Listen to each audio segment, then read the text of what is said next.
Oh, oh. I think the ads ended. Okay, it's a bit weird, but for some reason, they did not fully end. Not in the way that I expected them to. There will be an ad break in 15 minutes for some reason, even though I ran. We should not have any ad breaks for an hour, but I don't know why. Whatever. Doesn't matter.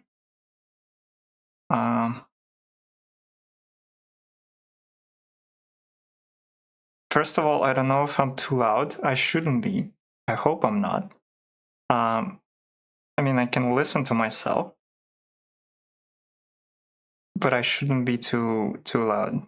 Second, the alert, TTS, whatever sounds, apparently they weren't working because I forgot to disable them as like preview sound. I forgot to enable the preview sound. I forgot to enable the fucking sound.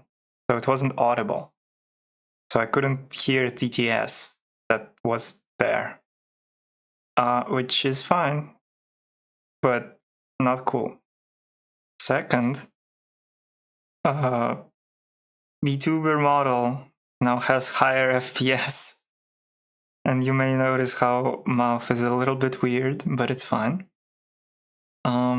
Third, maybe you heard different mic settings, and now I'm compressed as like I'm not too loud. I hope. I hope I'm not too loud. I hope I'm not too quiet. I tested myself. Oh, actually, let's. Oh, that's fucking something. Let me make it a little bit quieter. Okay. I'm not sure what okay. The problem with mic testing is that I can enable like hearing myself, but because I'm also talking, they like overlap, so it sounds weird. And it is very hard to test. I did several recordings to hear how my voice is. I tried it out, yada yada. It sounds fine, but I'm not sure about the volume. Like right now, I'm hovering in red and sometimes poking out in the. No, I'm hovering in yellow and sometimes poking out in the red. But I'm not sure if it's because like because I'm loud, or is it because like my settings are fucked up. I'm gonna lower it a little bit so I'm a little bit quieter, just in case. Just in case it's gonna be bad. I hope it's not. Please, sorry if I'm ear blasting you. Especially for VOD watchers. I lowered my volume. It shouldn't be too loud now.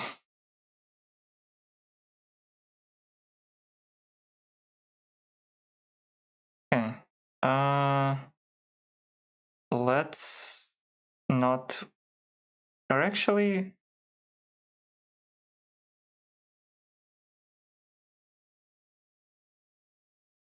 Did I post? I think I did. I did post in Telegram. Yes.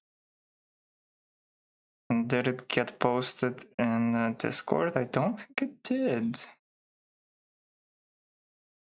Was there no notification? Give me Discord notification. Whatever. It will. It will happen eventually.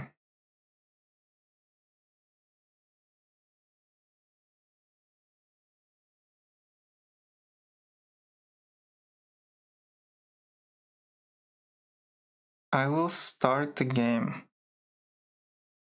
because I didn't. And it's purely because that there will be music overlap, and I don't want that. I don't want to hear to several music tracks at the same time. Why am I... Is it my preview or is it... Okay, it is my preview. Huh? Hello? What's up? Hello, everyone!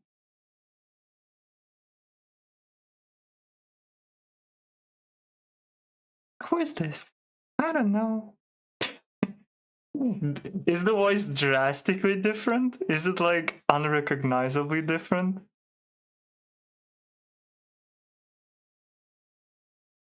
I hope it's not too different. Do I sound okay? No, tell me how I sound. Tell me my volume.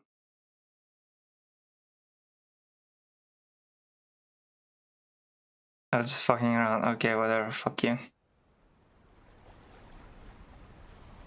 I changed the microphone setting. Sound like the usual. Okay, that is good because if I fucked up something, tiny bit pitched up. Yeah, that was the goal.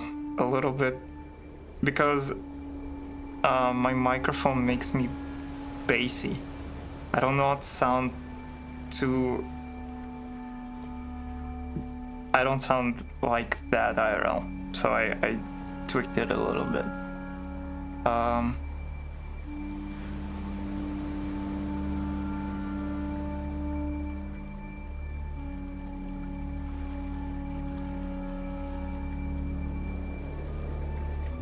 Mike was making you too, Markiplier. Actually, let me move the mic where I was setting it up, and it should be fine.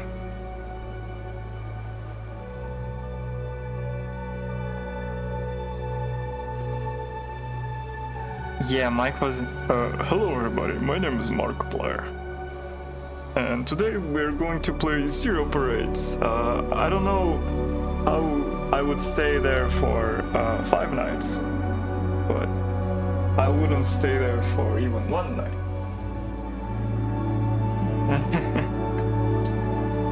Where's my... It was too far away from me. 0 nights at parades, yes. Zero parades at 5 nights.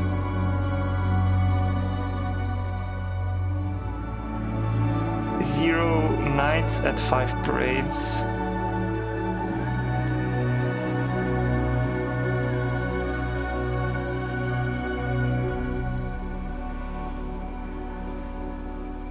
I'm gonna plug in the thing in the thing. Anyway, Aurora, how are you? Did you pass your exams? I think you did. You told me you did, I think. I'm not confusing you with someone else. Yeah, there's many people who are making exams. The pass your take, good. Better. Because then we gotta start working on the game.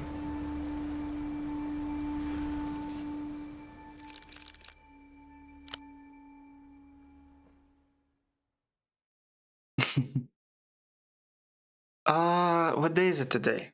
Today is 15th Wednesday. Damn it.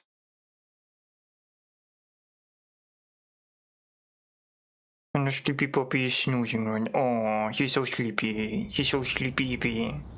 It's a sleepy reaper. Were you watching stream yesterday? I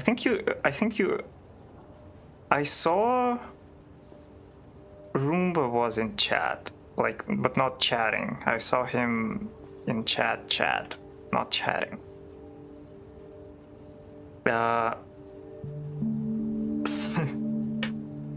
There is a clip I posted on Shorts, or you can watch it on Twitch. There's someone who came over, donated 300 bits, not 300, 30, yeah, 300 bits. Oh, thesis presentation. Anyway, someone donated 300 bits, and they're like, and their TTS was like, what do you think about goblins? I think it was crabs? I'm not sure. Oh, lobsters. It was lobsters. And centaurs. And I said I haven't tried them. And they laughed. Oh, I sent you the clip, right? I don't remember who I sent the clip to be honest. I sent a bunch of things to people. And barely anyone replies to me. I think you're the only person who replies to me to shit I sent them.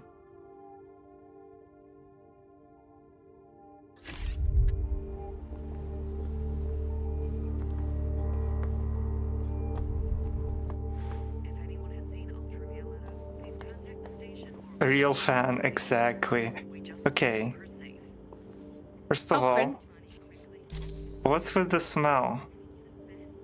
Oh, -1 groggy. I am groggy. How much I'm gonna be groggy? I'll be here if you require.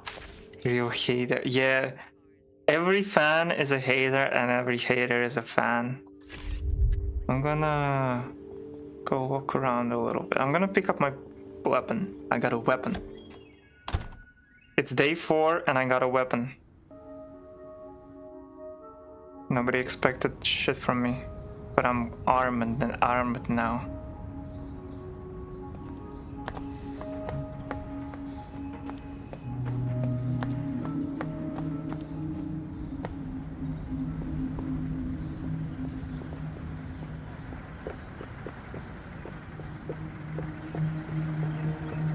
Beer bottle.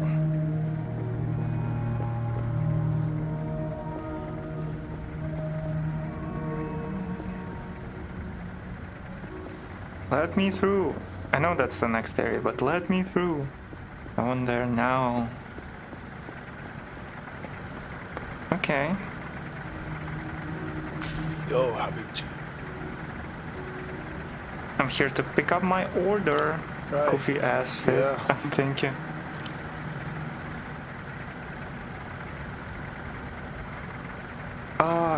The issues with voice lines that are just randomly disappear because there are no voice lines for some things is a bit upsetting.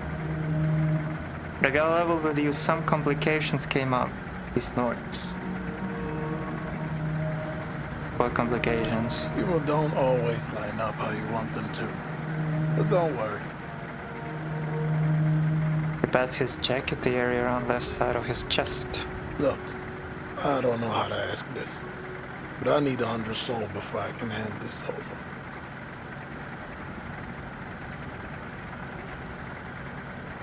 He's trying to hustle me. I wouldn't be holding any steel if I was trying to shortchange you. I'm sorry, baby girl. It is what it is. Tell me what happened. Am I trying to seem full of shit?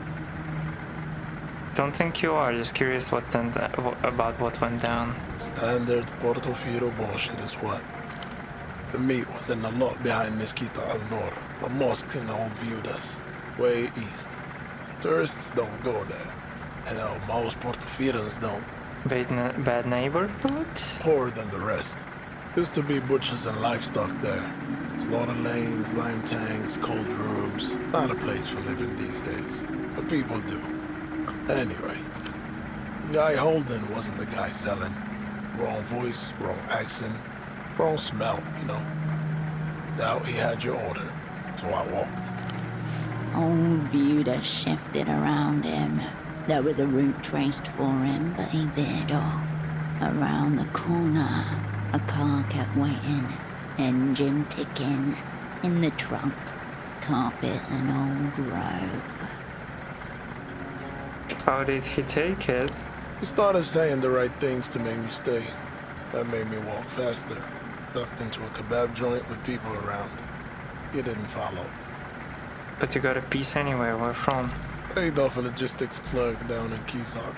Works one of the port depots. But open it for me. A few hundred soul for 20 minutes. Yeah. Poster check. Stretch. Ah, Ah, and hydrate all at once? Well, I have bad news. I forgot my tea and my juice in the kitchen, so let me get them. I'll be right back. Hello, Johan. Yes, hello, Johan.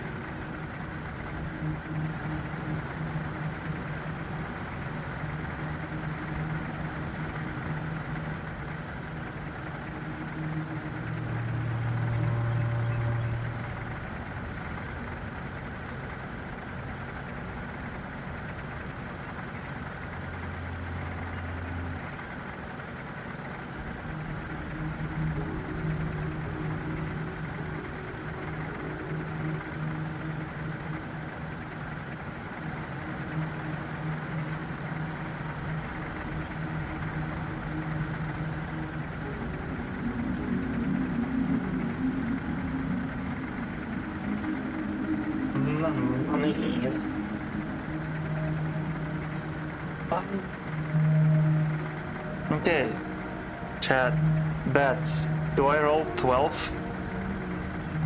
Will I roll 12? Fuck you. He's clearly lying. He expects you to believe he walked into a kebab joint but didn't order one. The gun, let's focus on the gun. Who cares? Behold the gill, how it drips from his paws. Not unlike the tasty, mouth-watering meat he didn't sorry. bring you. Damn it. When you haven't had one of those in years and years. I'm so confused. Do I not change my badges? What do you mean, change your badges? No idea about the gun thing. Sorry. I want a Sprout. Everything okay over there? Oh, I can't afford that right now. I can hold on to this for you as long as you need. It's the least I can do. Know anything about the isolated building over there? Why are you asking me? You went in there, didn't you? I'm curious about what you know. I know I wouldn't have gone in there myself. That's all. One next to my name. I don't know. Isn't it changed somewhere else and not in chat? Is it like isn't it like in a stream appearance or whatever?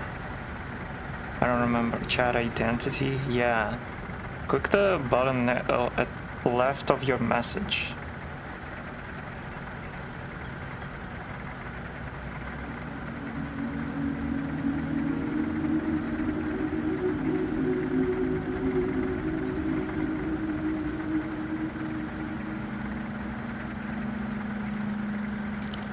I was asked to keep an eye on it not long ago. You know, just in case. By whom? In case of what?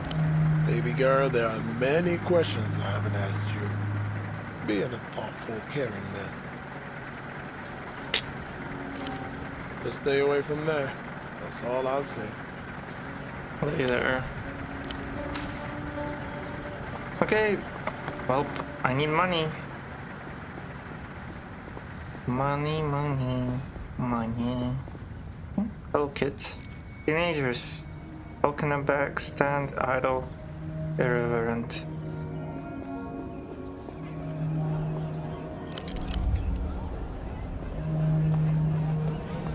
Okay, what's the story? Well, okay. Do you want a spoiler version or do you want a free spoiler version?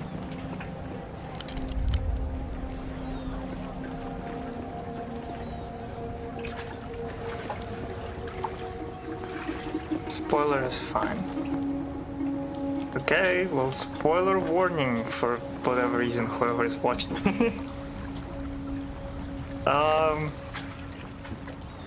We're a spy who was in a stasis or whatever you can call it, basically unconscious for several years, after we fucked up on some operation in the smuggler same area inclines we his head were. in silent recognition.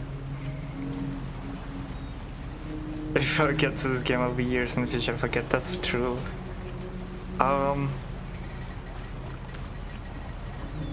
So we got woken up for some job that needed, because we're a spy, and we are a spy for a communist country in a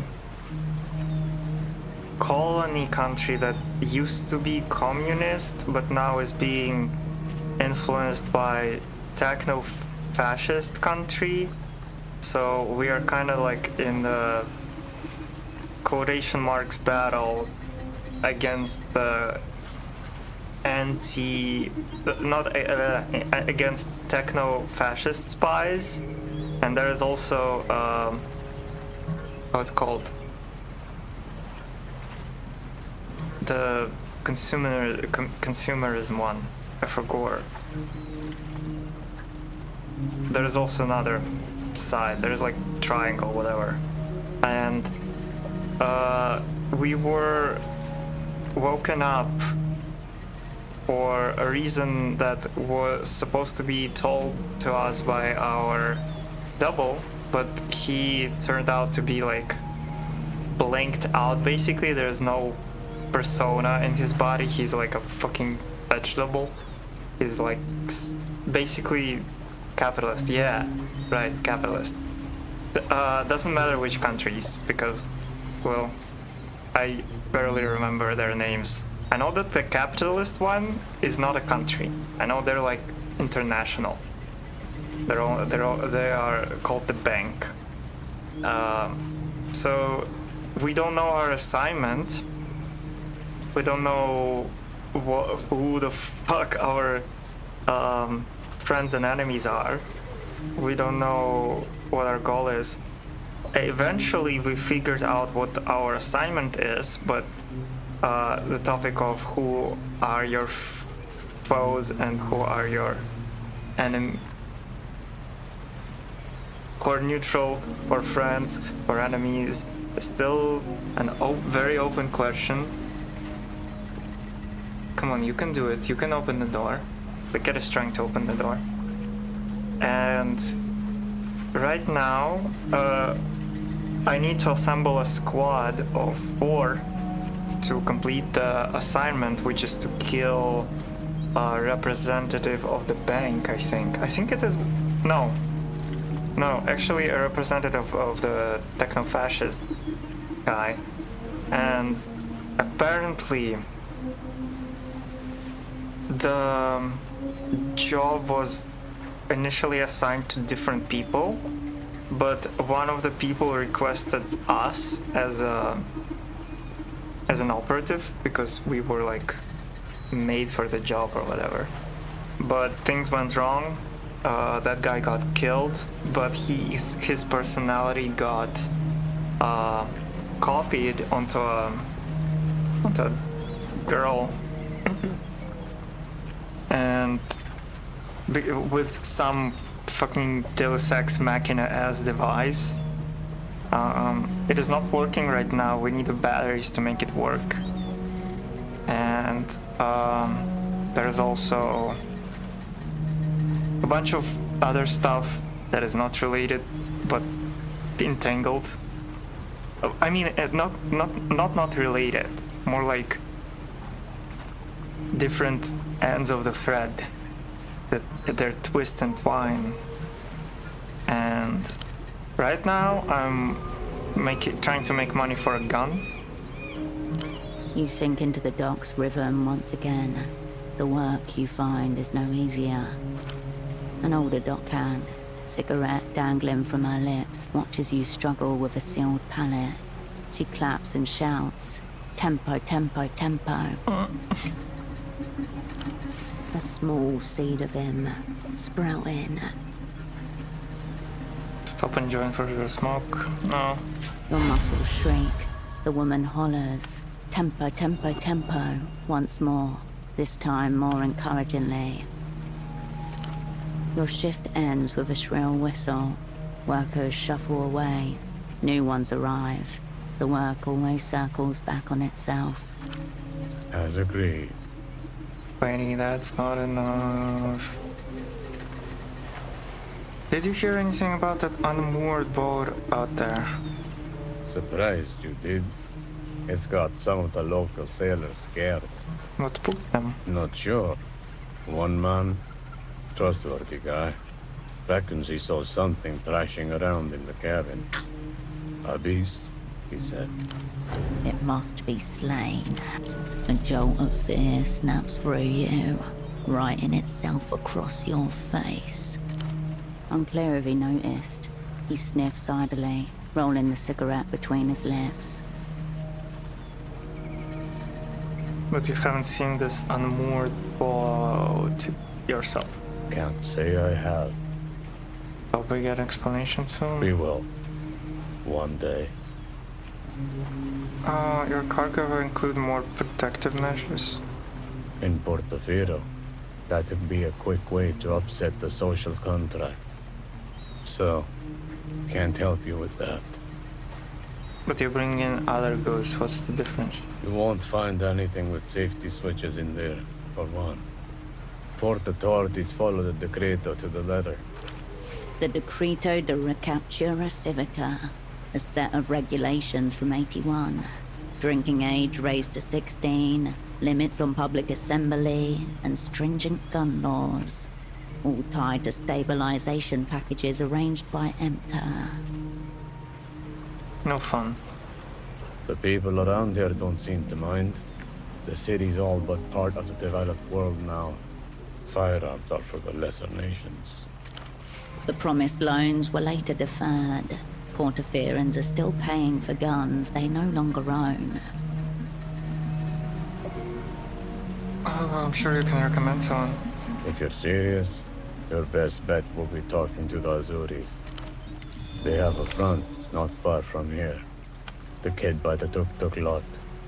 Next to the roundabout works for them. Wait, Godeyes works for the Zuri? Must be. You'd only sell contraband that brazenly if you have protection. You offered, but I was hoping for an alternative. Frankly, I doubt you'll find one. Thanks. No need. He lowers his head in brief salute. Well, first, that's not enough money. Oh, hello. Not so casual lean. He's guarding what's inside. Let me in. No someone inside. An assortment of cargo crates sits in. You step. Alright. What's our goal on the small scale? Right now to get a gun.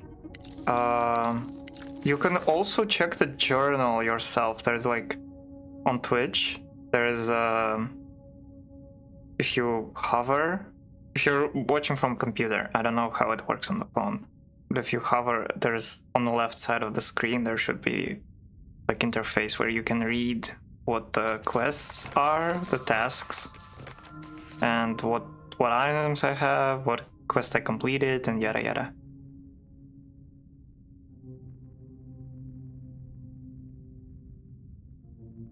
Okay, I can assemble my own gun, but that would be requiring sacrificing the cup, and I don't want to sacrifice cups.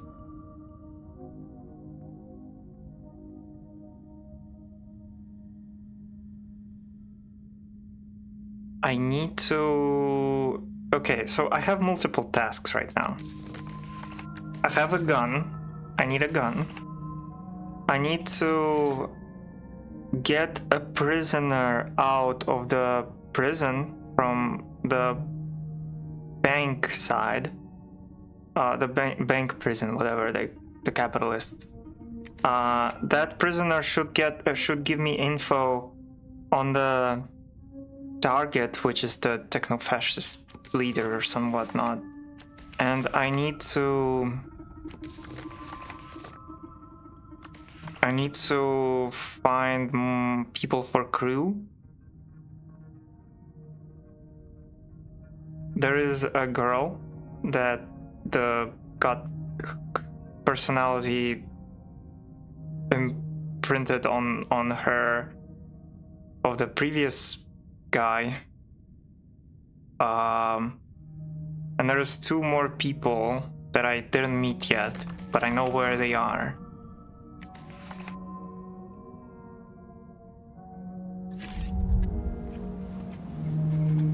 There is also a side quest of meeting whoever the Duchess is. The Duchess is fucking local hoe or whatever. And right now I am probably gonna visit the doctor to check what's up with him. Because I want to confront him about some things. Hello, again. Doctor, clinic, houseboat. This is Kindred's father, Dr. Hugo Arbe.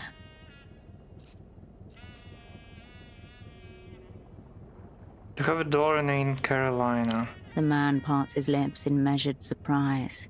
Then the smile returns. You're a friend of hers? Why didn't you say anything before? I didn't realize you were Kay's father. Kay, right. She chose to take her mother's name after she passed. I didn't object, naturally. I'm sorry, this is just... How did you say you knew my daughter?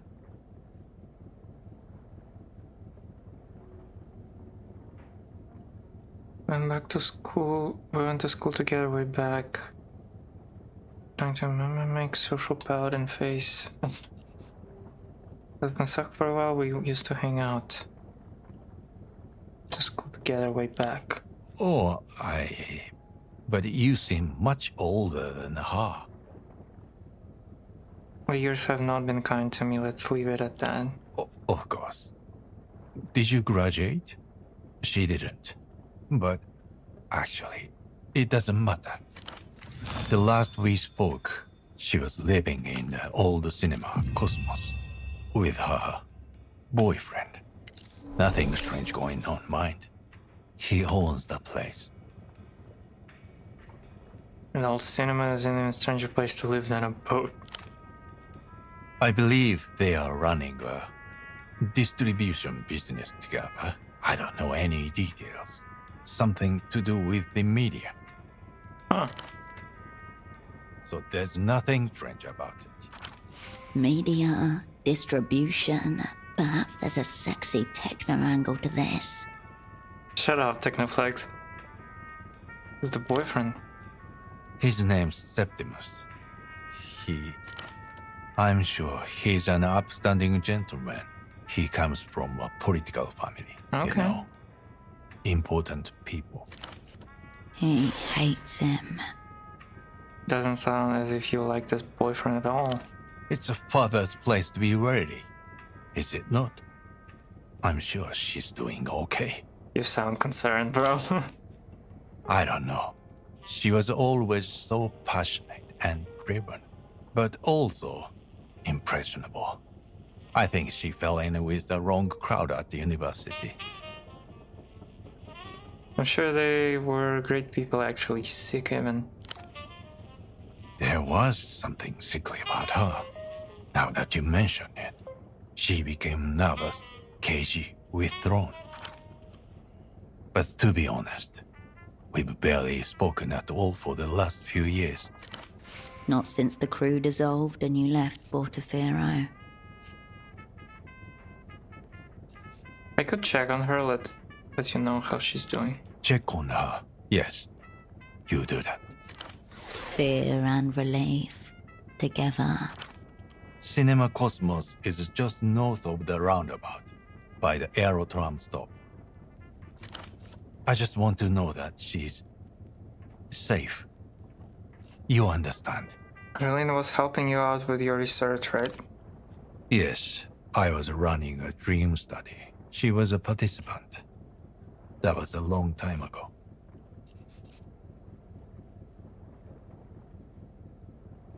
Why the interest in dreams? Dreams are one of the least understood phenomena in nature. My colleague Gonzalo and I developed a novel technique for rendering our subjects' dreams as two-dimensional imagery. We received a generous grant through MTEX Foundation for basic research, though I have to say it was an uneasy match. Why was it uneasy? I I fucking came bet to that understand that our has something to do with the benefactors saw imprinting our of work personas. as a form of market research, not exactly what I got into the work for. Banks of living data, silent, interlinked. Well, did you find anything? It was a long time ago. I prefer not to dwell on these things. What did you need all that entire money for? Equipment, mainly, designed and fabricated to our own specifications. Neuroimaging tools, REM inducers, separate monitors for blood flow, electrical activity, eye movement. It's only when taken together that coherent, dynamic pictures can form. An astounding custom rig. One you must get your hands on. Shut up, Technoflex. It was far from perfect, mind you. Some of the imagery came out. Why is too. Technoflex so Whether horny? that's the fault of the imaging or the underlying dream matter, we couldn't say. But these were early days. The potential applications, well, they were endless. Therapeutic. Metaphysical. Practical.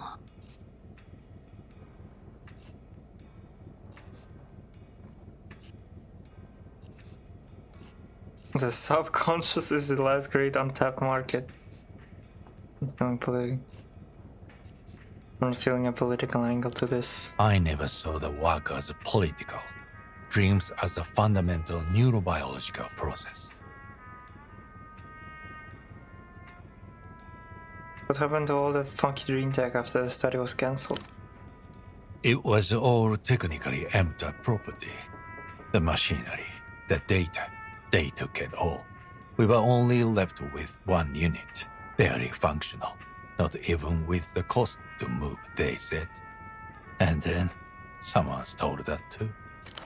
You have a strong suspicion you know who. What? I imagine they stripped it for components. A machine that could appear behind the veil of consciousness. A machine of magnificent subtlety. And someone stole it for scrap. To buy drugs. Or whatever else. Very tragic for funky subtle machine. To say nothing of the countless people. How our work might have helped. What was Kay's role in the study? Carolina started out as one of our participants. A volunteer, surprisingly. Why surprisingly? Simple. Because until Gonzalo and I received our grant, she's never evinced the slightest interest in my work. But were your daughter's dreams like? I'm afraid the raw data were carefully anonymized. We couldn't match any individual participant to a particular set of subconscious imagery. This was by design. Surely you must have wondered. I'm a trained physician. Patient confidentiality is sacrosanct. A conversation. Fogged mirror. 2 gin cocktails. A regular table. To be a spy like you, in theater, getting totally absorbed in a task greater than myself. I told her to be careful, she could lose herself like that. And then she wasn't. And she did. When her turn as a participant concluded, she begged me to stay on. I thought, well, what harm? There was no real limit on our grant from amateur. And Gonzalo agreed. We needed an assistant of sorts. What did she do as your assistant? She was responsible for organizing and cleaning the visualizations. A massive undertaking. Very labor intensive. Immediately apparent in the copies she passed you. Annotated pertinent sections marked with color-coded flags. So how did it come apart?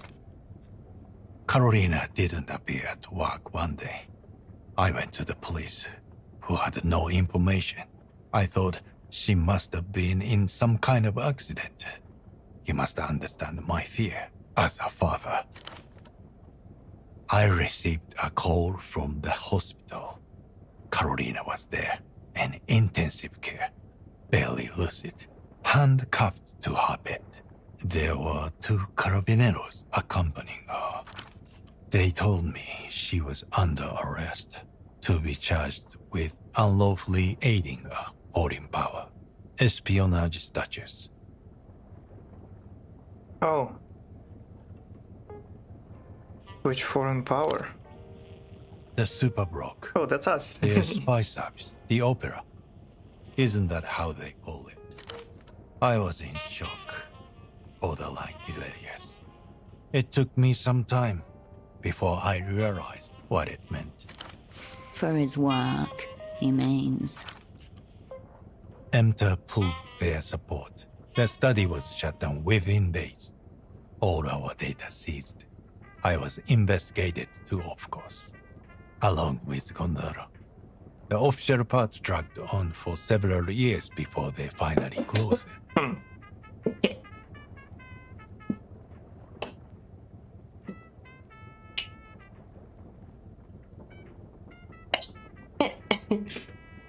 Fuck me. I choked on tea.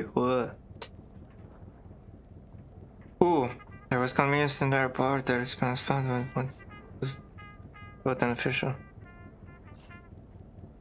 Do you think she was really spying for the super block? He hesitates for a moment, then bobs his head in a single sharp nod. They showed him evidence, irrefutable, damning, and absolutely covered with Carolina's fingerprints. When she came home, I said some things. Perhaps things I shouldn't have. You gain nothing by making this poor man repeat the words he's most regretted saying in his life. You don't have to say it was a difficult time. Thank you. You understand. Of course. She left after that. Then I opened this clinic and moved down here to Kisak. And here he stayed.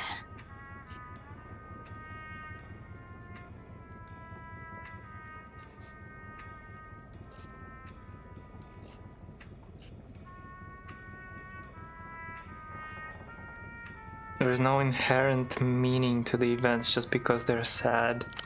I agree. Let's leave it.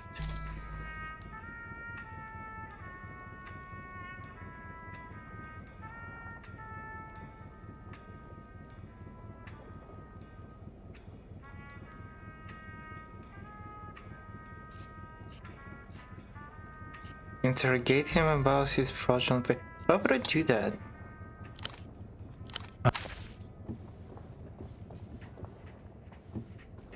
It doesn't matter.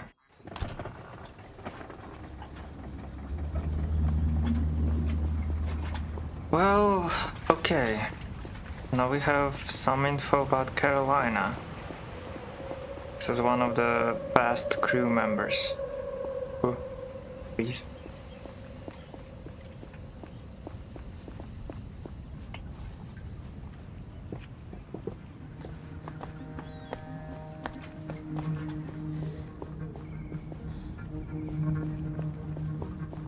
I want to check.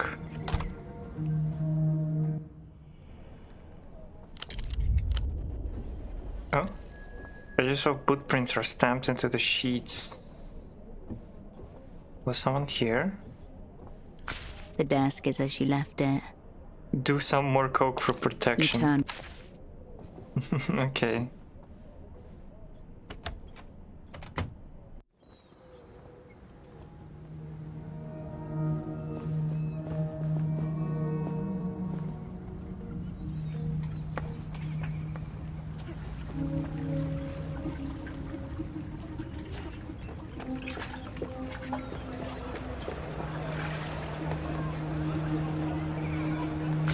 Welcome back, my good replay.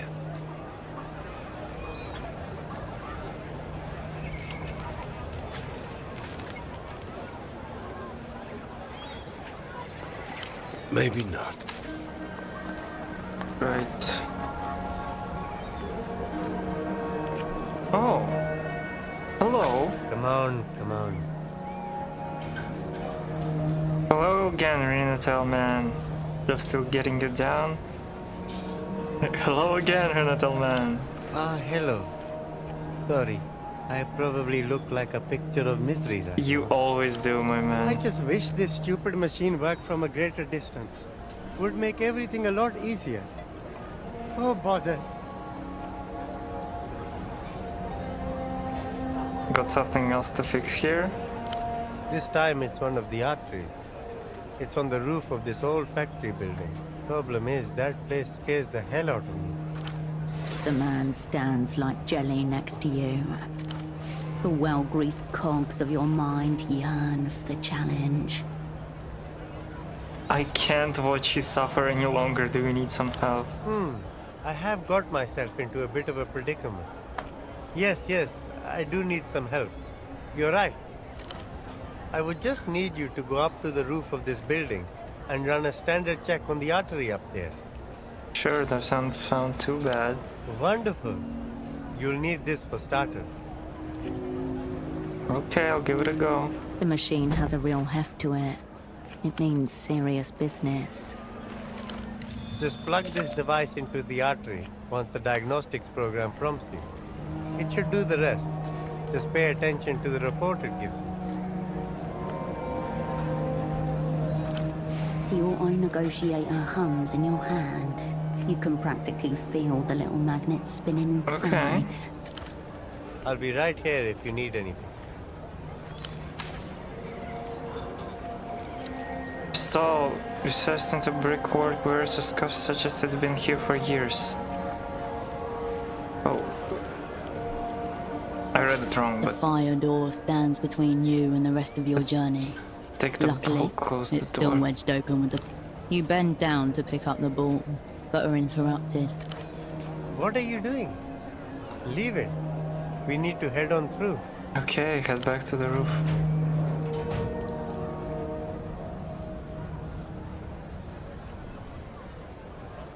You open the door and climb the spotlit stairs once again. You open the Renotel distribution panel once more. Pressing the on button sees the old terminal coax itself awake once again. Network. The matrix of lines and pixels No. represent Diagnostics. Renotel Diagnostics is intended for official personnel only. Input external device to continue. Plug in the Voskal auto negotiator. Device input accepted. Welcome, Renotel employee. Smiley Smiley face. Examining system. This may take a few minutes. Be patient. Seconds turn into minutes as you watch the dots blinking on the monitor. It's not clear if the machine is doing anything at all. It's a background process. Users wouldn't be able to keep up if it was foregrounded.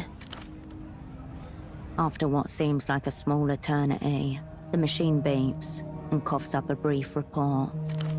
System, 98.2%. One critical error. A device has a configuration problem that prevents it from working properly. Must be the faulty intercom. Better tell the technician about this. You could, or Oh, keep it to yourself. That way, no one will think to fix it. The issue will persist, and in turn, you should be able to talk to the prisoner from outside. right. The Network. matrix of lines and pixels representing the city ripples out in front of you once more. Where am I? You're one of the... The mess of black squares swims before your eyes. You have no idea.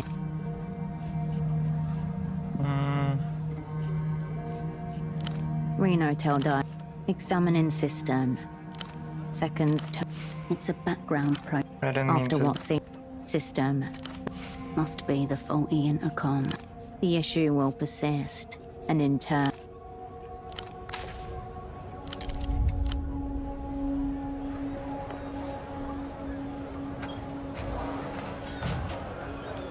What if I just run away with it?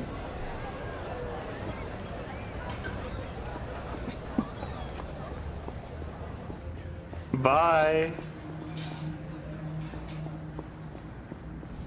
I'm taking it somewhere else, and you can't stop me. I just ran away with the equipment. Just- Why not?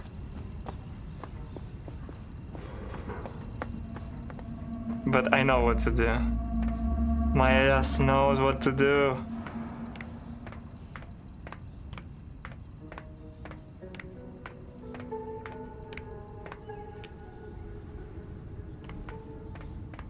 You step up to the terminal. Line diag. Line diagnostic. Line diag. No. Voltage. Perfect. Now activate. Tell terminal to make line. You're not sure how yet, but the wealth of details should prove useful. Available commands. 1. Line diag. So the name suggests. Around you, hundreds of... The identifier you found on the payphone for the miracle line. Try using it here. You know, for monitoring trunks. Still sharp, still The tight. terminal clunks, as if it's exhaling static. The screen flickers, awaiting your input. You close the... Wait, okay, I can't do that, but like... Why did they give it to me then? Just for this side quest? It's weird.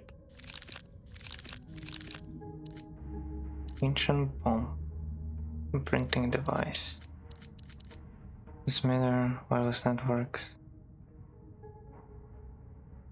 Some guy in basement with soldering iron. Sad. I would imagine this thing would help me to pinpoint the location or whatever. I think I'm going the wrong way. I have to...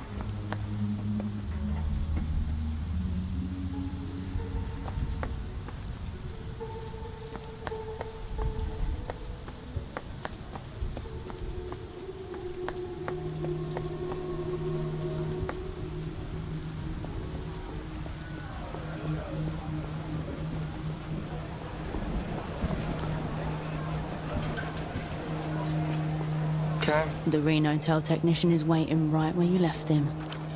Ah, you're back. You can go in and out as you please now. I disabled the locking mechanism so this ball can be retired now. Do you want it? Yes. Glad it's gone to a good home. How did you get on with the artery? Didn't seem to be any issues. Well, thank you for trying, but it doesn't matter. I've decided to quit my job. Really? Why? I've thought about it, and I've decided that I'll try to get back into electrical engineering. I don't care if it kills me. I can't live like this any longer. I suppose you want the auto negotiator back then? Keep it. Renotel's got plenty. Consider it a gift from me to you. The moon this way. Point up. The ex-technician shows no sign of hearing you. He doesn't even look back. The fire door is... The door... Well, that was something.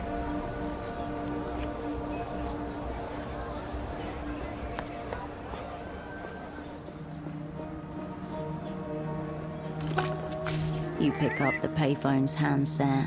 A dolphin. You step...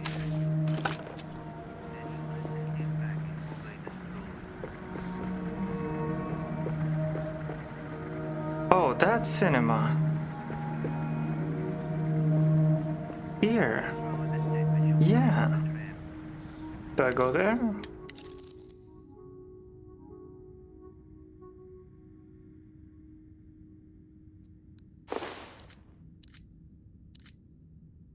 I mean, sure.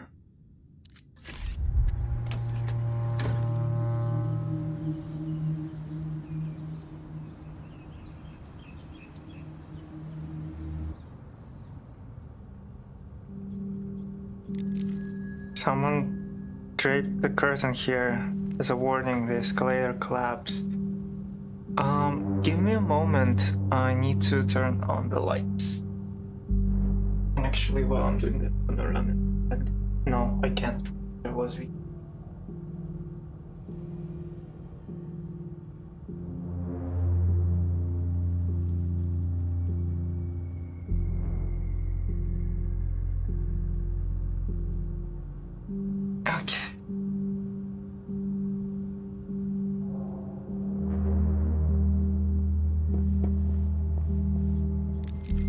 Popcorn bags, all covered in the old cinema logo.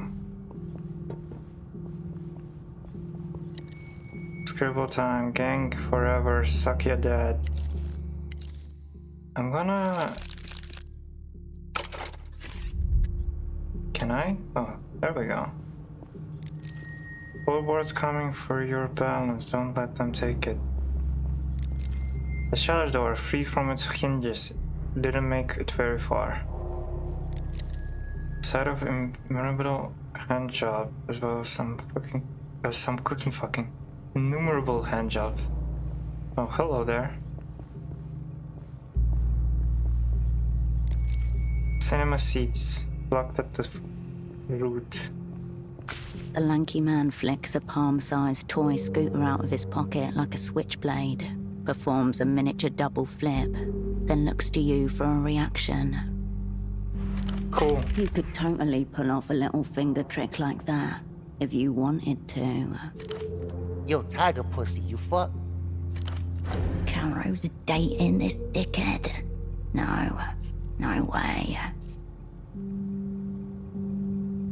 Cool. Wrong. You think a shit little scooter is cool? A little fucking finger wheeler? If it's shit, why are you doing it?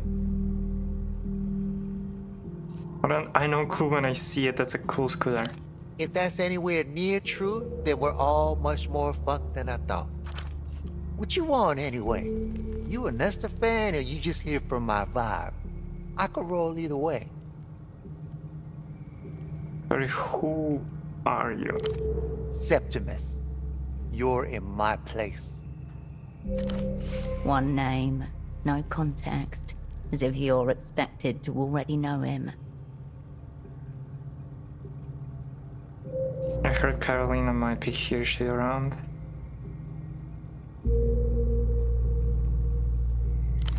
She is. And I'm Septimus, her boyfriend. Who's asking that? Who are you to Carolina? An old friend. Bzzz. Wrong. Try again. I was her boss for this work thing we had.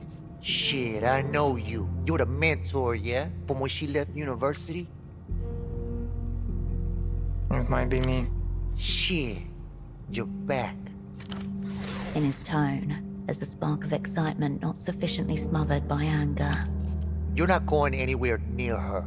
She hasn't been the same since she got mixed up in your balaclava bullshit.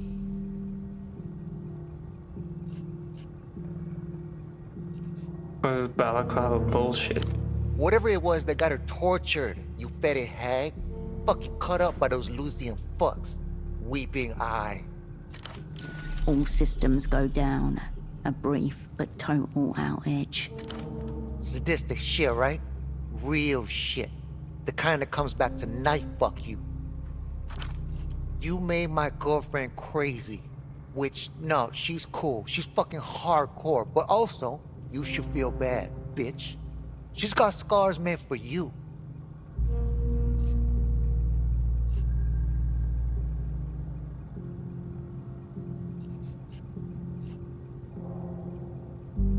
What is life but a long series of interrogations? I'm sure she could handle it. Probably first with Buddy Doll. Have you checked her cavities for bugs? No, you're nothing out of the way, scooter pussy.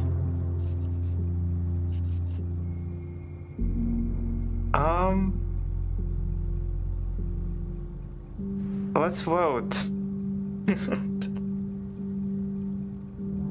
I don't know what to say.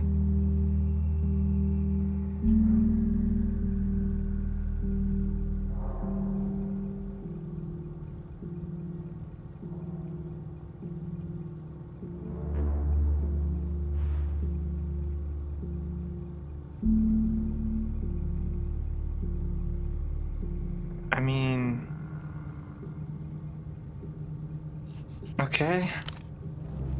She didn't handle shit. She survived. Fucking barely. Carolina's in the back with the bootlegging equipment. But it's a no-access zone for you. Back up. None shall pass.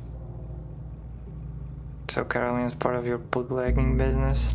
You got severely limited vision. This bootlegging shit, rank as it may be, this is strictly phase 1. Psycho market research and capital formation.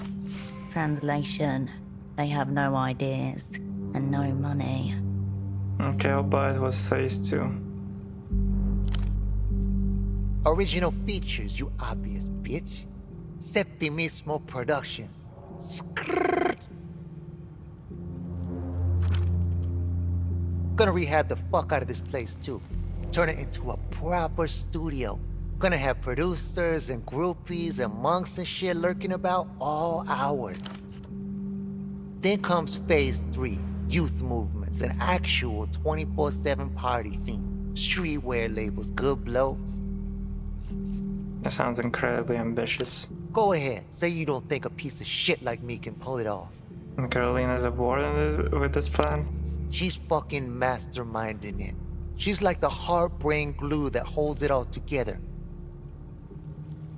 You must know Temple this, sir. By reputation only. The big man's Petra's problem, not mine.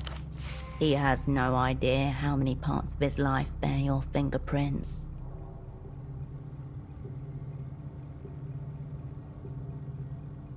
I didn't realize Petra moved anything.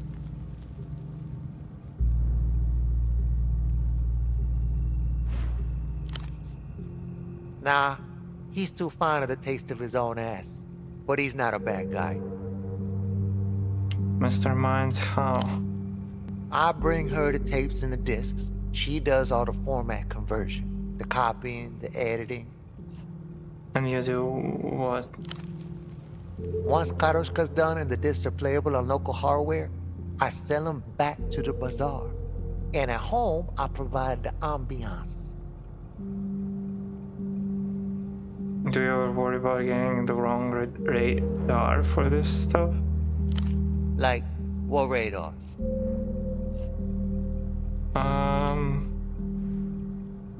What about the Azuri mob? Not my problem. They want the bazaar, what it is, not the stuff that goes through it. Enough about your cultural ambitions. All right.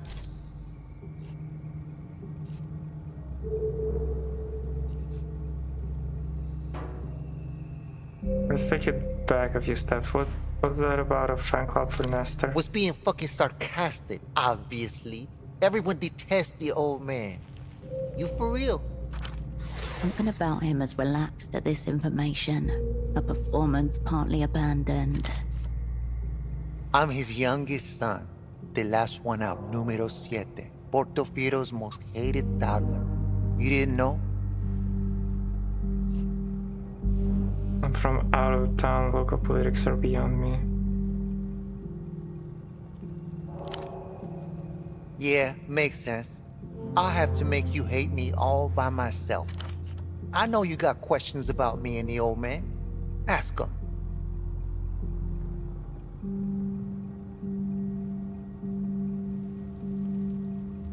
I don't really get who Nestor was. What's it like to being a dictator's son? People hate me, man. It's fucking wild. I've got a bunch of stories loaded up. Humanizing, tragic, fucked up, whatever the public wants to hear. Fucked up, let's go. Daddy used to give the kids a bit of blow before the public appearances.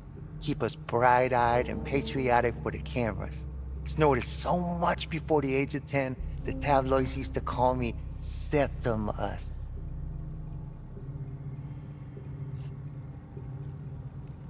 Where are you sibling? Primos, Afonso, Nestor II, Caetano, Nestor III, and Rolando. Dead, exiled, dead, banker, dead, living with a mistress in Talico. Should have called Rolando Sextus. Yeah, haha. Good one. But wouldn't have flown. The old man was on a conservative tear that year.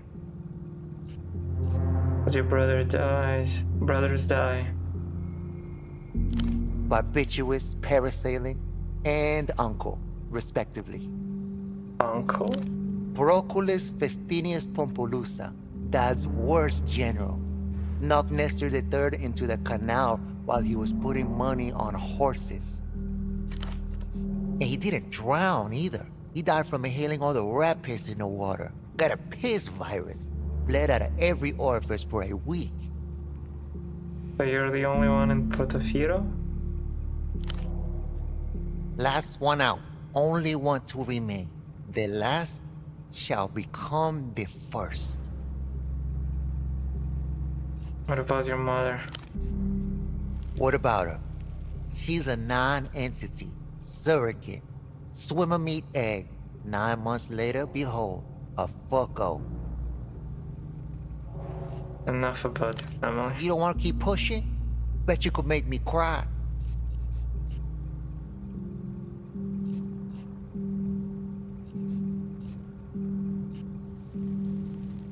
Okay, enough, Nestor. What are you, Portofino in the early 80s? Ha ha. Let me see Carolina. Double kill.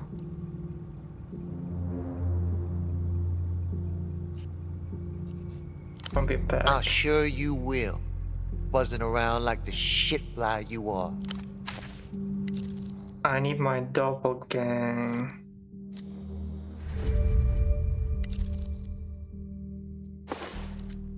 I need my doppelgang.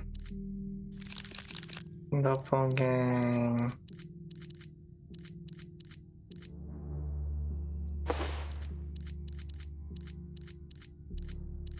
Doppelgang.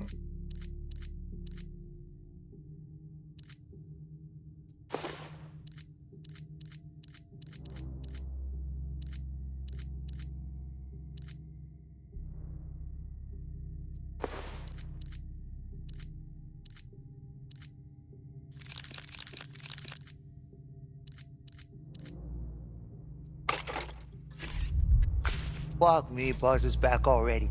What now? Probably 6.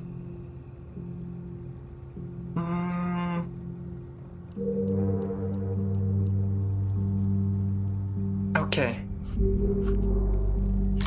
Oh, let's go. What? Wait, what? You tried to square up to him, but something in And you won't. You don't have the balls. The tits, I mean. Whatever the fuck women have. Let me see, Caroline. I can help. No fucking way. You're right, I fucked up. I'm here to make amends. Yeah?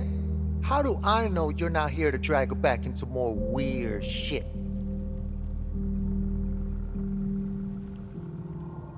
The weirdest. Honestly, I was, but now I just want to see if she's okay.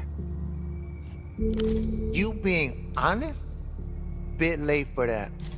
She's been doing better. And seeing you might just set us back to day fucking one.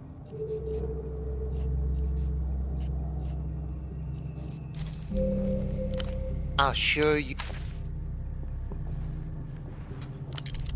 Well,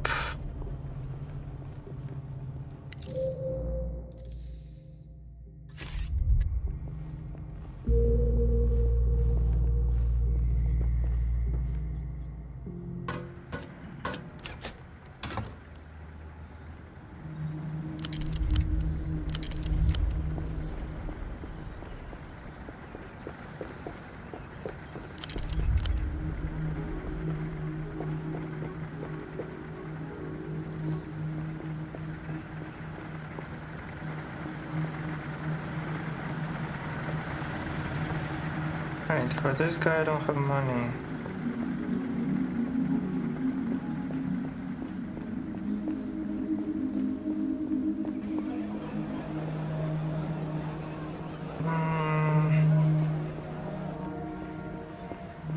Process. Okay, I can go to the place.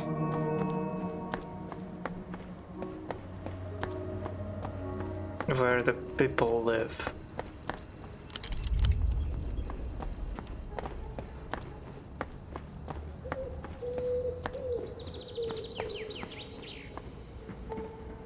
Hello, who are you? The woman holds herself and the book in her hand with poise. She has clearly been well raised. Hello there. She's referring to the honor book stall next to her.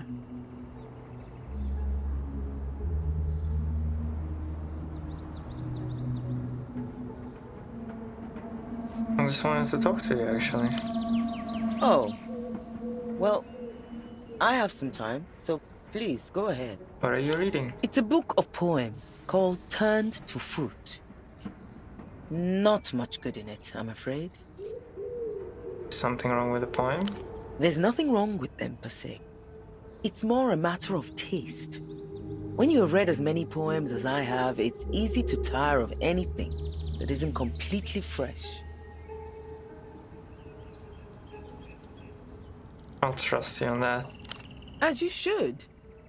I have had years to build up an understanding of the poetic verse. It doesn't amount to nothing. Overly defensive, usually a sign of insecurity. You poet yourself? I am. I'm also the editor of a poetry magazine, the Noscorentes Review. But it's currently on hiatus. So now you're catching up on some reading? Yes, it helps to keep one's mind active in times of turmoil. Once I can face the blank page again, I will try to channel my feelings into verses, as I want to do.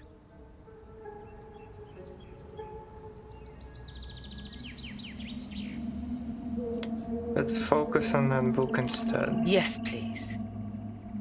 Is the subtitle supposed to mean something? Undoubtedly a metaphor. Though, why they chose that one hasn't become any clearer after reading the majority of the contents. Let's talk about something. Of course. I have the time. Yeah. Goodbye.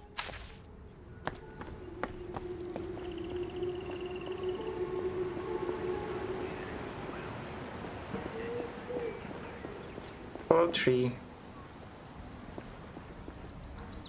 You find yourself before the strange Alright, truth. records. You leave.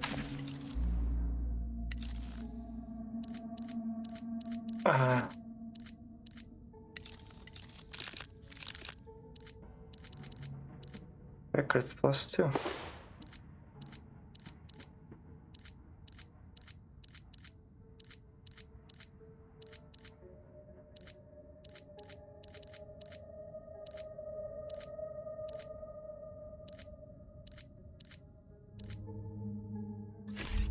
That should be enough, please. You find yourself before the Roll V6.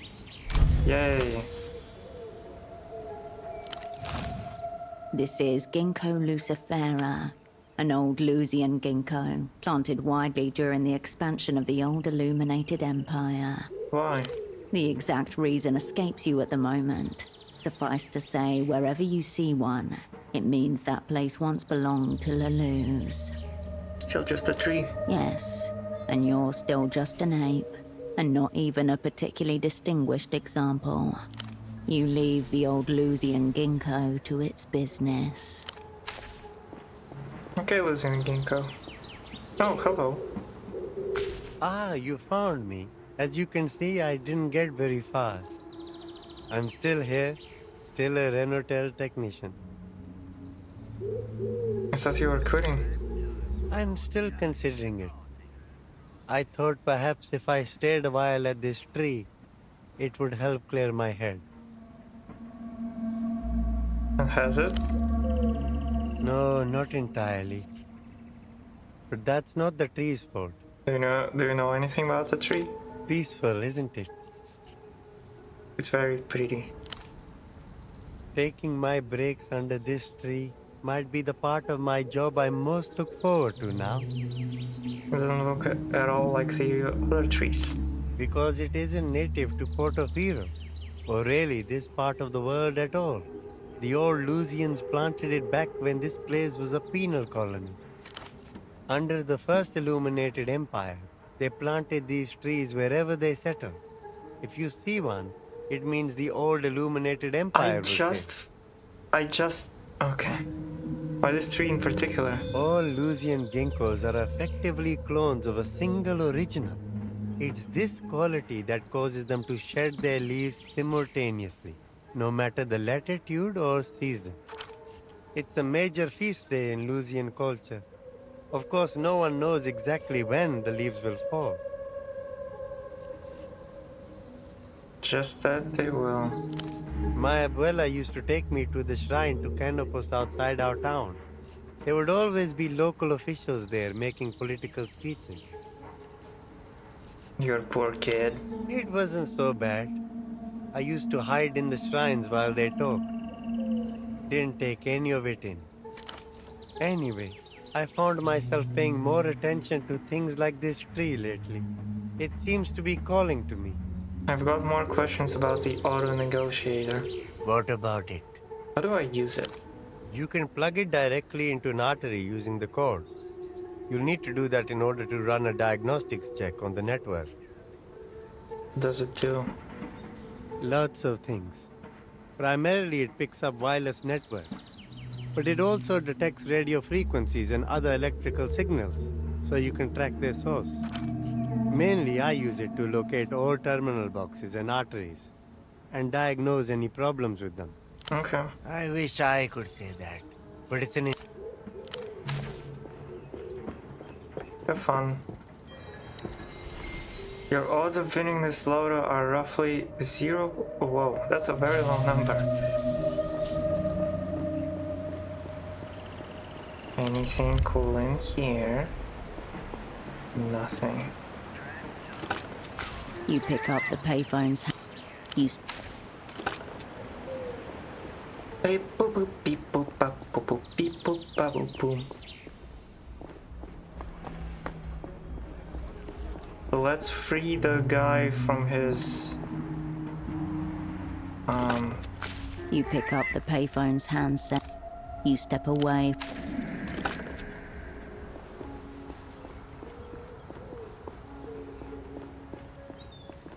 Hello, little guy.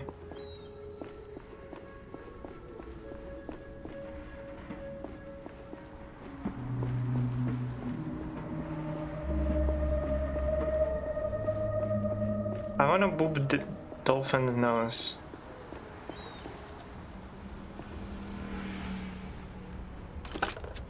You pick up the payphones. You press the soft plastic, feeling the curves where it meets the metal underneath. A man in a hard hat and blue vest finishes the last twist of his screwdriver and gets up from where he's knelt, knees down on the pavement. His fingers brush the dolphin on the way up. For luck. The poke sends a ripple from your fingertip through the rest of your body, resonating with pleasure. You step away. Half an hour for poking dolphin's nose. That's crazy. Did you find an MTR person? MTR,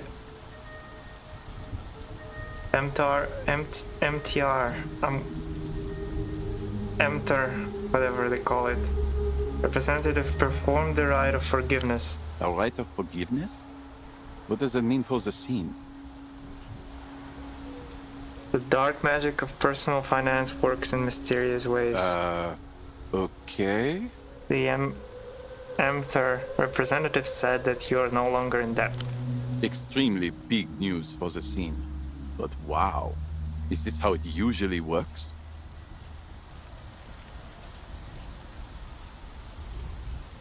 Only in predatory capitalism. Also, there is no other kind. Yeah, I've been thinking about that myself. I am very grateful for you helping me out of this bind. The scene was on the verge of collapse. I'm thinking of broadening my horizons and those of the scene. Not just looking towards the future, but also the past. Further than the now. What do you mean? Economic realities have got me agitated. The fate of the scene hangs in the balance. Time is out of joint. The future has become now. Tomorrow's problem becomes a problem of today. But what became of today's problem? It haunts the Palace of Culture. What haunts the Palace of Culture? Communism of the historic kind. A better time. I've been there. Allegedly, a better It is scene haunted. as well. Everything was free, and ballers were abound. Ballers? I'm going to go to the Palace of Culture to investigate all of the threads and fads that happened before my time. I've been in there, it's coming down. Really? Well, that's a bummer for the scene. Though I might still take a look. Alright, Kurt. Thanks for all your help. See you when I see you. On the scene.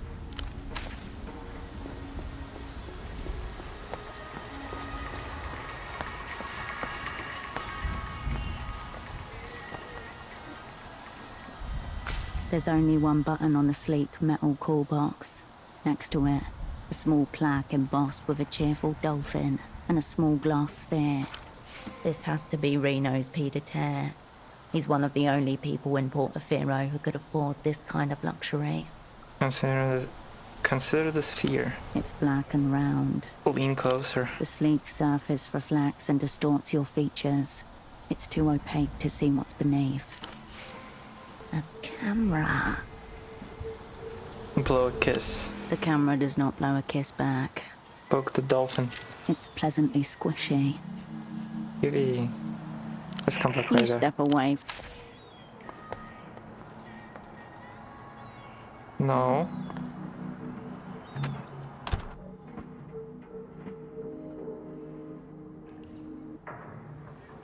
Doors crowd you, stacked upon each other.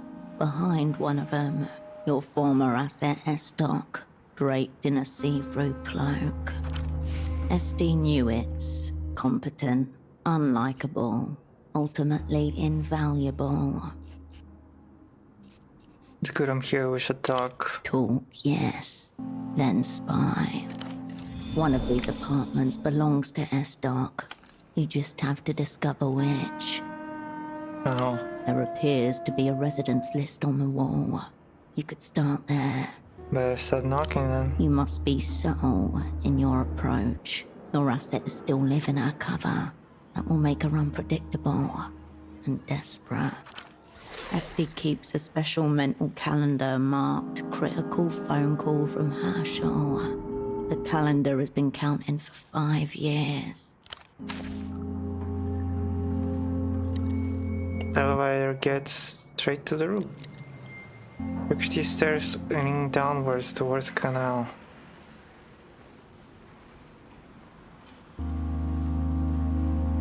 A large framed board with the title Residence printed across the top. Sounds promising, but probably too easy. The title and initial entries are printed in thick, embossed ink. But over time, names have been crossed out or added with rough pencil. Look for Newits. You read the list, including the crossed out entries. You read it again. There is no Newits. The list appears haphazard and poorly maintained, which no doubt suits Estoc perfectly. You come away from the wall. The building is a great beast, the water is the life's blood.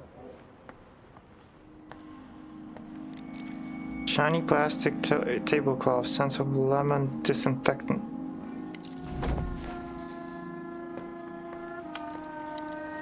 Sunlight never reaches these apartments.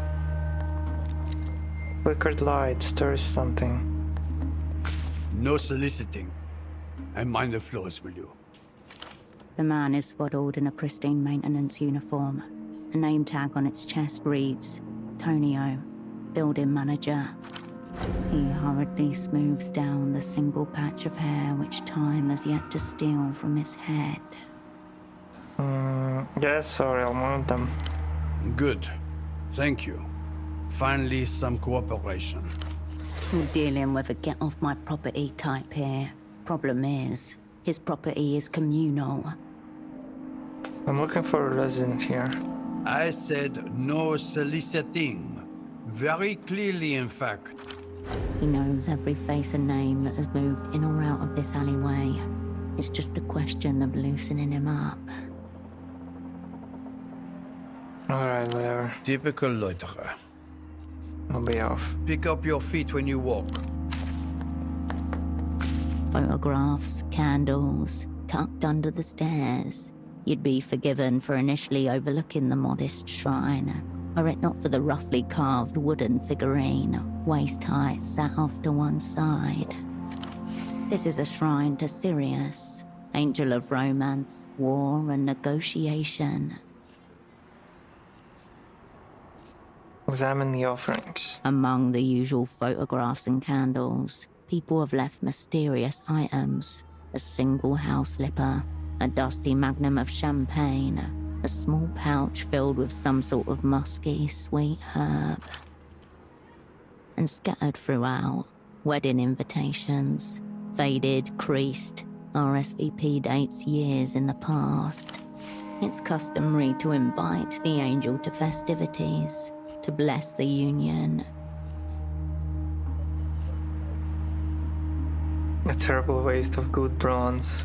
It's believed that booze. a generous offering guarantees a happy marriage. This shrine is a lot less elaborate than the one in the bazaar. If it weren't for the candles, you easily could have mistaken it for a shadowy heap of discarded belongings, awaiting the weekly rubbish collection. Tonio's been maintaining it, but he's the only one. Few of the middle-class residents of the housing campaign want to be seen openly making offerings or tending the shrine. Such things scream working class. Offer Miracle Lane card to Sirius. You take out the little off-white rectangle, red-inked lips glinting in the low light. Sirius, accept this offering. With a soft flutter, the card drops onto the shrine and into the dark pile of offerings. May my secrets never reach their own ears. Your voice is hushed, almost silent, even to yourself. An officer on the pious order knocks twice on a door of an apartment in Mercia's ever-dwindling arts district. The person inside does not answer, too busy throwing everything they own onto the fire in the hearth. The smell of burning paper and plastic. They stop for a moment to stare at the object in their hands, a pomegranate red folder. At that moment, the door breaks down. The war has finally caught up. Leave the The shrine. red slips of paper hung overhead undulate gently as you step back.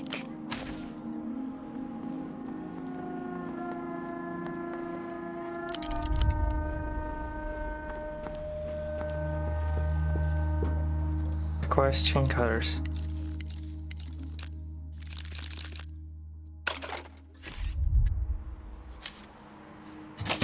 Star Worshipper glasses. When you look at the sky through these, you almost think you might be able to remember the names of all 93 constellations. Yep. Mailbox is the best way to get to know someone without having to talk to them. Why did I struggle reading A that? postbox with drawers numbered 1 to 12. The whole apparatus locked at the side with a single keyhole. Look for Etsy's mailbox. No Newits, but people change their names, especially people in your line of work. That lock's shit. Begging for the bang of a pry bar. Surely you'll be able to tell which is Estee's drawer from the contents. Cigarette butts, poker chips, crochet patterns.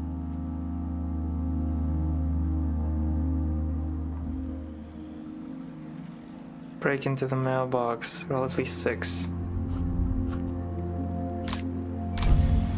Okay. I was gonna fucking throw my shit. You slip your pry bar expertly into the side of the postbox. You hardly need to apply pressure. It comes undone with the slightest leverage. Shoddy maintenance, Tonio. The mangled flap of metal hangs limply, leaving the letters and parcels within exposed. Scope out the neighbors. Dozens of names you've never heard slip by you. Subscriptions, advertisements, unopened letters from years ago. Their recipients dead or relocated. Suddenly, a familiar phrase catches your eye. The Noscarentis Review. Paycheck from the literary magazine, followed by several copies of the magazine itself. So somebody paid by them who doesn't care to read the mag. That Interrogatrix bitch, number 77. Nice. And her name is Zoe. Any sign of Etsy? In one drawer you find a macrame catalogue and an envelope addressed to a name you do not recognize. Kavanagh, but stamped from the Portaferro offices of Emter. All mirrors angled to reinforce the same image. A cover as life. She hated Emter, but understood its lumbering bureaucratic movements. Seems she's put that knowledge to fine use. Wonder if she still hates them. Seems like they return her phone calls at least. Open the letter. The address on the envelope reads Kavanagh, but inside is a check marked SD Newitz. Kavanagh must be her husband. His name alone on the address. Apartment number 4. Husband? More like victim, good for her. It seems nothing has changed but her life. Esty, married. This can only be a desperate attempt to blend in, not like a real husband. Cascade Best Estoc once again. You know she's still keeping score. You slink away from the scene of petty crime. Metal number is nailed on the door, reading 2. Building pack suppose you could climb from the window to the opposite one. A plain canvas satchel hangs from a coat hook. A pair of colourful rain boots sit on the ground below it. No boots in the house. A tidy, meticulous occupant. Silhouette. Got you now, bitch. The rain boots might as well be a bullseye, but it's the satchel that your eyes focus in on. Open the satchel and look through. In the bottom of the satchel, spine creased and carelessly left facing downwards, you find a green hardback volume. Is there anything incriminating in here? You scour the smaller pockets inside, but find only pens, paper clips, sticky notes, and an ancient pacifier. Gummy rubber tip gone brittle. Check the sticky notes. Short phrases, scrawled in a loose, neat hand. Page 152, reread chapter. Assignment due before term end. Transference. Squished and bounced around in the bag. They've come unstuck from the textbook's pages. Examine the book. It appears to be some kind of textbook. It's titled The Shadow Mother. Hazy memories flick by. Among them, you see the amalgamation of bitter flesh that birthed you, sitting like a creature in her lair. Shadow Mother? Indeed, Shadow Mother, according to the subtitle, The Clinical Study of Traumatic Generational Narcissism. Not interesting. The Shadow Mother slips back against the worn canvas of the satchel's main pouch. You refasten the bag. Exact retribution on your enemy. The Shadow Mother looks up at you from the bottom of the bag. A work of psychology. Silhouette's been honing her craft in her free time. Sure would be a shame if something happened to it. Buddy, how is it going? We're doing fine. Dumb booze in the bag. Dumb canned coffee in a bag. You crack the top of a can of Heifer Red and Black with a pop and a fizz. Glug, glug, glug. A rich acidic odor rises from the bag as the tar-black liquid puddles in the canvas bottom. This is definitely about my enemies and not all about me. The pages of the book are already starting to stain and soften as you refasten the bag's main pouch. My work here is done. You turn back to the alley. 2 bottles, 1 glass. Nobody will see if a hand slip in the post box in the dark corner.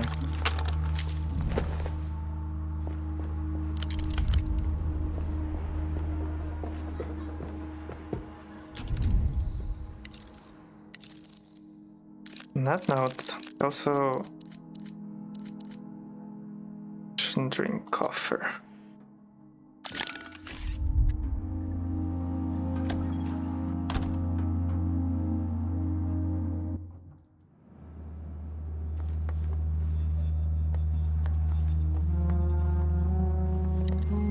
Label number 3. All burns white dot into your vision. A very old rota for building maintenance task. Under the top frame, number 4. A collection of sensible shoes. Was it number 4?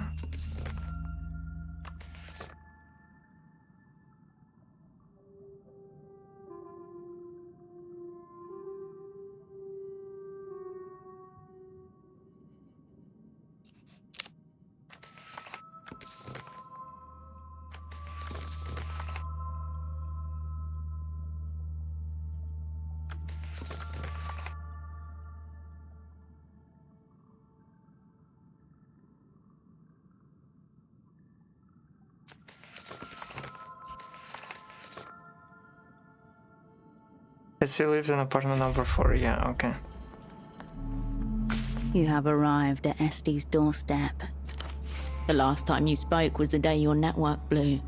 You never called her back like you said you would. You said I would try to call her back. Cascade, I just need an hour. I'll call you back. Estoc, Herschel, I'm serious.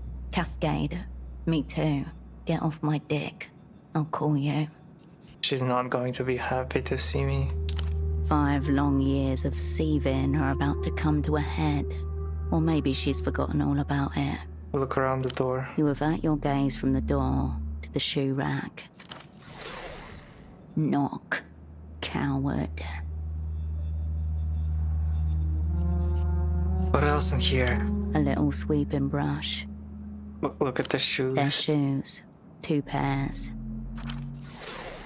A man and a woman, comfortable and understated. A quiet life lived on a well-beaten track. Look normal. Nothing left to do but apply knuckle to door. Knock on the door. Soft steps approach the door, then stop. The loud click of the bolt echoes through a cavity in your molar. Meet her with silence. Hello, for Este. The old man beams at you, adjusting a dial attached to a gadget on his right ear. Looks like a hearing aid or a cochlear implant. He must be Etsy's husband.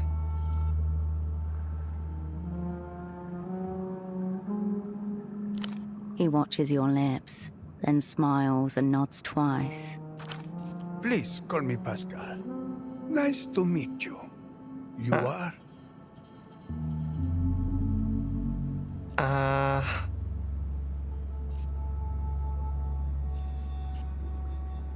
Career of death can play the form. Shadow from a past unknown to you. You ladies always dramatic.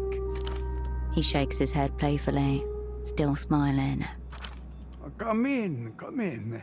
Este's in the kitchen. He steps back and waves you in with a loose hand.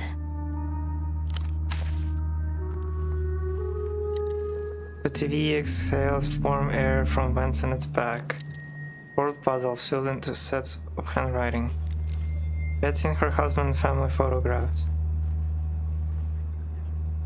Framed photographs showing the couple and their guests at their wedding and at a beach with a large group of children.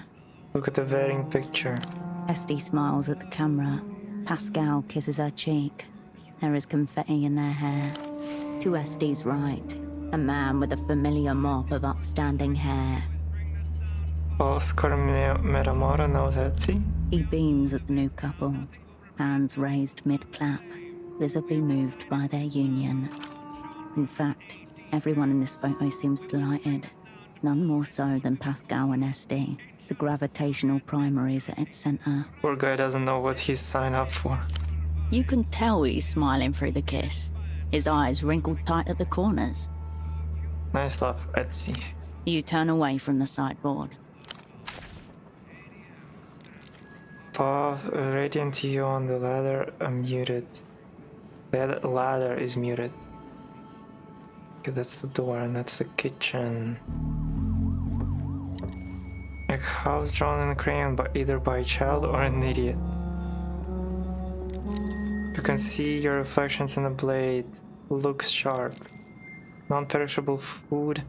Toiletries packed as if for donation. Hello back there. Just give me one moment. New cafetiere. Fiddly little thing. She hums happily to herself, fussing over plates and cups. Lovely weather we've had, don't you think? Say nothing. Milk in your coffee? Biscuits? We have chocolate, almond, plain. Any ginger? Her shoulders stiffen at the sound of your voice. The humming stops. Herschel.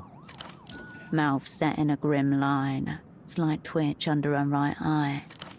What a surprise. She pats her left hand dry on the tea towel hanging from the cupboard. There are tiny little daisies on it. It's fine if you don't have ginger. Of course I have ginger, Herschel. So, biscuits? I'll just put a selection onto a plate. I have some new ones, actually. Chocolate. Thank you. You're welcome. It'll be nice to catch up over biscuits. To what do I owe this unexpected visit?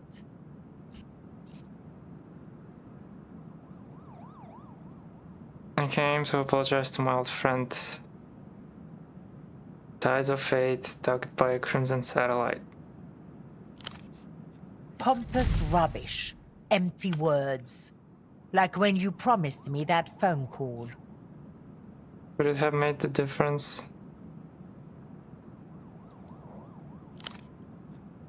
Yes. We were hunted, Herschel. The whole network. You placed me with Emter, surrounded by them, watching them search for me. I had to make myself safe where you left me. You signed peace away when you started working in espionage. I did, theoretically. But the check was never cashed until I met you. She lowers her head to stare at the red checkerboard flooring, at a point about 2 feet from your right foot. What did the opera do with you after you extracted yourself? Back of the freezer.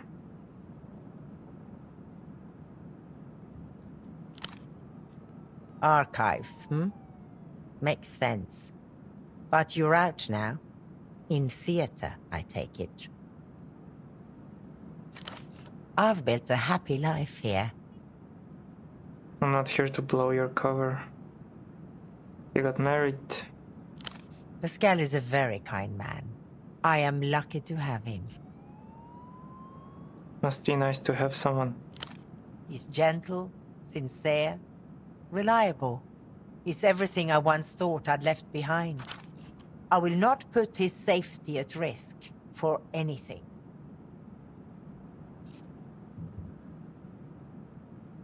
Stretch. Can we flirt with the archivist?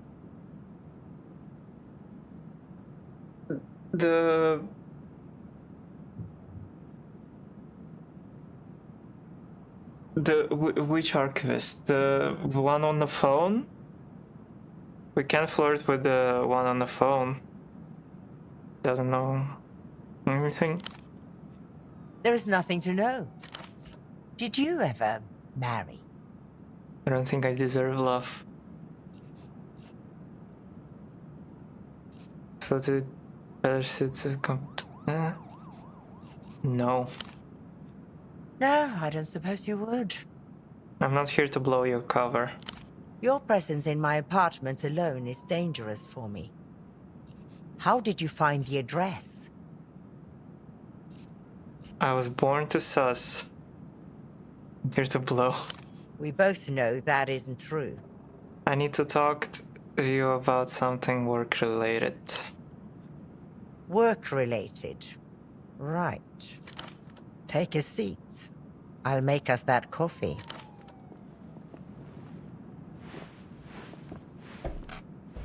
That's not a seed, bro. She spins towards you, arm raised.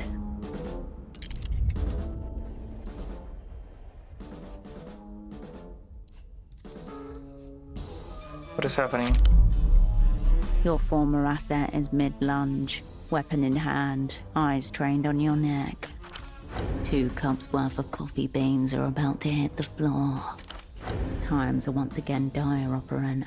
Your own shadow was turned against you. What is An her advanced weapon? cognitive maneuver could win the day. An auto-injector loaded with a medical syringe. Syringe contents mysterious. There's an ACM for situations like this. The remembrances tell of a word hidden for centuries by a convent of isolated nuns, then stolen by Probable, who told the opera that it means subdue in a long dead tongue. Too close, already in motion. Snatch it out of her hand. A single word to end this now. Worth a shot. Let's do it. SD hurtles towards you.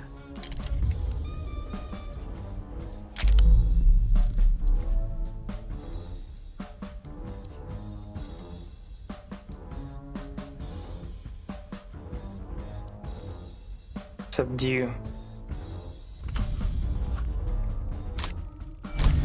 We're good.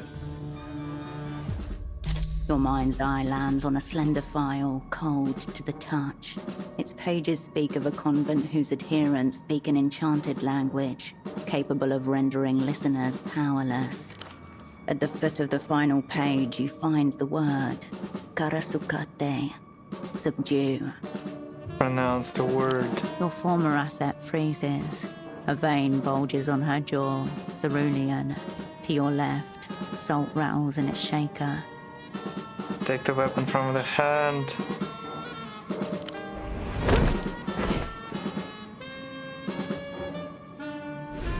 She staggers and sways, released from the word's control. Limbs twitching Don't as kill they her, come I'm not back gonna. online. I need her. She's my contact in the fucking communist espionage. How? A deep, choking gasp. She couldn't breathe. What's in this thing? She pants, hair sticking to her forehead, still recovering from the command.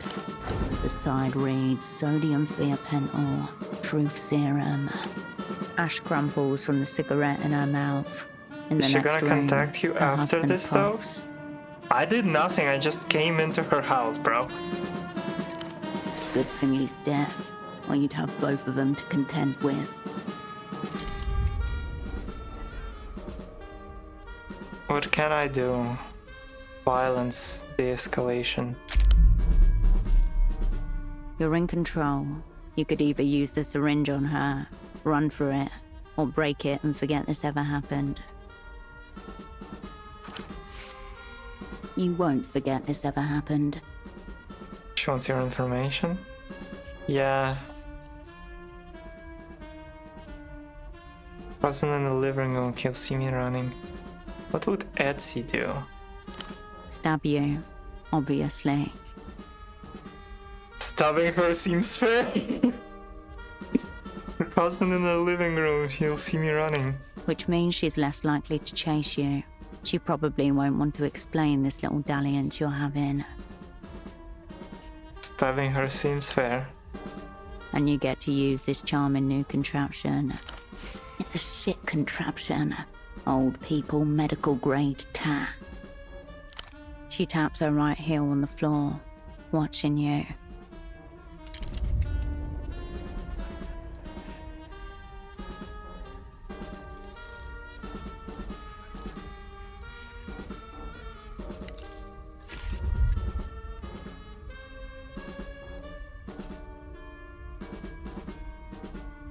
Okay. De-escalation it is.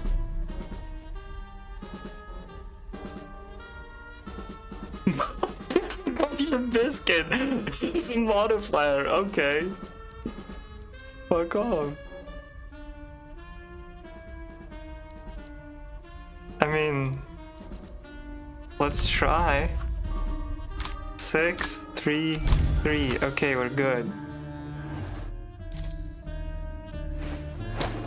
You grab the dial at the top of the injector and twist it hard to the right. Something snaps. You drop it and crush the pieces with your heel. Damn you, Herschel. The cigarette hangs limply from her mouth as she pushes her palms into her eyes.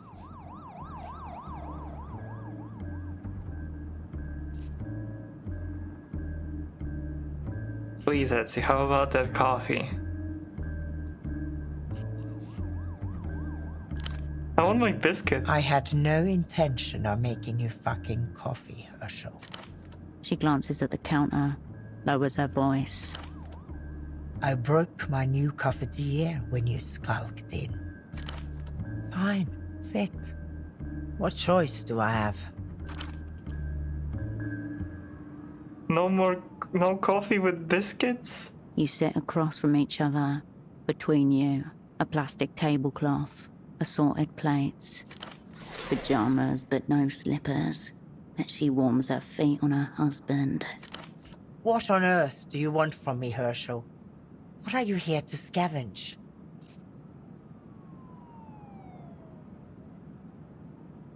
I need to trade a prisoner with Empter.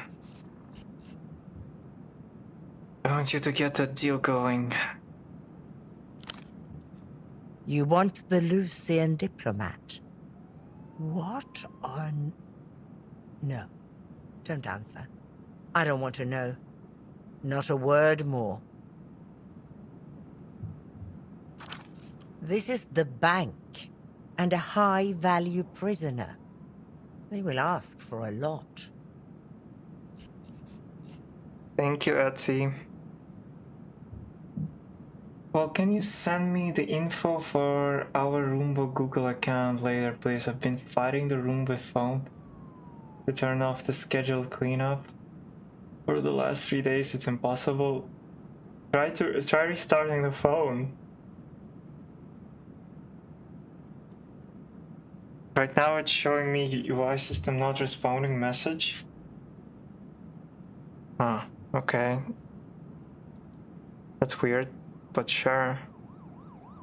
Thank you, Etsy. You're welcome, but I want to make it abundantly clear that I accept no further part in this. I know, that was a joke. It's like, oh, tried to restarting it? Expect a contact from the MTER negotiation division, and nothing ever again from me. And you let the prisoner know that the deal is in progress? They have no choice in the matter. It is not theirs to know. If you feel the need, do it yourself.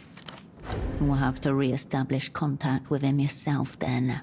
But there's no way you'll get back into that jail. Yeah, that's true. You could try rewiring the phone network to the intercom. Find a payphone. See if it's possible.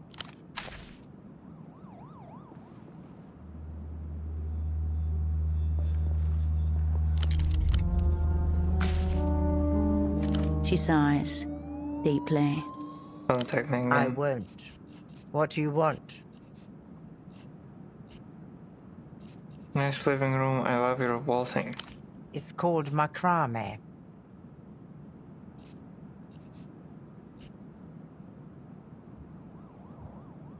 It says old people, but in a sentimental way that evokes pity and warmth. She closes her eyes and exhales. Very well. I'll see myself Goodbye. out. Bye-bye. Oh, what's that?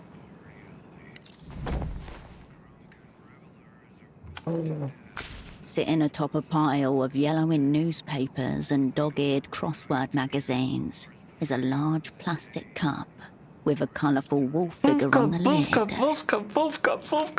He holds a long pipe in one languid paw. Placid his posture wolf. relaxed despite the twin blades chained to his back. One of the His wolves. name curls The around kids the in the bazaar side. mentioned. His little painted eyes are unfocused.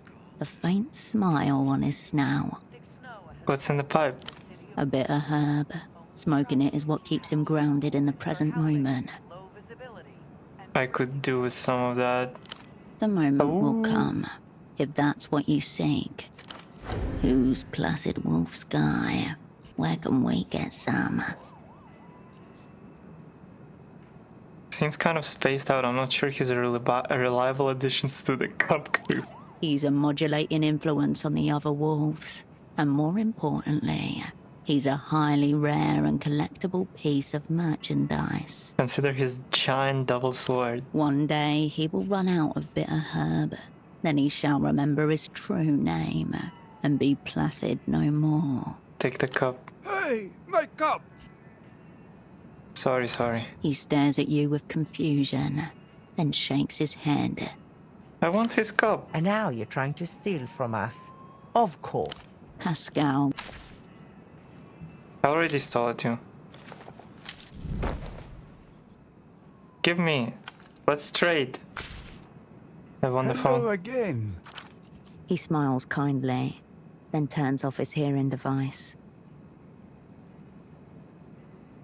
That cup there, is it yours? He follows your gaze to the collectible plastic cup and switches on his implant. Aha, yes. Placid Wolf. Very rare. Very rare. Big 66 Wolf fan?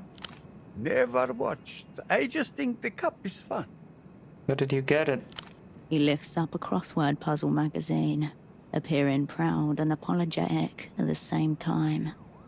I want the cup! Won the puzzle.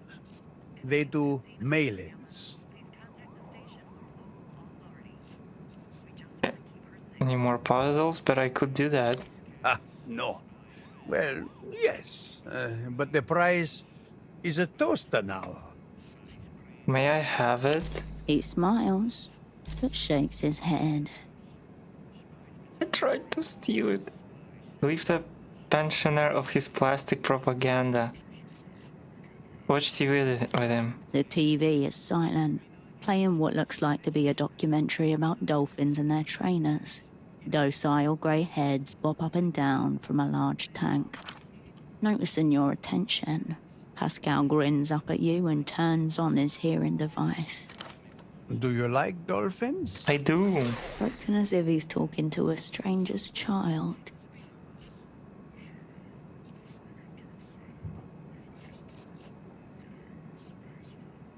They have more terms than I do. No such thing, though. Those are all meant. What? Only if they're existentially aware. I think I see what you mean. Stretch. People can be cruel to things which cannot speak for themselves, or speak differently.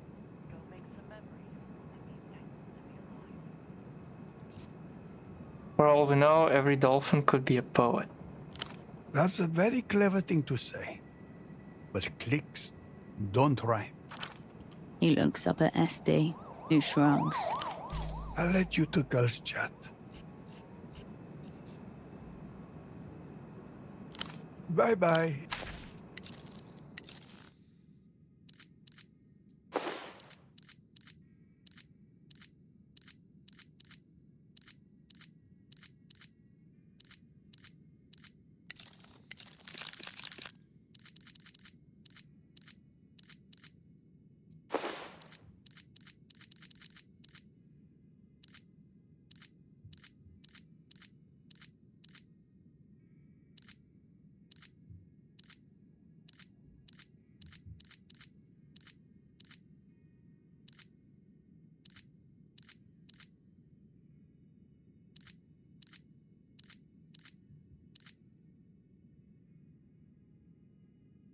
Guys, they gotta go. Eat pizza, have a headache, have fun, stream, love you. Love you too. Have a good sleep. Welcome. He looks over his shoulder to check in with Esty before smiling at you. I want the Wolf Cup.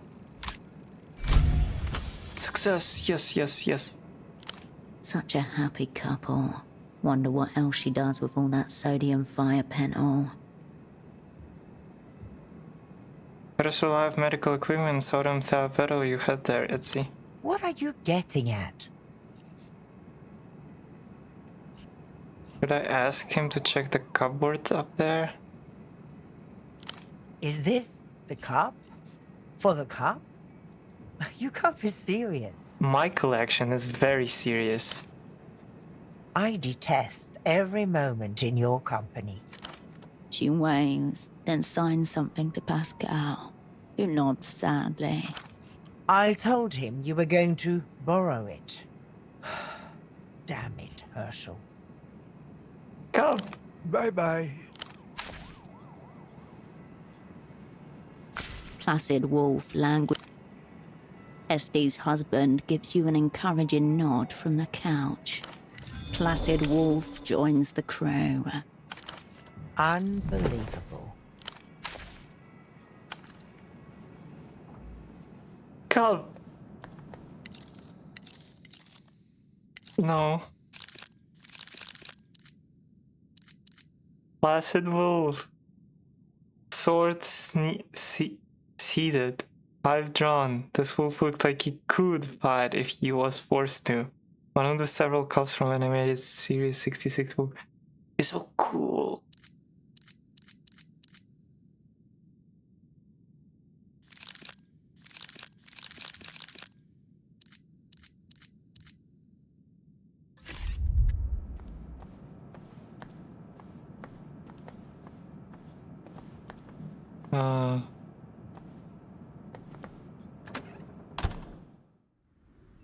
Yes, I got the wolf cup. Wolf cup, awesome. Oh, hello. Finally get up to speed, Operant. What are you doing here, Houseman? Just catching up on my shows. You see this one? Big and loose, supposedly. On the screen, a black wolf swings an iron slab of a sword through a row of chrome-plated adversaries. Arterial blood spurts forth in bright red gouts. That's 66 wolves. Probably a few too many by my count. Maybe the techno future's not for me. Reminds of something else I saw recently.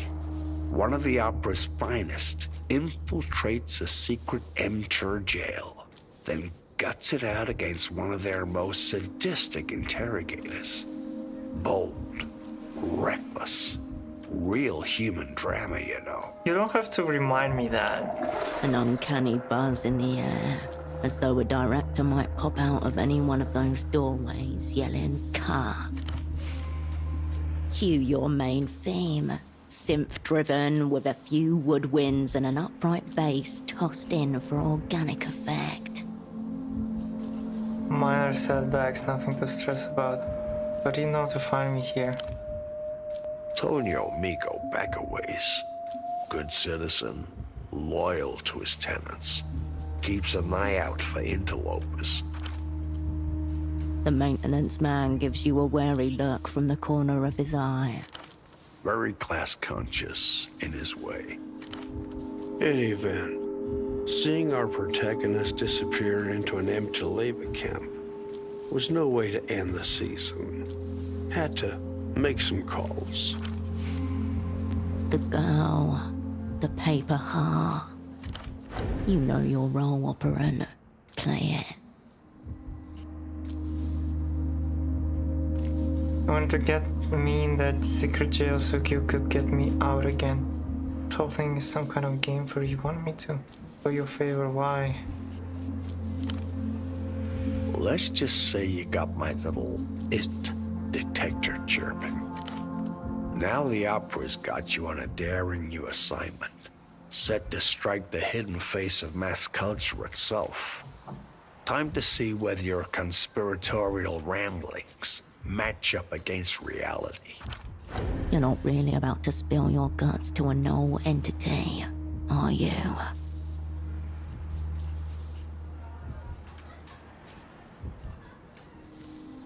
And I suppose you're about to offer me assistance. Take it from one who's been around. The bank didn't become the bank by taking the shit end of the term sheet. On the television, the Black Wolf's shadow extends over the last of his foes. A trembling angel lifts a bloody hand, pleading. Okay. Besides, there's others who may want a piece of your heart, if you're open to alternative bids. And I suppose you want to make a bid for my heart. As it happens, I still know some people in the Ministry of Mass Culture. Old friends, you know. I can make a few inquiries on your behalf, in return for your help with a personal matter. Okay, Captain Boxheart, tell me about this personal matter. A little archival research with a touch of smash and grab. Have you made it to the P-Tail track yet? A desolate spit of land on the edge of the city-state, formerly the site of Portofiero's doomed space program. Never been. Worth your time. Fascinating local lore out there. Remnants of Nestor's galactic boondoggle and whatnot. You're talking about Autonomia, that rocket that blew up. Widely believed to have blown up. Key distinction. Fast forward some years. I'm in the Eastern Republics on a little job. Client has me hounding former leads in MTER's Public Perceptions Division. My target's a retired filmmaker. I get him in a hotel bar, standard stuff, drinks and defection.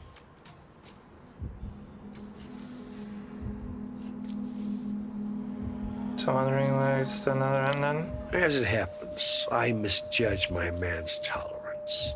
Next I know, I'm dragging him out of a hookah parlor at 3 a.m.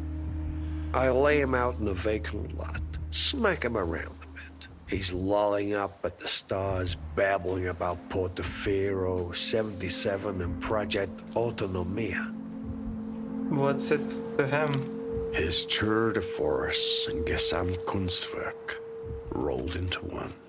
Special and practical effects, scale models, multiple camera angles, dozens of simultaneous feeds, not to mention an actual rocket launch. He's not seriously suggesting. You mean rocket no go boom boom?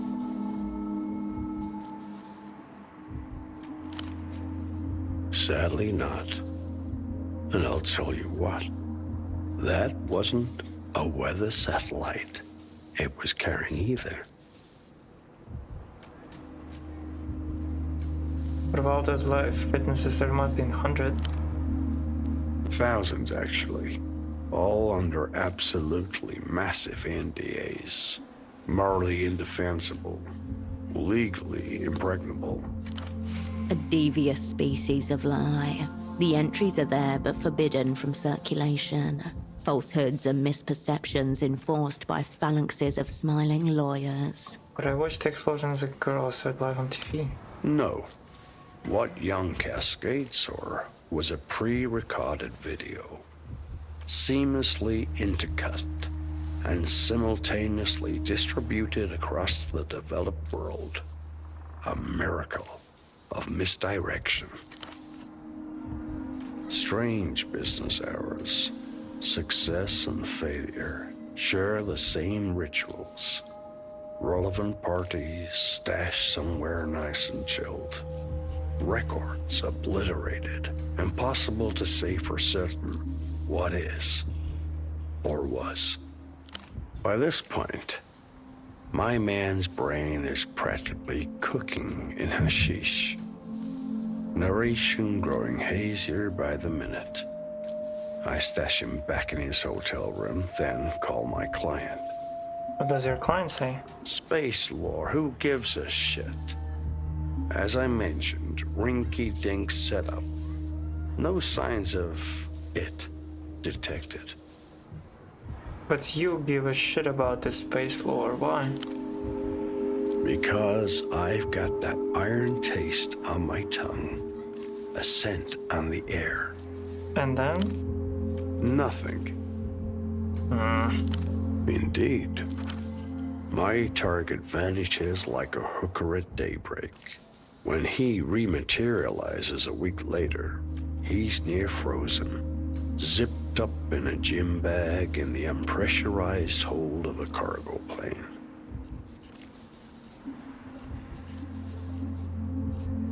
Got outspied, very sad for you.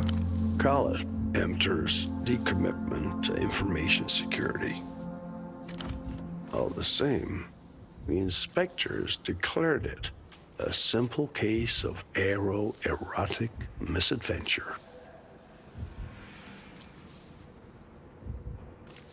A lawn party stashed somewhere nice and chilled. The old man gives you a slow nod. Here, the trail would have gone cold, but for this.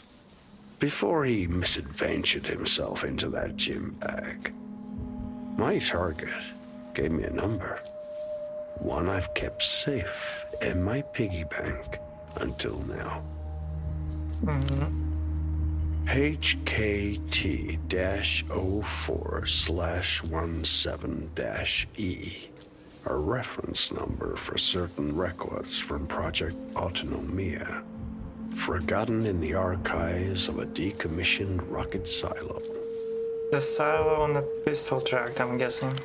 You've been paying attention. That's good. And if I give you what's in these records, you'll give me what exactly?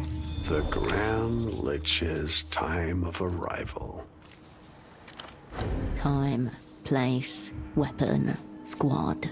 1/4 of your plot in hand. Meanwhile, the end credits have begun to roll on the little mounted television. Your eye catches on the words. Produced in collaboration with the Ministry of Mass Culture. Ave Imperio Luminoso. A better deal than you'll get from the bank, I guarantee you. Alright, I'll do it. Very good. Bring your flashlight and a good pair of walking shoes. I understand the stairs are formidable. Tell me more about these records, what's on them? If I knew, there'll be no task operant. Not weather reports, I'll tell you that much. I understand the archives are in a state of disarray. Ravages of time and so on. Still, I'm sure there's lots of interesting stuff down there. If you feel the horror of the blank space coming on. You could have brought this to the opera. Doubt it would be of interest to the opera, sadly. At least in its current incarnation. What about in previous incarnation? It would have lit up desk lights all over Novessa. A spiraling column of amber and green lights, 20 stories deep, pulsing as one. This all happened like 20 years ago. Why do you think these records are still down there? Portaferro in the early 80s was a different animal. Between Nestor's final exeunt and the economic meltdown, lots of things were simply lost or forgotten. A sizable portion of Portaferro's foreign currency reserves, dozens of tons of highly caustic chemicals. Why not? Perhaps certain records inconsistent with the prevailing picture of reality. How many stairs are we talking? The archives are on sub-level 3. Can't be more than a few hundred, probably. Well, this has been a fine change of scenery, but I should return to the Fog Mirror. We'll rendezvous there once you've got the records. Okay. As the old ones say, luck and skill operand.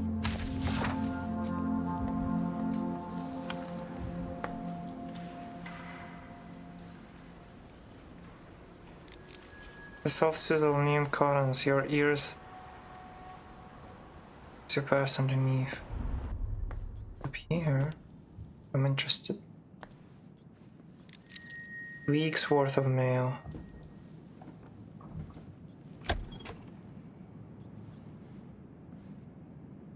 Boots. Tabby boots. You had meant to demonstrate to Carolina how to infiltrate an apartment. Instead, one of you knocked over a flower pot and you had to dart inside, panting, hoping no neighbors called the police. Cool, I've always wanted to spend time in Portofino jail. She picks up on your sarcasm, your lack of fear, echoes it. Little cuckoo. I hear the whippings are fun, if you're into that.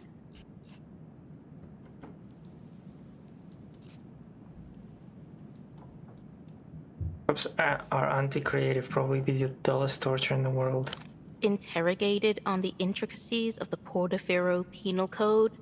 Mercy, please. Your laughter petered out, suddenly loud in the empty apartment. Have you ever been interrogated? Yeah, totally, but I did an advanced cognitive maneuver to displace my mind into an object. Whoa. Where'd you learn how to do that? The technique is over 2 centuries old, developed by Mercian monks in order to withstand the Inquisition. There is no record found of any operant succeeding in this maneuver. Why the fuck did I say that? You thought it sounded cool.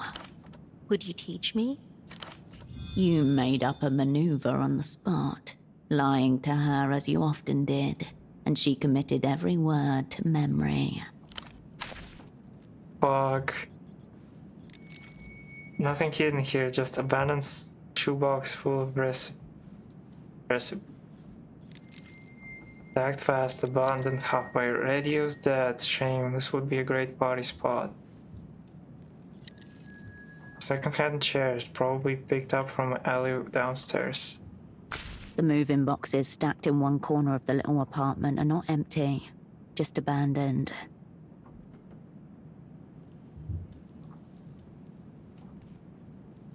The game is very laggy for some reason.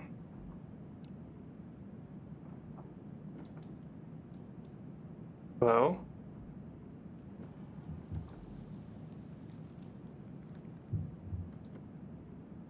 What's up? Why is it dying?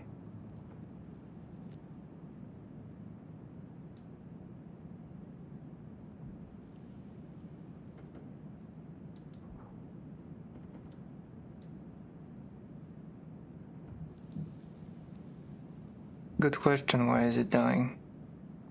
But no answer.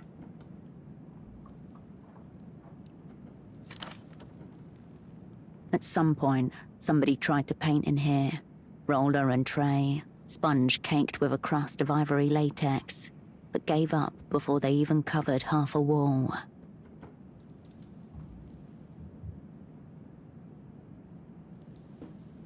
Well, seems I need to restart the game.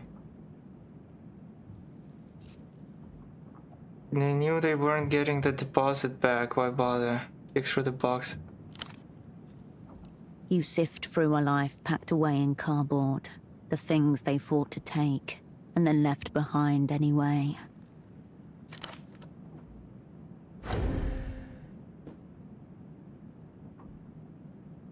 Old clothes, soften your hands from repeated washing and cheap deterrents, plastic toys, delight outgrown.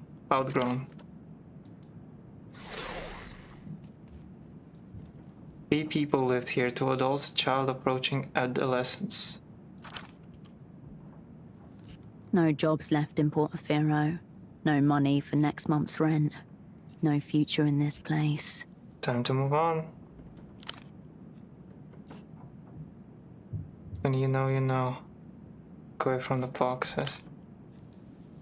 You fold back the tops of the cardboard boxes, covering their contents. It won't keep out the dust, or the next person to loot this place, but you do it anyway. Okay.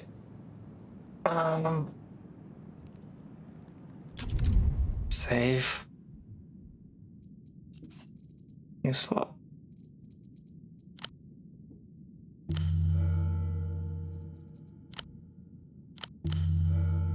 game saved. I'm gonna restart the game. Yes.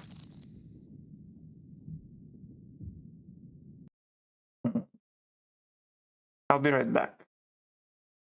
Let me run an ad while I'm at it. I can't. Why always when I want to run an ad, there's that was recently. Fuck off.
Okay.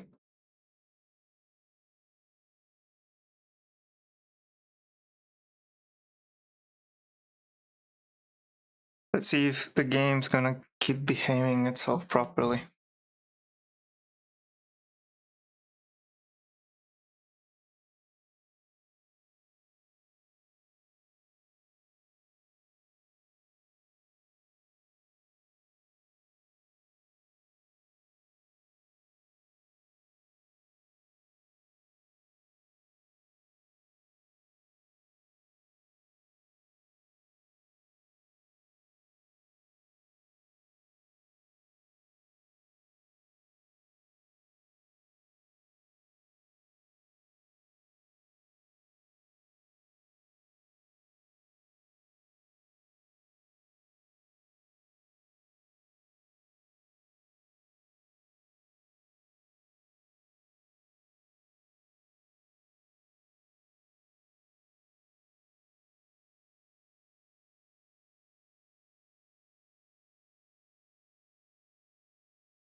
Hey, FPS is back. Mousetrap with a bloody paw in its grip, no sign of a rodent. Ugh.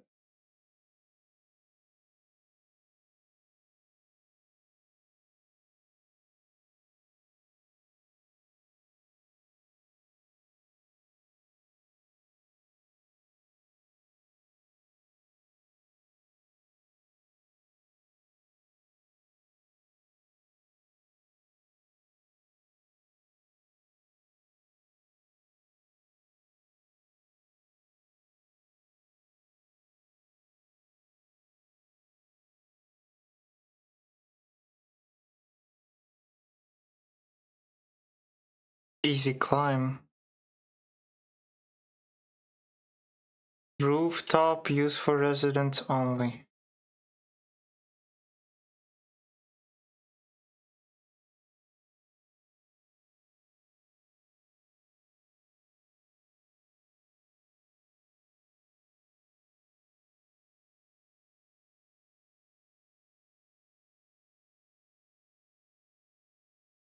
The hell did you come from?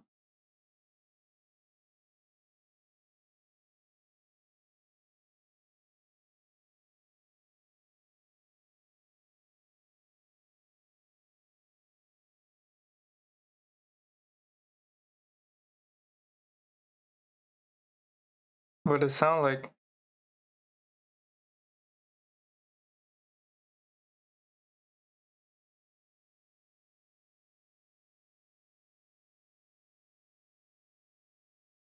Techno-fascist pop music, I don't know.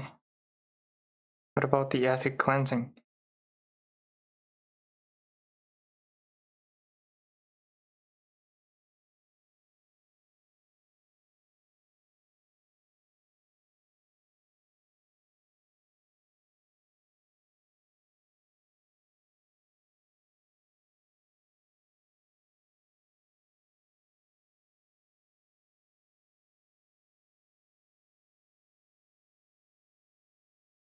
Black jacket?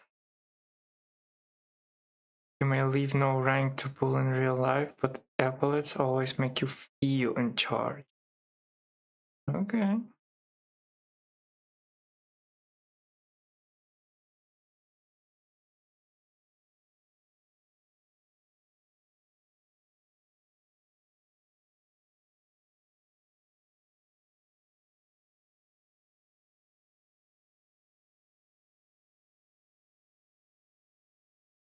Don't look down.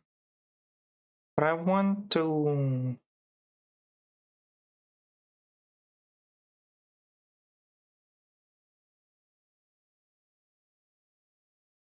The ground is enshrouded by fog. Subcommand Ascension Pack. Rug. Delirium plus 9. Clear time status effect. Okay. I bet this is the location of the Duchess. Oh my god, no. Navigating some areas here is a nightmare.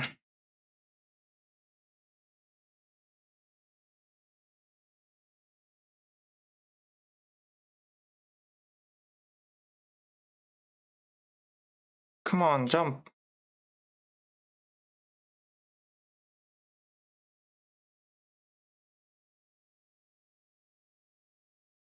No?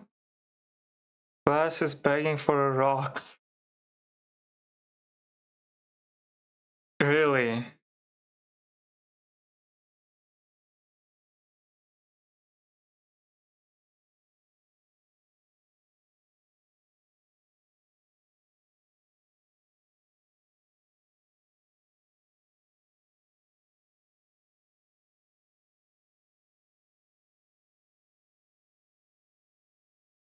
Try to see inside.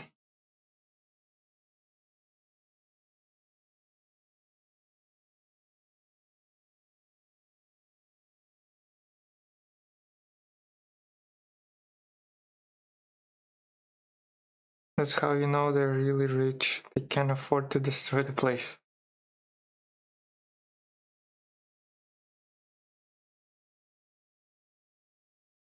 Can I get inside?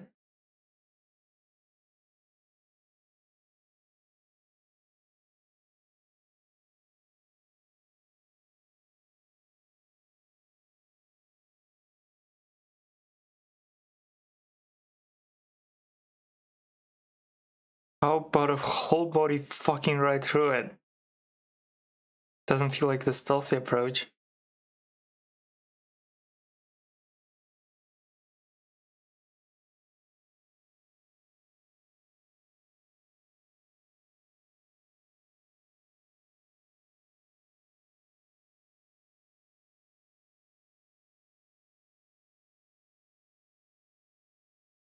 Modifiers. Cleaners on site. Gang has got you. Oscar directed you? Coordination. No security up here.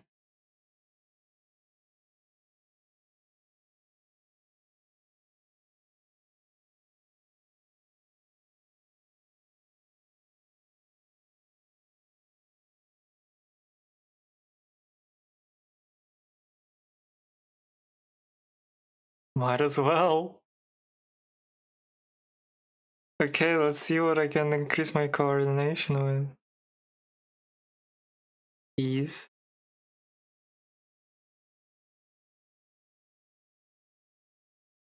What are these?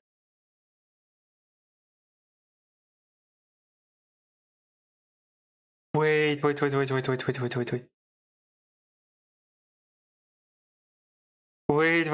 I have a cleaner suit. I have a cleaner suit. I can be a cleaner. Well, why would I? Okay, full cleaner suit. How do I? Yes. Yes. Yes. Yes. Yes.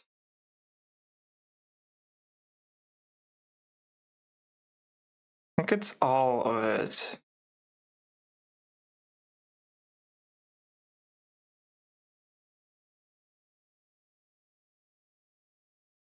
Yeah. Yeah, I know.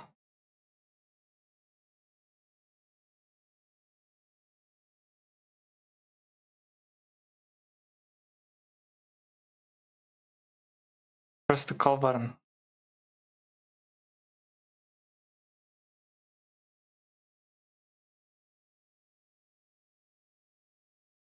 Hello, I'm with the cleaners.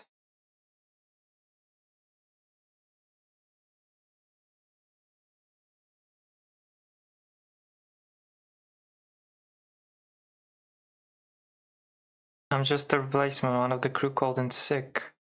I'm a specialist. Did they not tell you I was coming?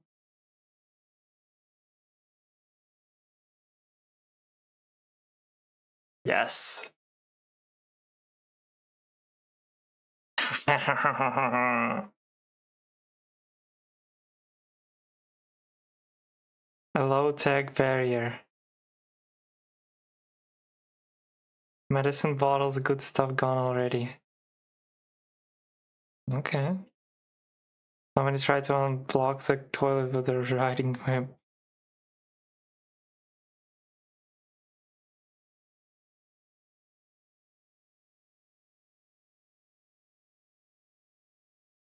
Check the jets. Go over the control panel?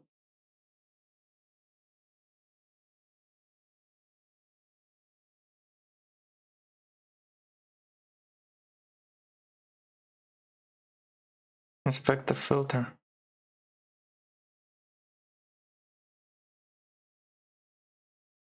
Shine a light in.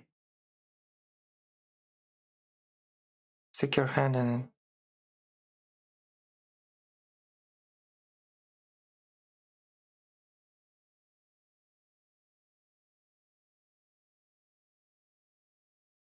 Pluck the slimy object out of the filter.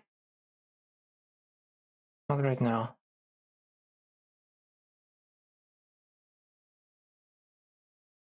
I know this guy.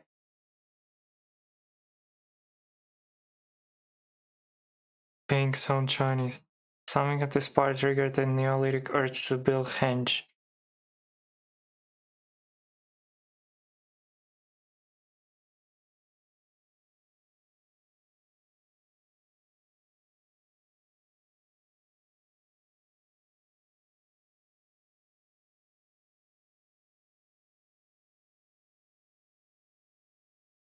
This was Holocine's favorite book.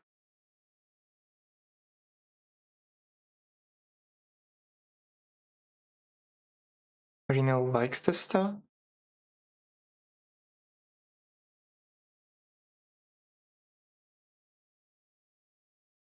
How far in is he?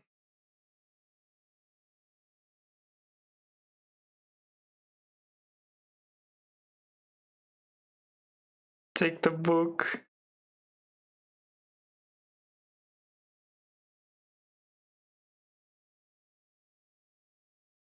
Someone's left a book here. Right. The carpet is steam clean only.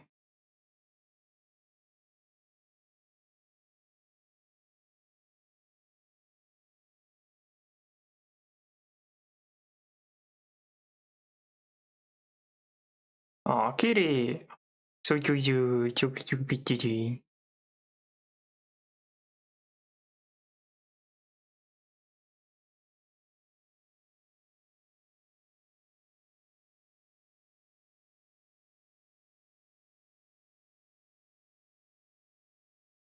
I wasn't thinking about the cat. Let's establish right away.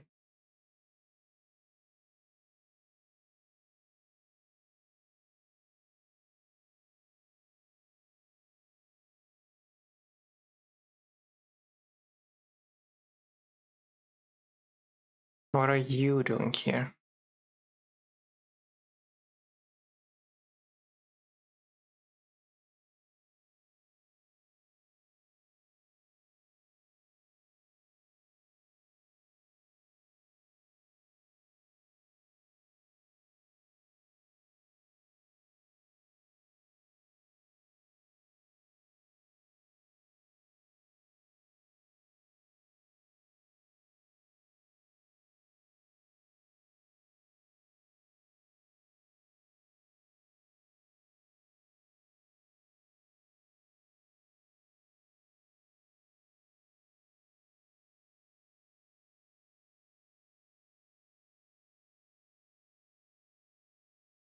Isn't that painting over there of the cat?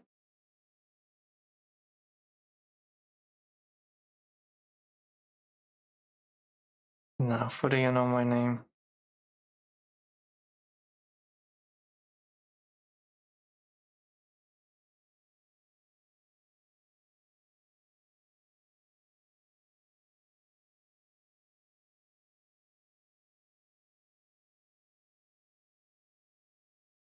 The cat knows nothing of cruelty or humor. What?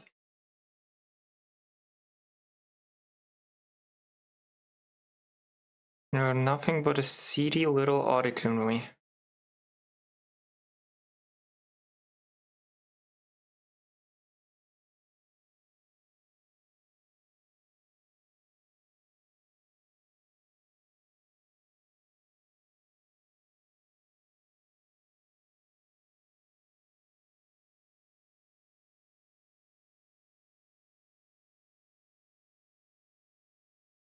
Old colleague, you think we used to work together?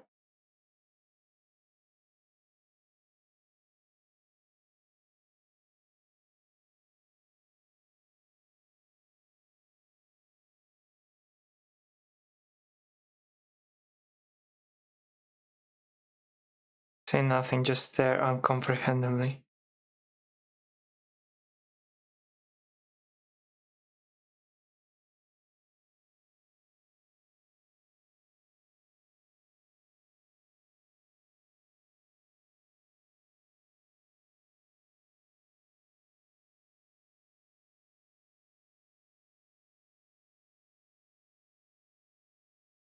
Yeah, what do you want from me?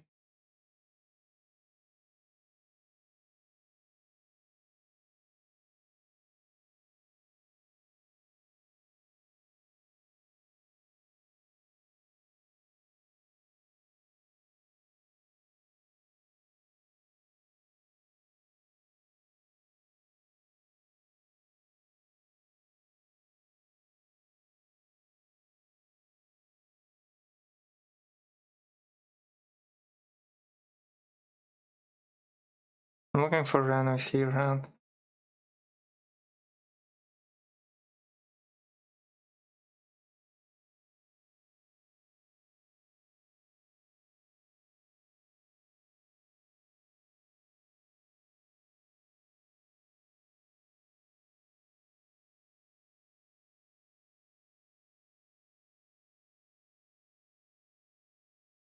Why would I work with you? I have no idea who you are.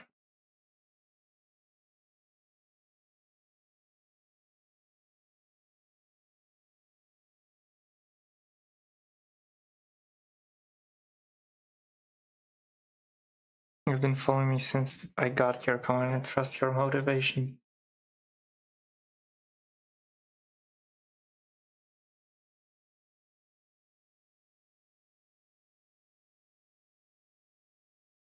We need to talk about Temple now.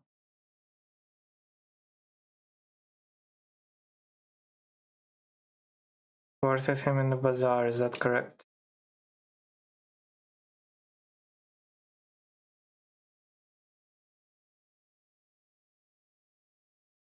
Why did you stop working with him?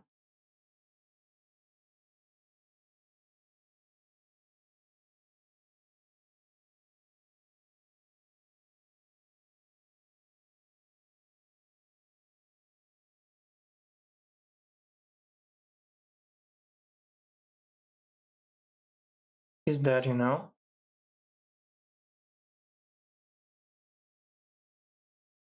Dead, Ignatz, as in dead.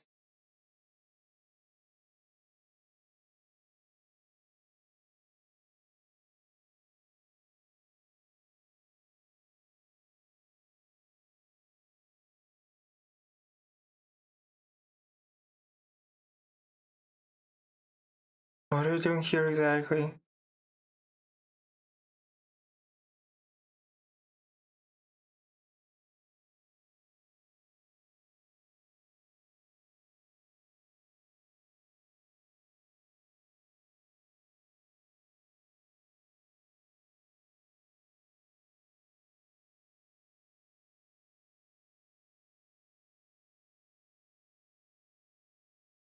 Your new employer being the Weeping Eye, of course.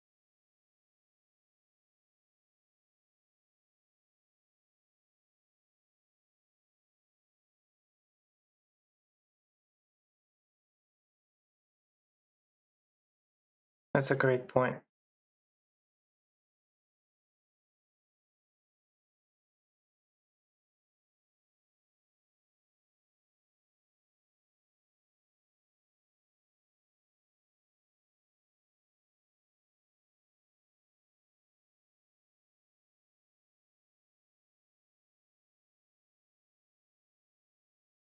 And that entails what?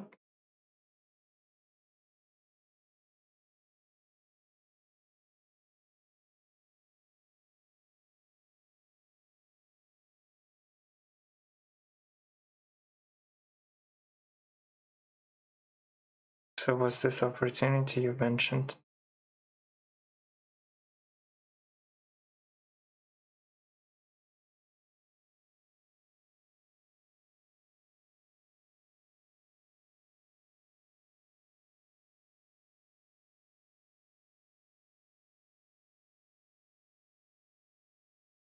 Venus, please, half the words twice as good.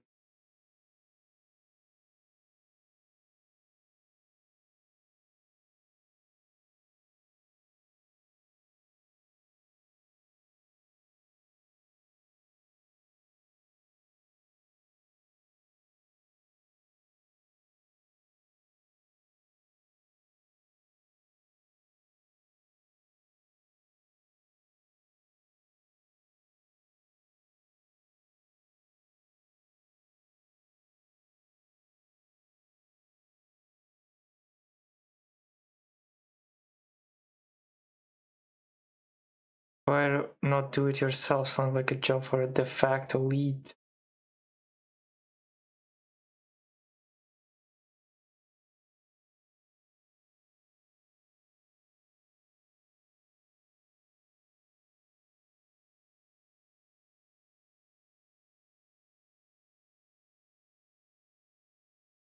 Does Emter gain by leaking the content of their own secret negotiation?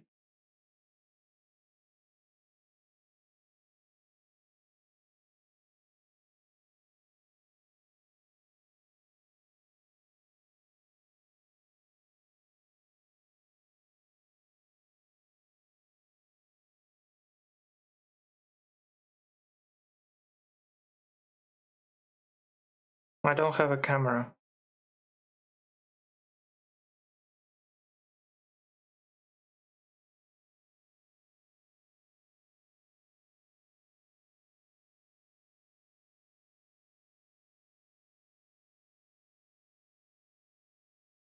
Is this for real?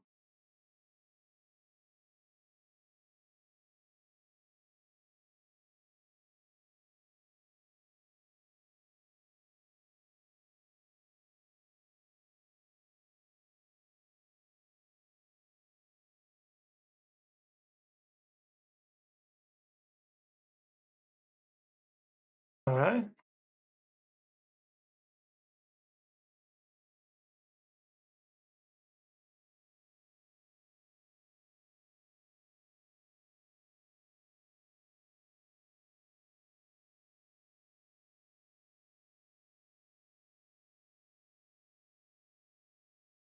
Anything else?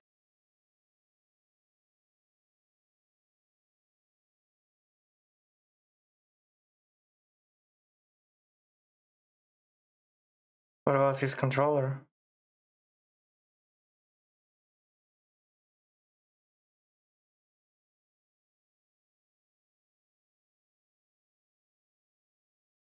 Where do I find them?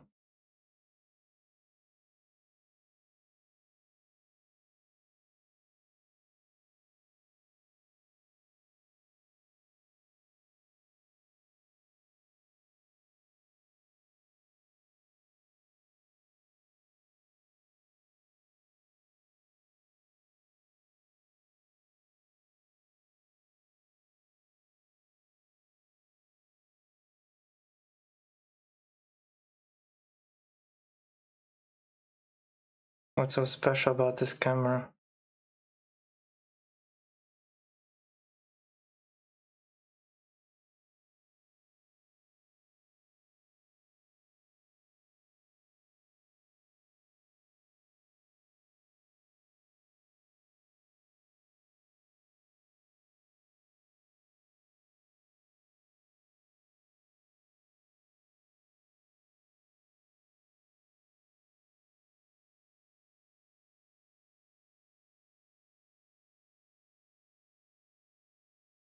Are you saying that Lusians can photograph people's thoughts?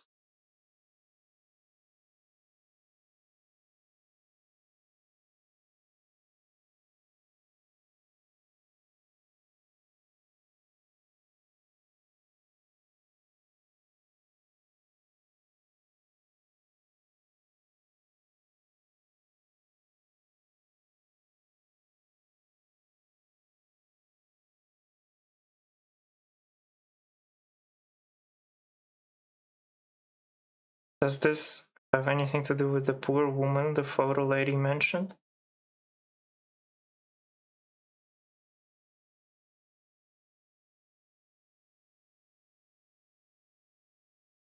Should I bring the photos back here?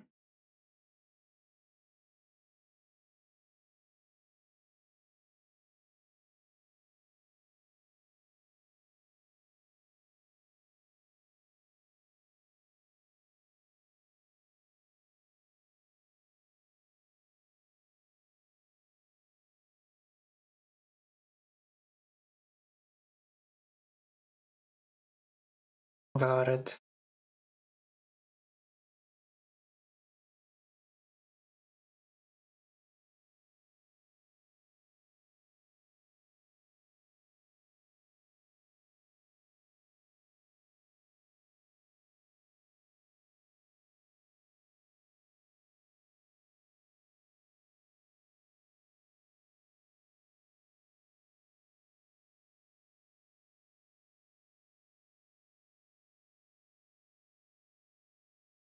We should have a painting of us like this.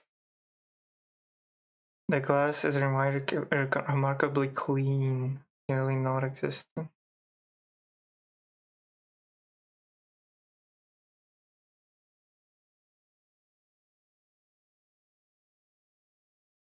Not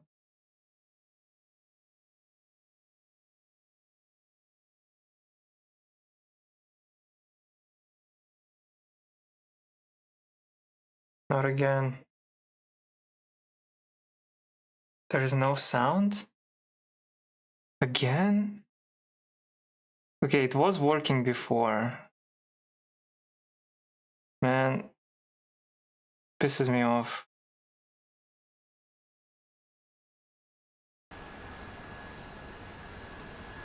Is there sound now? There is, okay. The rainbow lipstick kisses covers the page. A plateau cat run. You hear steady dripping from inside the fridge. Cabinet doors have been ripped from the hinges.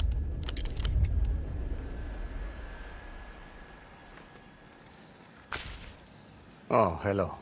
You're with the cleaners, I take it. The man stares around the room in bewildered horror, unable to focus on you. That's right, Lampadora's eyes are here for your satisfaction. Good. Good. Have you perhaps seen my model train? I suspect one of your colleagues may have misplaced it. Stop all the clocks. A purloined model kit. This investigation is priority alpha.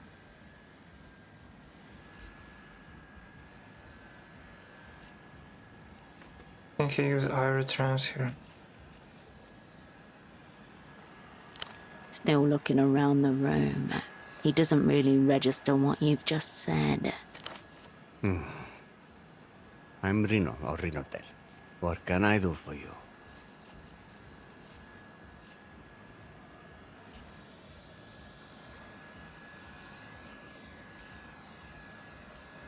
You mentioned missing train earlier, what about it? Where to even start?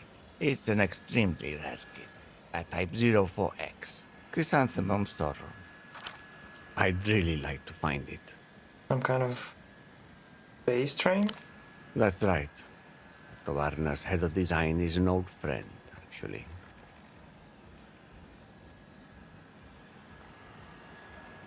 This Chrysophyrum Sorrow has gotta be your priority alpha, am I right? I'd really like it back. Yes. He throws a searching look at the empty shelf, as if expecting his precious chrysanthemum sorrow to have materialized at the evocation of its name. I'll keep an eye out for your train. Oh, thank you. It must be around here somewhere. Be well.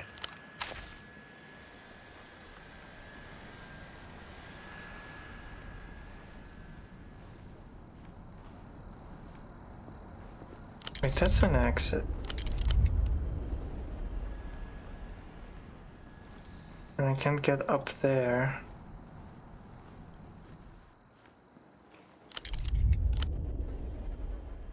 The hot tub's wrecked.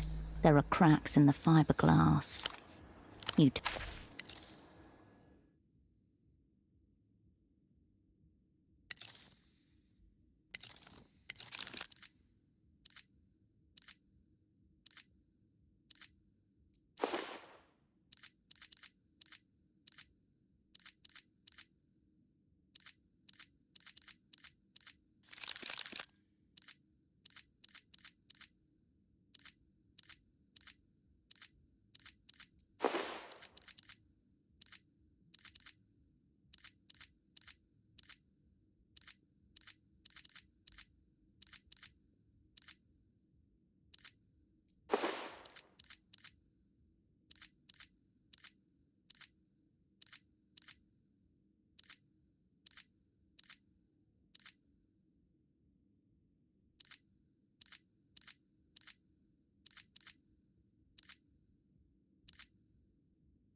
Fork door The origination's hot not tub's that wrecked. bad.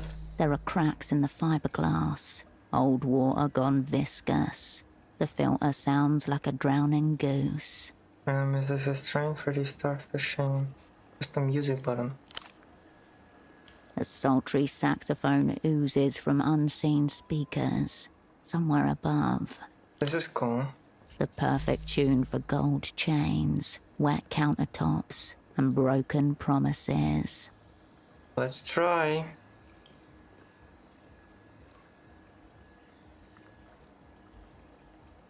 I need to roll at least 9. 4 and 5. Or 6 and 3.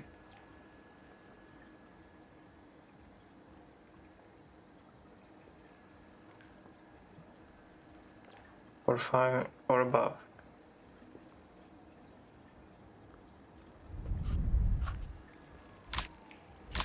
Oh, come on. Without much thought, you mash your hand into the filter at full acceleration. All attempts to get your fingers wrapped around the object are repelled. The sound of wet flesh slapping.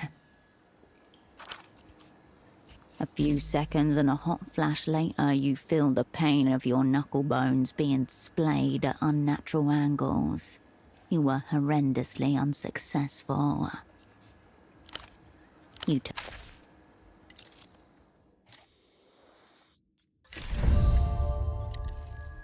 Soapy outline of someone's back.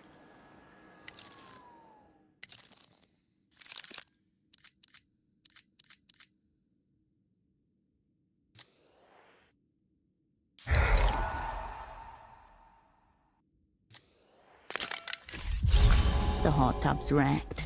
There are cracks in the fiberglass. Old water gone viscous. The filter sounds like a drowning goose. Please, pretty please. 5, 4, yes. It's cool. Your fingers and thumb form a 5-point grip upon the concealment in the pipe. Holding your breath, you apply pressure and pull. With a wet pop, you dislodge your prize. It's a model train, or part of one. The front end seems to be missing something. Obviously expensive, though the stickiness is probably not part of the original design. Behold, the counterpart to the wheel you filched from Mr. Oscar Metamoto. This is the junior negotiator's talisman of shame. Examine the train. Flourishes of ornate bronze tubing like alembic parts coat the upper side of a sky blue carriage. Unfortunately, at one end the fine craftsmanship finishes in an ugly tangle of plastic, where the other half must have been snapped off. Where is the rest of it? On your person. Right. Now that you have both parts, you could try repairing it. With how attached the materially wealthy are to their items, there's no telling how much they'd give to have something so precious back. You are forced to wipe it down a little bit before you can put it in your bag. The stickiness now taints your fingertips. You try to ignore the faint smell of lube and fecal residue. You turn around and head for the next disaster. Yeah.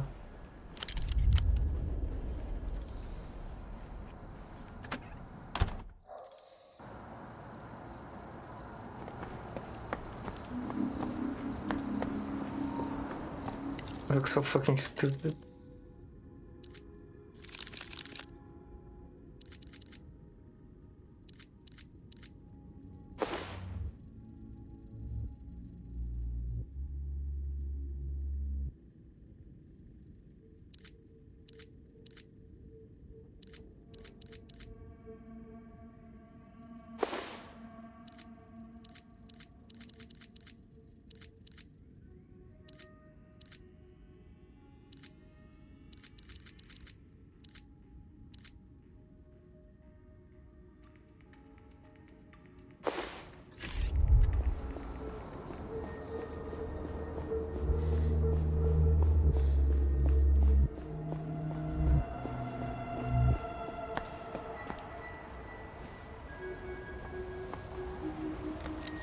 John yanked the receiver right off the cord.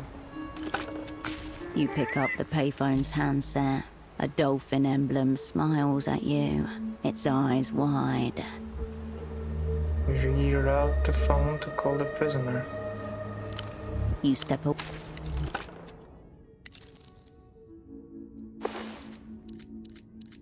I mean, yep. But I'm not gonna play with my chances here, so.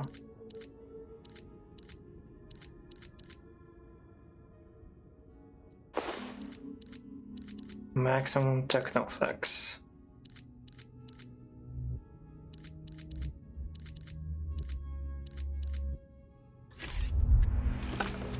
You pick up the payphone's handset. A dolphin emblem smiles at you, its eyes wide.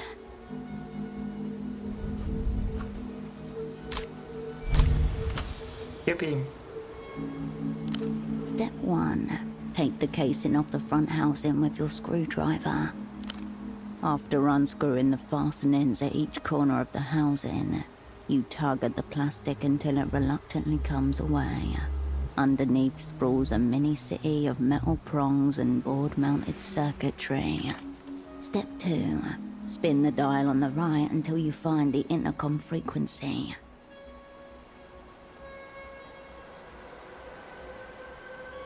Slowly turn the dial a click at a time. Crackling electronic waves break against an anodic shore. The occasional snippet from a conversation breaks up the rhythm, a word at a time.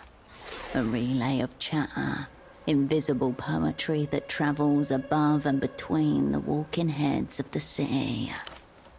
As you turn the dial, one word you hear makes you instinctively stop and listen to the rest of the sentence. In darkness without friend or comfort. Distant splash of water followed by thick silence. That's him, that's the prisoner. Yes, you're close now. The final step begins with you saving this channel and giving it a number to streamline any future calls. Step 3. Hold down the lever with the word reserve above it for at least 3 seconds. In your ear, a voice. Connection reserved. Please input an 8-digit contact number that will be assigned to this channel. You will need to remember this number. No need to make it difficult. Use vibrational numbers. Try cascade in numerical form. Let's do vibration. That number is already taken, says the voice. Please input an 8-digit contact number. 1111111. That number is already taken, says the voice. Please input an 8-digit contact number. 1 2 3 4 5 6 7 8. That number is already taken, says the voice. Please input an 8-digit contact number. Try cascade in numerical form. Number accepted, says the voice on the phone. Please hold for connection. Yes, what do you... Wait. Who's there? I can't see you. Or have my eyes at last renounced their function? Boo. Ah, it's you. I was sure you were dead. I am dead. This is the ghost of post-historical materialism here to haunt your shit. And in your post-life, you contrived some way to speak to me through these little books. Very well. What do you want? I found your exit papers. Ah, what relief. You've set an old man's mind at ease. But now I'm curious what you intend to do with them. Does that mean you've decided to help me get out of this place? Maybe I've got an offer for you. Joy. Telev has feet to raise me up from my despair. What's the price? The content of your mind. You're going to get me a shot at the Grand Lich. I suspected as much, of course. But tell me, why does your opera want to kill the Lucian Minister of Mass Culture? No judgment in his voice. His curiosity is innocent, almost childlike. Don't know, don't care. No? Why should you? You're just the errand girl. So I'm to play the traitor's theme. Help a gang of communist thugs assassinate my friend and master, all to disrupt our brilliant march toward the final society. The line hums. Dank water drips. Sure, nameless one. No problem. That's it? No pang of remorse about betraying your own kind? Cold tits. You turned their comrade way too fast. What have you got up your sleeve? Be serious. They took everything when they tossed me in here. I haven't even caught sleeves. I only hope that you don't plan to shoot me in the back of the head at your earliest convenience. An ignominious end for a poor prisoner like myself. Seeing as how you've already secured my exit papers, I suppose that means we have a deal. And what about my other requests? Tempo gave me certain assurances. Hang on. What? Nothing extravagant. Safe passage to Novessa, a residence permit and a little apartment in the old town, a lectureship at the Polytechnic, total immunity for any offenses your party believes I committed against the people. Speculative freelancing. Your old asset had no authority to make offers on behalf of the opera. Oh, what kind of offenses are we talking about? Don't worry. Only things of a purely cultural nature. No problem. Splendid. Then I'll await your word. On the device you gave to Empo. See, I was true to my word. What do you make of our techno-glories? I hear it makes copies of people. No, not copies. Imprints. The difference is subtle and fast. What it attempts to do is copy the mental pictures the machinery generates. Even then, the picture quality tends to be shit. The tragic beauty of the prototype. Trapped between the old reality that created it and the new one it failed to bring about. How does this imprinting work exactly? Begin with the memory. The more formative, the better. What the device does is transfer that memory from the user to the subject, making the subject believe the memory is their own. Of course, under normal circumstances, the mind would simply reject this false memory, the same way the body might reject a foreign organ. I heard drugs and hypnosis are involved. All transformation is violent. Don't be squishy. Naturally, the process works best on catatonics and simpletons. Like your unfortunate double, for instance. Yup. Assuming the subject is sufficiently pliant, the transferred memory imprints itself. And this mind constitutes a new psyche around the imprinted memory. A new psyche that mimics that of whoever supplied the memory. That's the idea, anyway. Of course, the quality of the copy depends on many factors. The vividness of the memory, the suitability of the subject, and so on. How did you get her hands on this device in the first place? I abused my authority and betrayed an old associate in the Ministry of Futurisms. I expect he's dead already. If not, he will be soon. You must understand, there are only 15 of these devices in existence. This is the only one outside the Illuminated Empire. The mere fact that I've shared its existence with you, a foreigner, a communist, a spy, would be grounds to execute me as a traitor thrice over. Enough. I have another question.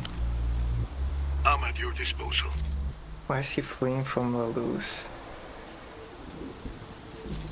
Ingrat's suspicions.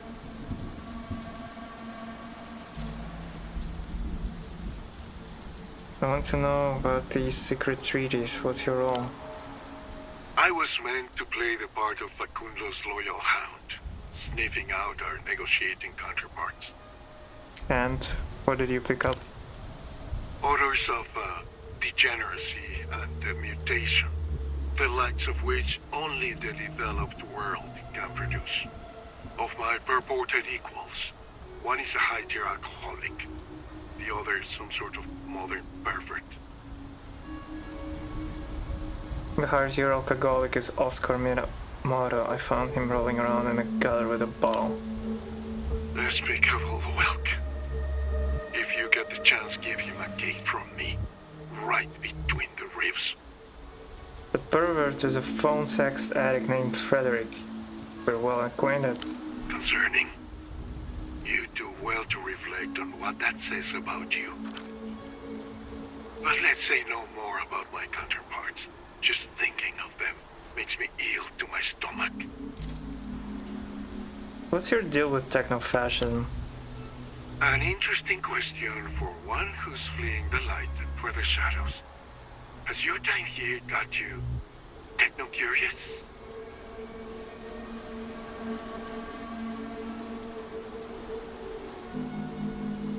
That's my thing, Dante. Give me that sweet forbidden techno-fascism. A long time ago, there was a clever man whose name has been scraped from the Universal Registry. That's why everyone calls him Anonimo. A name you recognize from your political theory training. A quasi-mythical figure. The first man to describe the ideology now known as techno-fascism. Dead 150 years before the invention of the computer chip. Now, our hero came to understand that history as we knew it was coming to an end. He could not say when or why, but he foresaw it before anybody else. This clever man advised the Emperor that the end of history will require a final subject, one that could only be fashioned by a final society. Somewhere, the sound of a bell muffled by a dishcloth.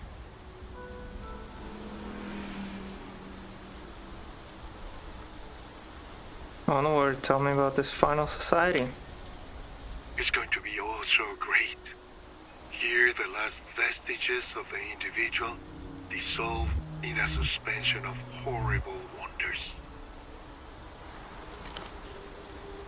They say history is the only true consciousness, a great pulsating body of humanity longing on a mass scale.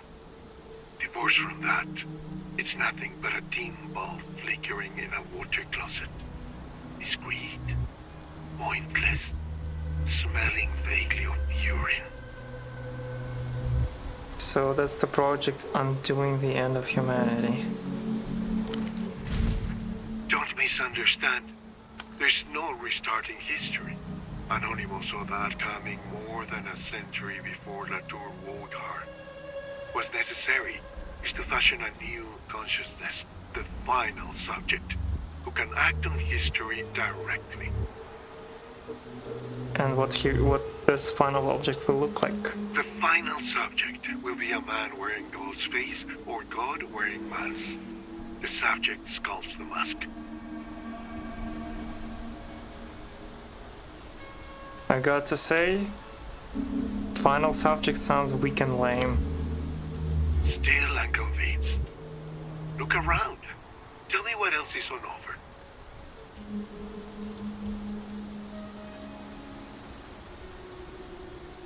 Post-historical materialism, of course. An infant ideology, always on the cusp of its first step, yet stumbling on its heel.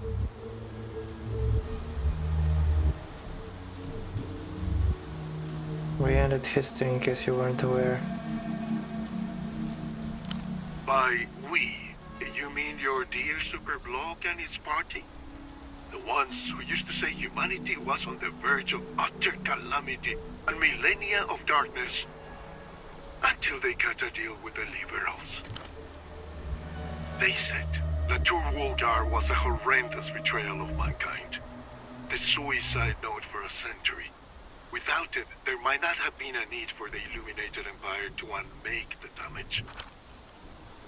Of course, you can't just lead with suicide and the philosophy of history. That's what the Electropop is for.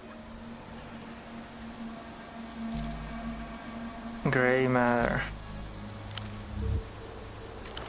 The receiver clicks back into... You step away.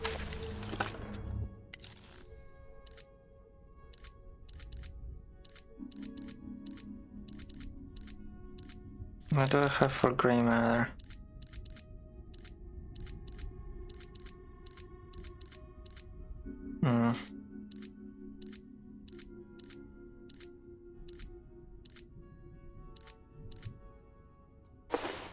Not much.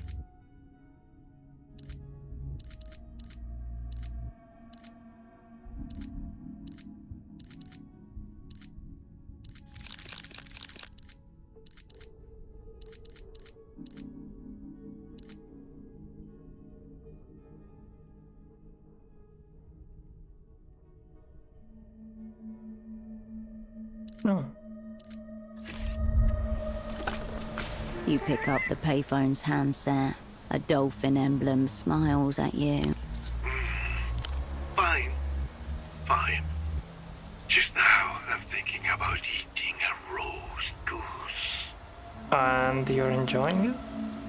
When true freedom is impossible, the difference between theory and practice is very small.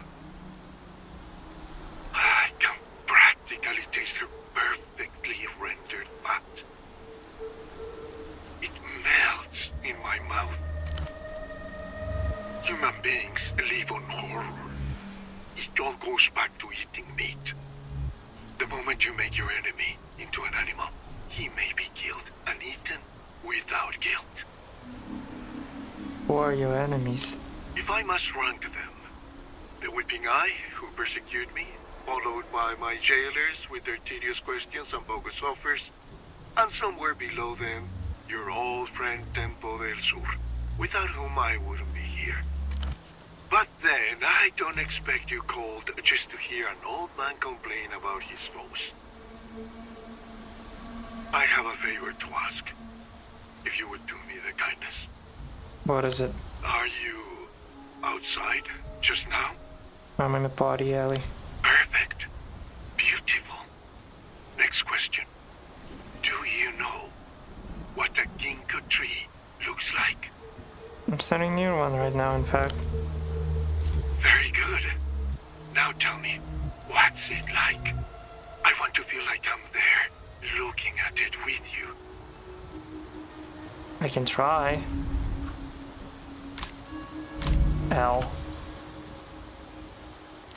Metaphors, sensory details, vivid descriptions.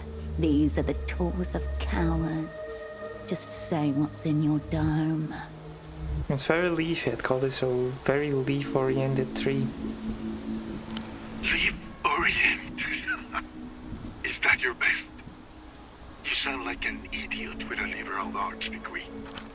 Education, University of Landau. Degree incomplete.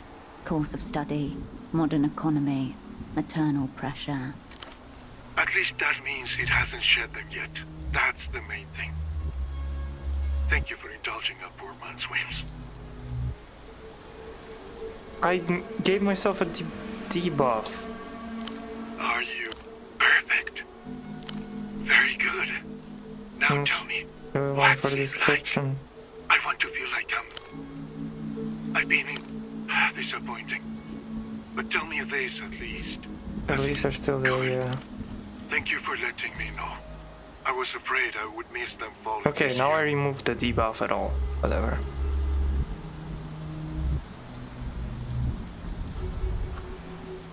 Four, 6, let's go. Nearly all defectors are driven by one of 4 factors. Greed? Easy to rule out. If money were his angle, he'd have gone over to Emter already. Coercion? Unlikely. If it were a question of leverage, Tempo wouldn't have been promising red-titled apartments in Novessa's old town. Bingo. Perhaps a partial explanation, but incomplete. He's more at ease behind the curtain than in front of it. Disenchantment. The ironic tone, the deflections, the allusions to persecution. Taken together, they suggest... You don't believe in it, this final society, an enemo. Any of it. A grave insult. I'm a loyal servant of Facundo Reyes and the Ministry of Mass Culture. Few have given so much as I. And yet here you are in a foreign jail, offering to sell him out. That's between Facundo and myself. You can't understand. Help me understand them, if I'm to help you. The lock clicks, then releases. I already told you about Brilliant Obscure Anonymous, but I left out something important.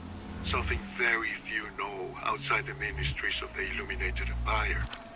You see, our clever hero realized that if he were to actually build the final society, he would first need to defeat the 3 fears. Which were? Lo incognito, of unknowing. He conquered through technoscience that extended humanity's dominion over material reality. El otro, the other. He conquered through all-powerful techno-statecraft that united and purified the people through overwhelming violence. Very good, the people said. More, more. And the 3rd fear? By now, Anonymous was growing very, very old. That only left La Muerte, death itself, the greatest fear of all. And Anonymous realized he wouldn't conquer it before it conquered him. So he was forced to get creative. What did he do? The Emperor's minions found a boy from Anonymous' same small village even, and they set about trying to imprint our hero's consciousness onto this fresh lad's developing psyche. Did it work? Our boy fucked himself out a window. So the minions barred the windows and got another boy. That one hanged himself, and so on and on, until one day, a monotheist mystic from Mircea introduced Anonymous to the principles of guided dreaming. The motif of dream instruction recurs periodically throughout Mercian history and culture, most recently as a weight loss fad. Soon the Empire was secretly raising dozens of boys according to a strict regimen drawn from the recollections of Anonymous diaries. By night, his theories and essays were gently massaged into their dreams like raw dough. And? Most of them failed too, but not all. When Great Anonymous finally shit his enormous bed, he left 3 imprints that he acknowledged as possible facsimiles of himself. But they would not see the end of history either, even as a new generation of minds were imprinted from them, and so on and so on. As you take in his words, it dawns on you that he's led you all the way to the precipice of a great realization. The imprints are growing further apart. Yes, not only Facundo. The entire ruling caste of the Illuminated Empire is a single decaying mind in violent conflict with itself. Ever more refined dream guidance techniques, MRI machines, and dissociative anesthetics can't avert this basic fact. With each generation, Anonymous resembles himself less and less. It's like the Ginkgos. I'd say Anonymous imprints are a cruel parody of the Ginkgo's miracle. What's the point of the device then? You can imagine the promise. Less degradation and deviation without the human cost of the old methods. A truly techno solution to the third fear, our best chance to produce the final subject. Only it doesn't work so well. No. The burning horizon recedes further into the distance. What will you do if I get you out? He seems to think about this for some time. I'm not sure. All I know is I don't see the radiant techno-future when I close my eyes. What do you see instead? A small village along the coast. A beautiful woman playing the bandoneon. Abundant fish hauled from the water by skirted men and grilled over coals right on the beach. Their flavor enhanced with nothing but black bits of their own carbonized flesh and a squeeze of lemon. Good for you. Even if I never make it, death en route sounds vastly better than waiting for our mutual antagonists to bash Facundo's itinerary from my brains. Why don't you tell me the Lich initiary just to be safe? Nice try, nameless one. But no. I like my secrets where they are. If you want me to share, you've got to get me out. I can see your Ginkgos tree from here. Very good. Now tell me. Yeah. Good. Thank you for letting me know. I was afraid I would miss them falling this year. The receiver. You step up. Okay.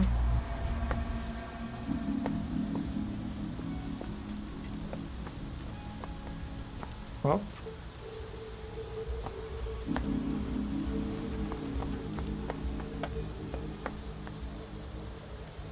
I guess I can...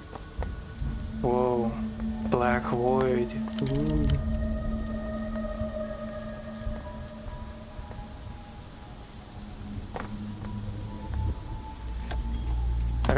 I gotta get money. Money time.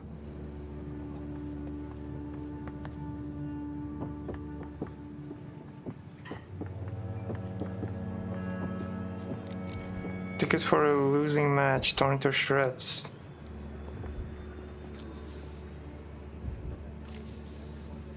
Oh, come on. No, that. The circulation mechanism for the smell of stale beer. Hello again. What'll it be? And Schnapps Memorias, memory place tricks.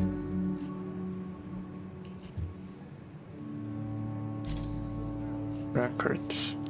See you. I can do records. I can have records better than all of you.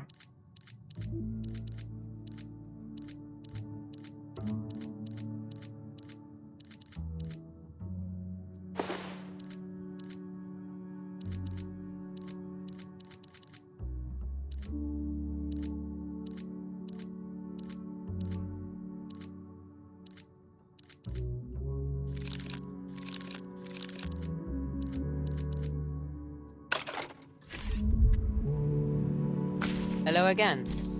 What'll it be? Look around.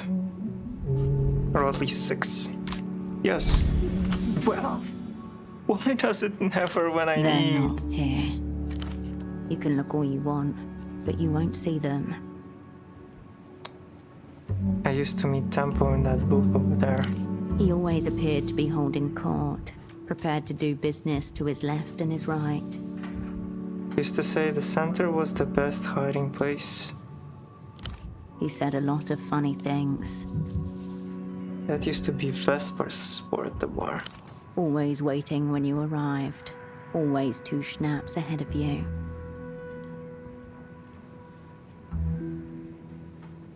A real credit to Carabineros. Official opera policy only reimburses 1 drink per asset meeting. He'd cover you if you whined about it, but only if he was already getting one for himself. He always sat on that top. Arms folded, unapproachable. She didn't want to be disturbed. Product of her generation. She knew how to keep herself to herself. Also, what made her a good asset. You were lucky to inherit her. Ramses used to hover around the cigarette machine. He would slice the papers open and roll in the dope right at the table. Like one of those master sword makers the government subsidizes to make 2 blades a year. God, he was so slow. He would always say that quality can't be rushed. Adeline was always studying the television. An awkward gesture. She was uncomfortable meeting in public.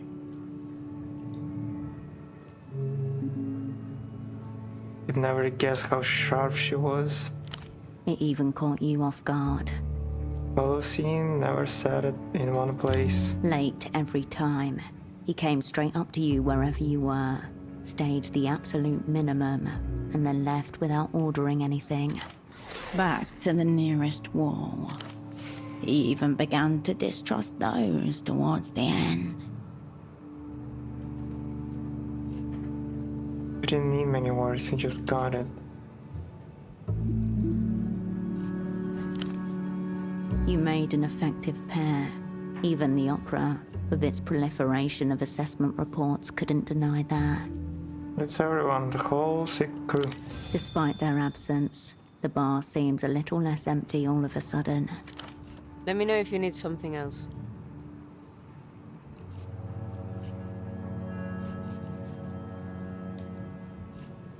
Would you know a guy named Ignaz, amateur photographer, big ugly coat? Is that his name? Is he a friend of yours? Good God, no. She lets out a soft chuckle. Does he make you uncomfortable? I'm fine. Trust me, I remain unfazed by much stranger things. See you.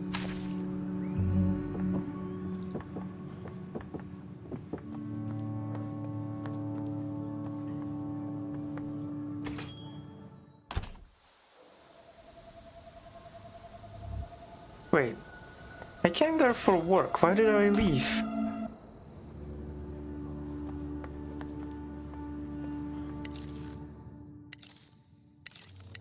One more coffee.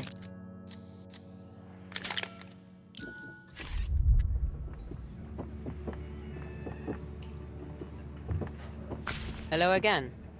What'll it be? Tag me in, Lucia. Offered to work again. Alright. I need you collecting empties, soaping up, rinsing, drying. Got it? You scoop a pile of empty glasses into your arms, lugging them through the crowd and back to the deep industrial sink. Shoulder, shoulder, elbow, elbow. You do everything to maintain your grip.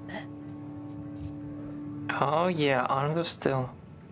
More than once your confidence is tested as a glass tips, another slips and a drunk sticks a foot out in front of you as part of a dare.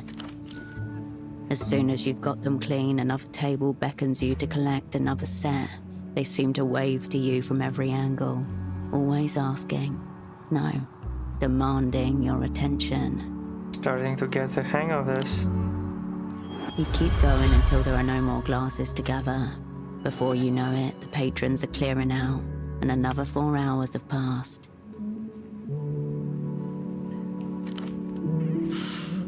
That was a busy one. Nice job.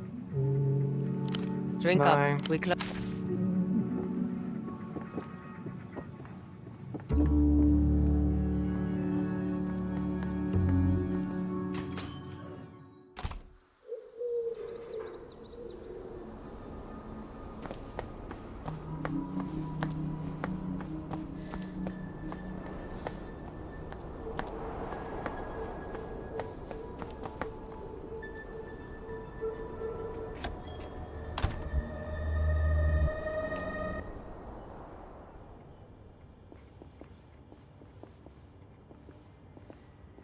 Operant, a handsome man wearing very odd headphones left this for you.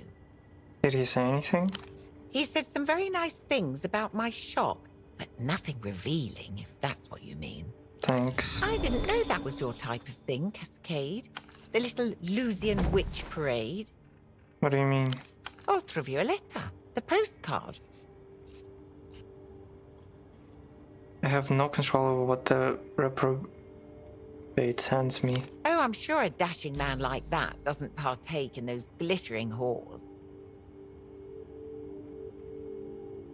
Sensors. Sensors. Wait. I want to censor her. I want to sniff her.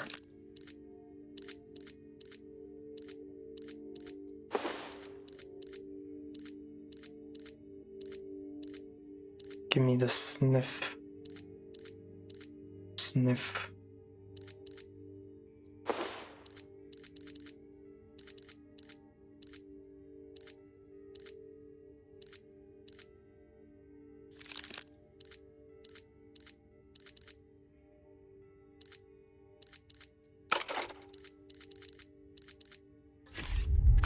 I'll print. Roll at least 4. Yes. Sweet, slightly pungent, reminds you of overripe apricots. All signs point to... Ether. Excuse me? Ether. I've been rumbled. She produces a small brown glass bottle and sets it on the counter. It used to be a respectable habit, you know. Prescription. I don't see why a little rag now and then should be a big deal.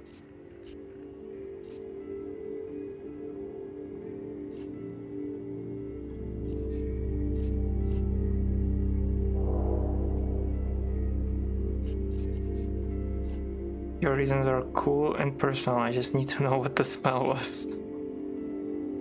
All the same, it's terribly unprofessional. I should really quit.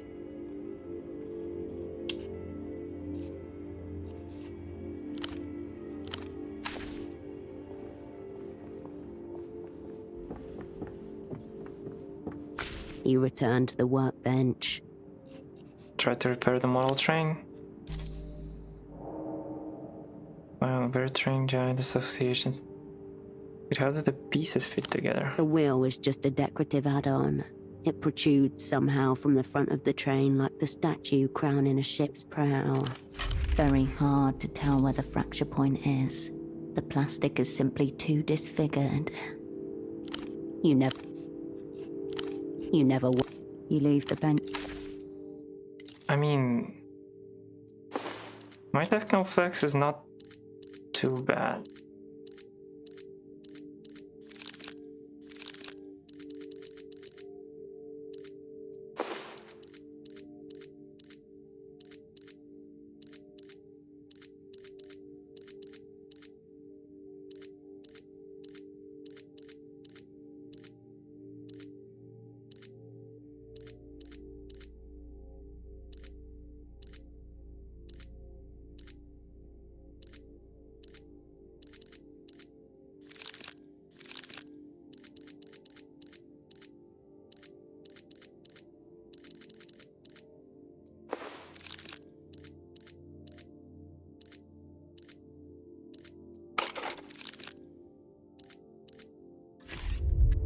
You return to the work then.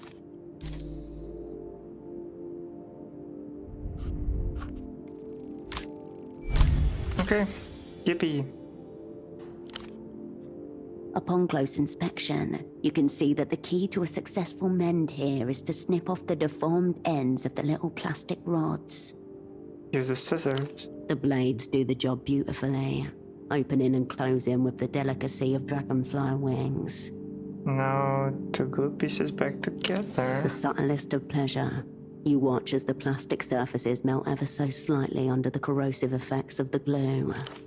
Once everything is covered that needs to be, you make the two pieces kiss and watch the plastic bind. Review your handiwork. Crowned with its free-spinning bronze wheel and curling designs, the train is a thing of exquisite craftsmanship.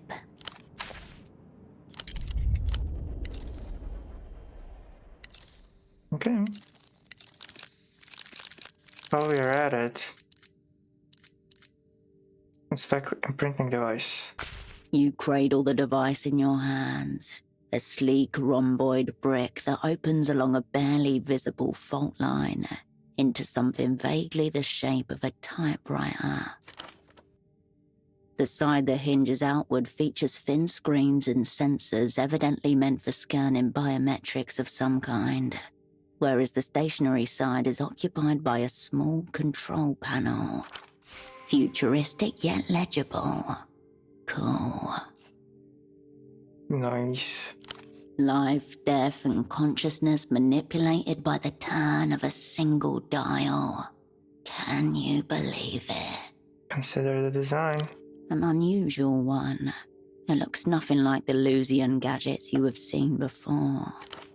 It's evident that this is not a consumer product. It is commissioned by a select few and spurred by a grim agenda. In effect, a declaration. What does it declare? That the future belongs to La Luz. A world where great audio-visual processions broadcast hope across the cold firmament, and cerebral networks connect all smiles. Sounds lame. I look forward to proving that wrong. You may, but for now, their device is in your hands. Turn on the device. The device's shell pulses red for a moment. The screen remains blank.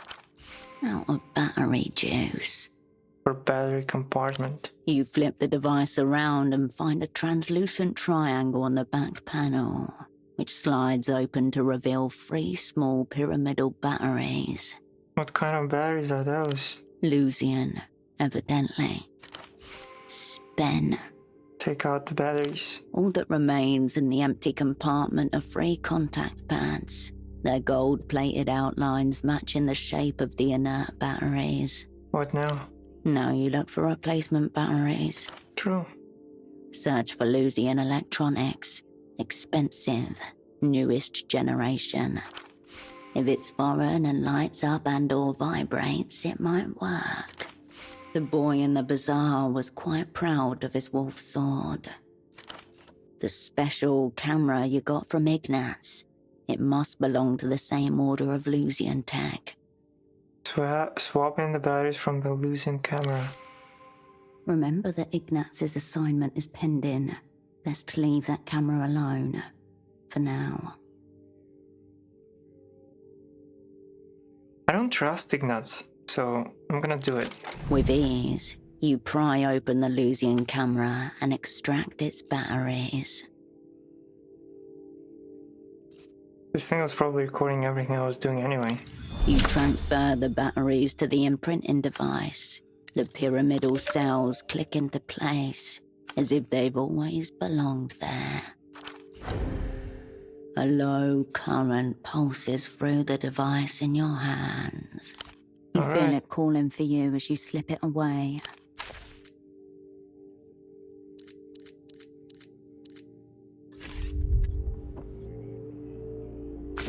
You approach your double. A faint line of drool darkens the sheet. Think about it. You and me, just like it was supposed to be, a modern experimental espionage duo. He's a blank piece of media. Staring at the frail shape in bed, poor Dante's words echo in your mind. Naturally, the process works best on catatonics and simpletons. As you consider the vacant face of your inanimate double, your thoughts turn towards the mysterious imprinting device, its weight suddenly all too palpable. Some things are better left untouched.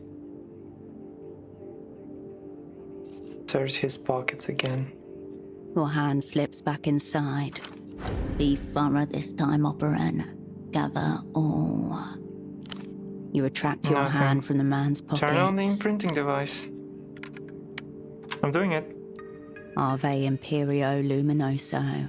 The screen boots up with the salute of Lelou's, comprised of 5 vertical lines. No salute. Blood splatter. Some wild shit is about to go down. Come, it says. We are about to violate all the laws of man and nature. A single option appears below. Begin. Select begin. The salute fades as a new command appears. Immobilize subject. An offering. The boy trussed and gagged upon a bed of flowers.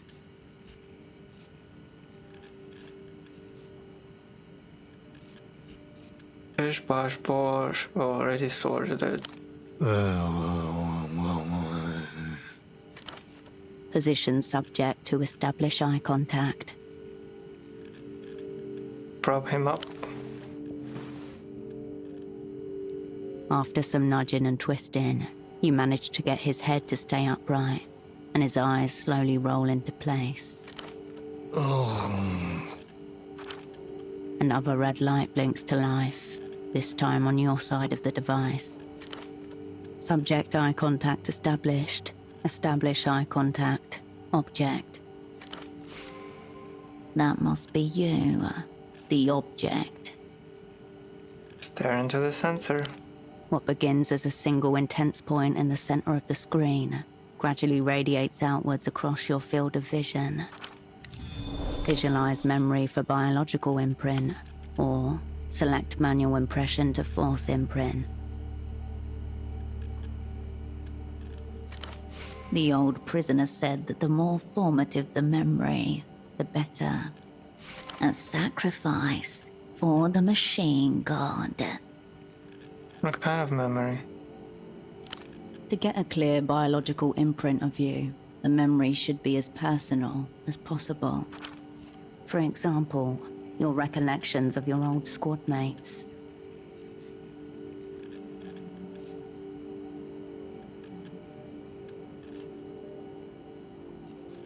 Sacrifice ghost recorder for imprinting. Sacrifice career opportunities for imprinting.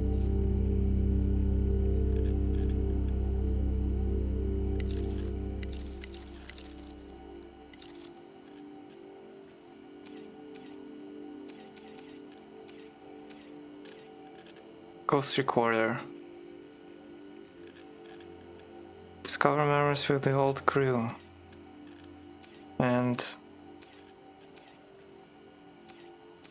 What? What was the other one? The career opportunities? I can sacrifice career opportunities. Warning, unclear visualization. The device requires an internalized memory. Check your conditioning, operand. Okay, ghost recorder. Warning, memory will be lost. Proceed. Do it. Within the device, tiny fans whir up. A green glow washes over your face. Visualization received.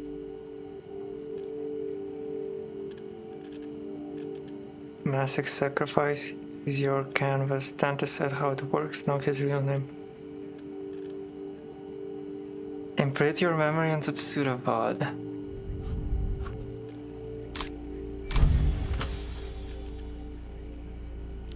You dive into a slipstream of indiscernible forms, all silhouetted by the cold light of the sensor eye. A map of resentments, a territory of pain. You brush something in the deep past, the memory like light passing through fabric, singeing your face as it passes by. There are voices just outside your world, a group of figures, colossal and diffuse, sitting around a box on the floor. What's in the box? Assorted keepsakes. Press X. Imprint in. The box in the middle of the room sinks and swallows the floor, then the walls, then the ceiling. Then it swallows itself and collapses into an infinitesimal point on the horizon. 6 shadows turn their backs to you one by one. No one smiles. Colors bloom between the pulses. Pale iridescent violets and fleeting greens. The device hums as though also in pain. The image brightens until something snaps within your skull. Suddenly, you realize you're looking at it. A recreation of the scene has been rendered in blurred, lachrymose textures across the screen of the device. Examine the image. The forms are indistinct. The colors a product of your brain trying to render an image too fast to properly observe. Finalize an imprint. Do not move. Focus on the image. The words burn themselves into your retinas as the device begins to shake.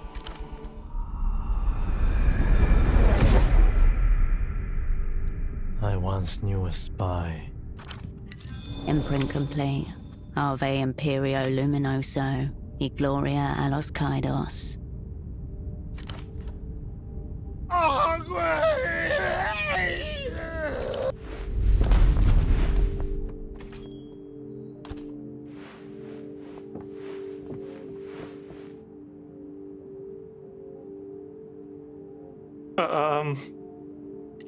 As you pull yourself off the ground, 2 things become apparent. Your double is gone, and you have an absolutely throbbing headache. Constance, stop him. The front door slams shut. Operant off script. The situation is serious. Is it just you, or has he gotten kind of cute? What? Pseudopod. I just saw him. He's awake. How? Is he all right? Where did he go? Out of the door. He was running towards the roundabout. Before I go, tranquilizers, do you have any? Will ether do? Of course, perfect. A nice rag to take the edge off. Hope it helps. You turn towards the... Roundabout, roundabout, roundabout. Where's the roundabout? Think, Operant. If you were you, what would you get up to? Violent rampage across the district.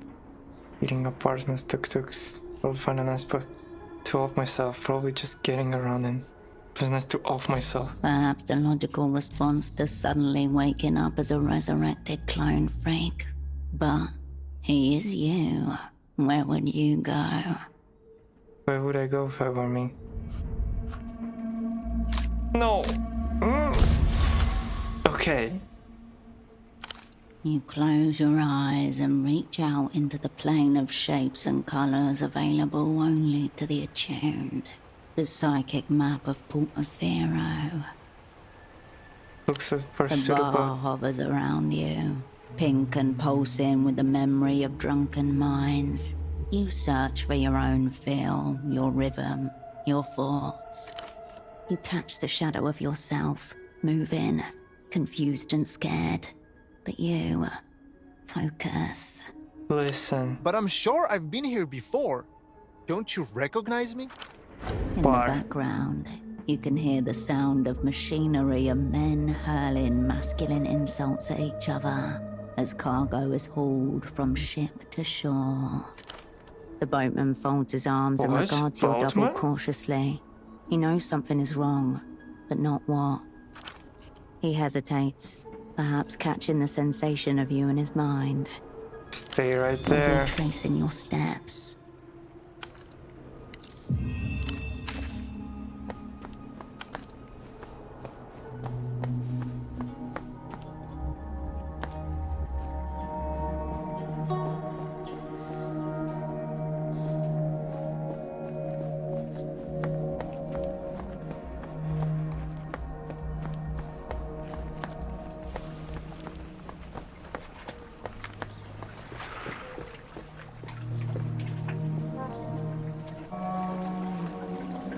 Oh, go down.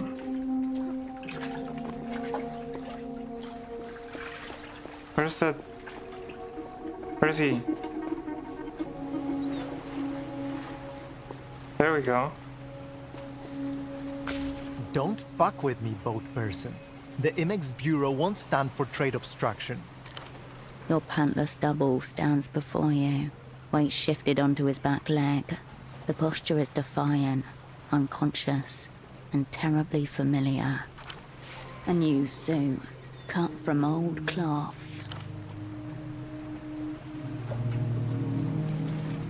Okay, trade obstruction. That's what you call this. The boatman is unable to take his eyes off Pseudobo's bare legs. I demand to see Tempo. He's expecting 2,000 pairs of state-issued knee-highs. Are you going to help me or not? Your double seems to have retained the outline of the assignment despite his recent coma. Best to play along. Import agent, a moment, please. Took you long enough, he tilts his head toward him. Mind telling me, man, about our assignment, Junior Import agent? Last I saw him, he was coherent enough. What is this?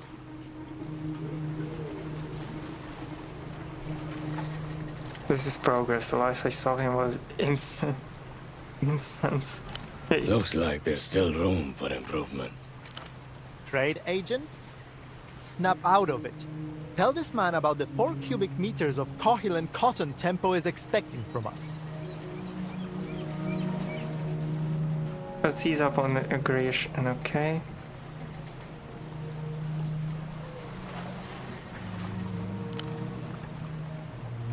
I'm being perfectly reasonable.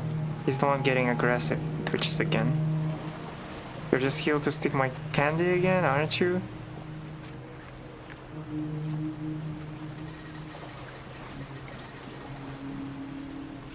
I wouldn't describe what I found in your pocket as candy. It was hostile to life.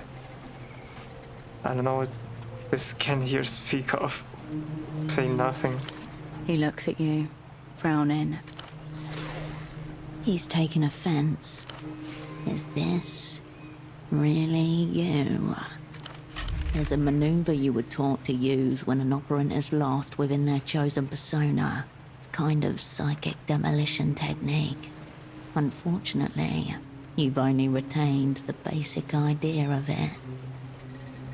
How does this maneuver go again? It involves reciting a specific sequence of words that gradually unspool the delusions the operant has wrapped himself in. But he's not just a persona, he's also mean. A successful maneuver should leave the impression of you intact and obliterate whatever residual notions he has of himself. Melita? Melita? He's deteriorating rapidly.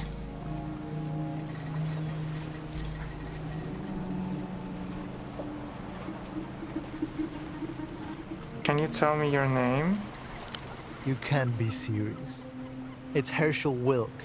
Why do you care? Oh, it is you. What about pseudopod? Does that mean anything to you? Pseudopod, a temporary appendage filled with cytoplasm, a feature of unicellular organisms. What about it? Stop wasting your time. Fix this. Now. That's you, that's your name. No, it's not. My name is Herschel Wilk. Stop trying to confuse me. Cop your double accept himself for what he is. You know you're not wearing pants, right? Trousers? What's that? Clothes that meant to cover your shame. Ultra long songs, basically. What shame? These are regulation black. 42% combed cotton, polyamide for tensile integrity. The length ends just below the patella. Primo stuff. Spoken like a scholar and a gentleman.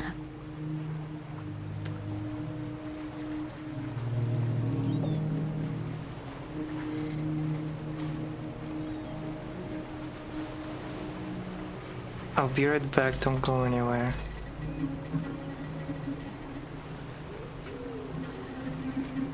What shame. You think since he showed up? More or less.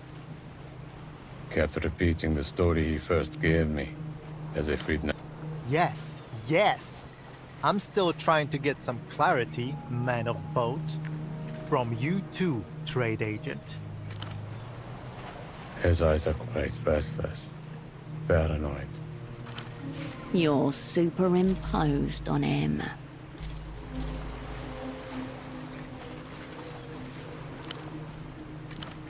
You're not saddling me with this.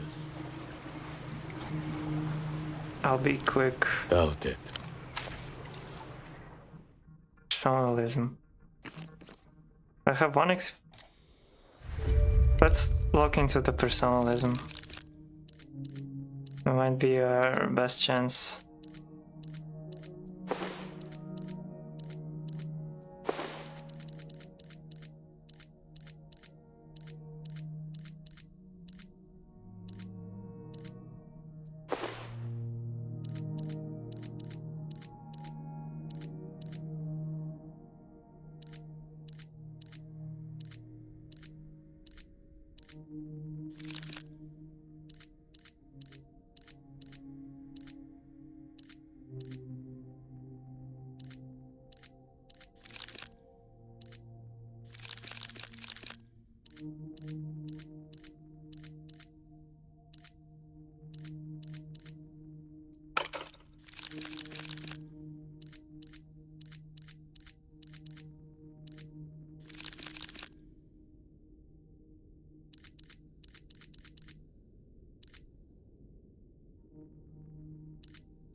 I mean, 6 is better than whatever we had before. Pseudopod shifts from foot to foot, glancing at the boatman. Or at least 5. 5, 4, 4, okay. The sock merchant persona is pure projection, hinging on the ability to regurgitate a barrage of memorized details. But if one were to question it gently... Remind me, trade agent, how did you get into the horsery? I've had a keen interest in sock importation since 81. Can I take drugs while I'm... No, okay. Americans is importation since '81. I got the nylon bug during my student days after witnessing a demonstration against high-priced hosiery. It turned violent, and I got shocked. He points to his chest. That's when I knew that the world needed to change its stockings, one pair of legs at a time. Oh, what an odd combination of you and the cover. Did it hurt? Greatness often does. I started moving up in the ranks until I became lead sock importer. I knew the suppliers, the fashion, and the materials in demand. I assembled a crack team of hosierists, a sock importing ring. I called them my whole sock crew. My career was brilliant, but something happened 5 years ago. Geopolitics intervened. Shadowy state-backed sock conglomerates disrupted a major trade deal and made me miss my quota. Luckily, the Imix Bureau has given me another chance. I'm back. Here's your moment. Check your badge, import agent. What does it say? Good, so lead talk about how we come operating this tiny quarter market. He looks around the docks. The rusty crane groans. A boatman hocks a wad of phlegm onto the stones. An empty paper cup rolls across the ground. What are we doing here?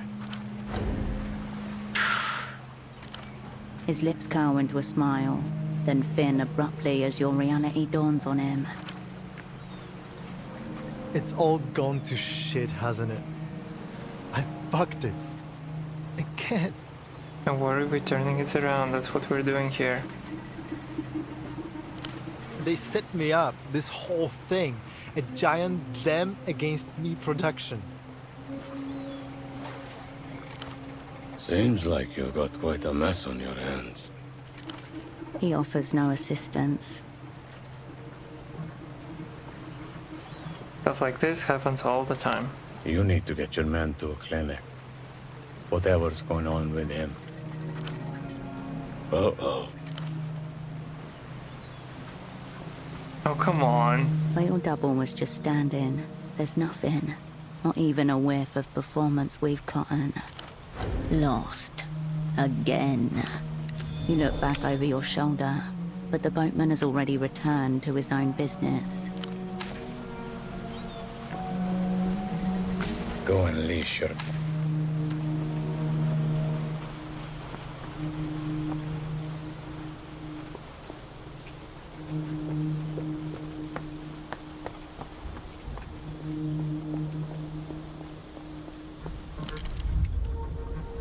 Where would he be, though? No. Here? No.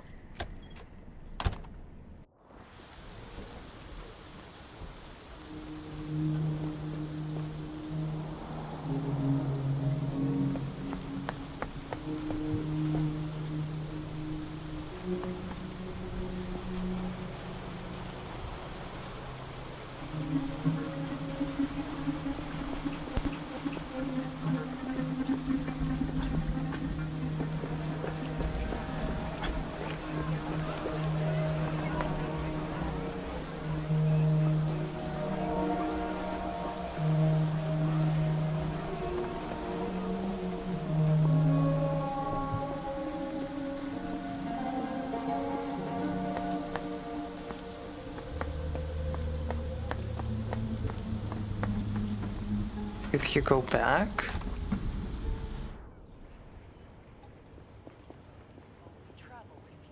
Cascade, Pseudopod is upstairs. Seemed very distressed. He's on the phone with Melita. Thanks, I'll go check on him. I don't know that that's a good idea. Their conversation seemed very odd. How do you know if he's talking to Mel? How do I... Well, it's a landline, you see. And the way the intercom is wired, it has a nasty habit of picking up on any calls being made at the same time. I buzzed up to check on Pseudopod, and you see... A grave offense against telephonic communications. A Rustanian gentleman set it up. I discovered later he cut some corners. Never again. Have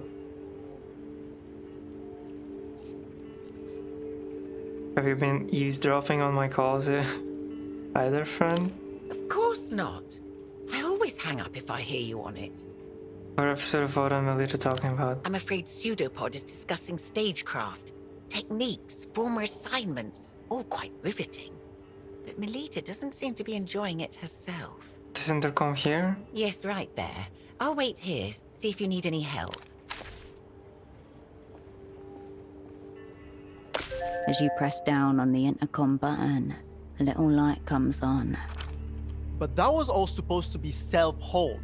And I shouldn't know what self-hold means, but I do. Self-hold? See? He has a soul. Mm-hmm, right. And where did you say you met Cascade again? What do you mean? I'm here! And this junior operant you sent me, she's completely insane. Delirious, even. How am I supposed to find forgiveness with people like this? Tell him there are no small roles, only small attitudes. For your information, she felt it cool to feed me street drugs and molest me while I was asleep.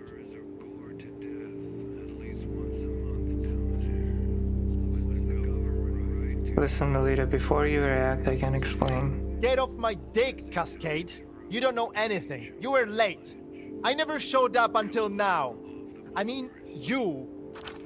An interesting slip. Cascade, you made it. Hopefully you can clear some of this up. She's seething.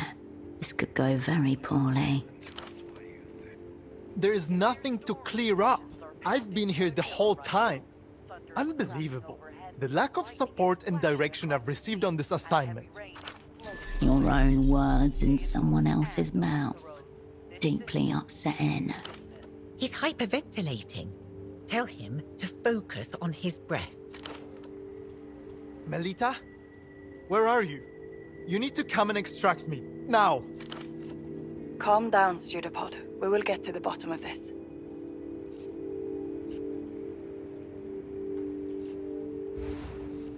Calm down, Pseudopod. We're all on your side here.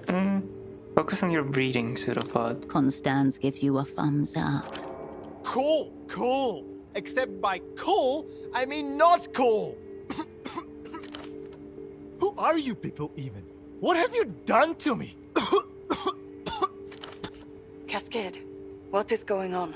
You told me that he was zeroed out. He's on a massive bender, took every drug known to melt. He'll be okay after National resign. Don't worry, kitten. Melita, he needs help immediately. Why didn't you say so in the first place? Pseudopod, you have prepared for situations like this. Please. Requesting backup. This is Operant Cascade. I was dispatched from Novesa. My name is... Melita, do you remember my name?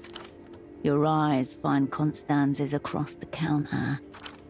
I've held out for as long as I can. There are dark forces at work here. Overwhelming. Pseudopod, unlock the door. Cascade will be there in a moment. The line falls silent.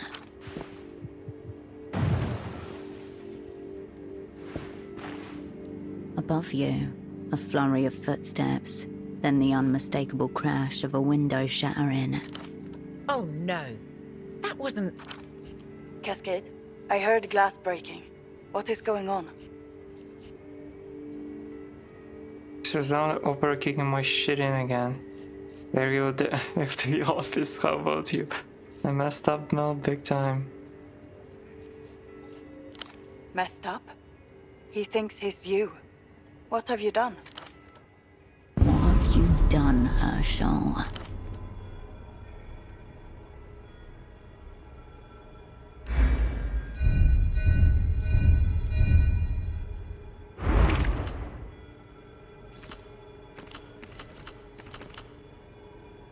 Footprints.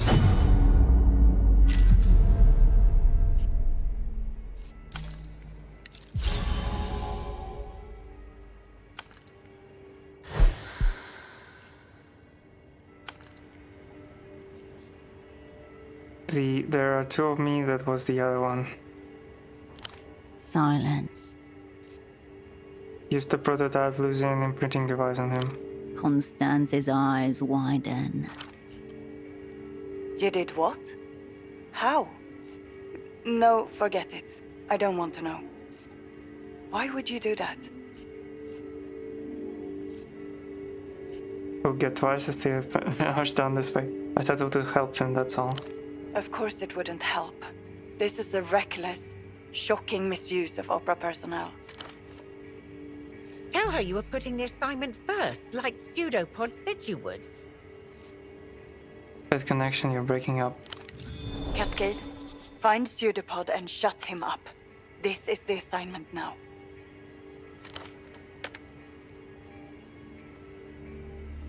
As you turn from the intercom, Constance meets your eye. That Melita of yours, a bit dramatic, isn't she? And Pseudopod, whatever happened there?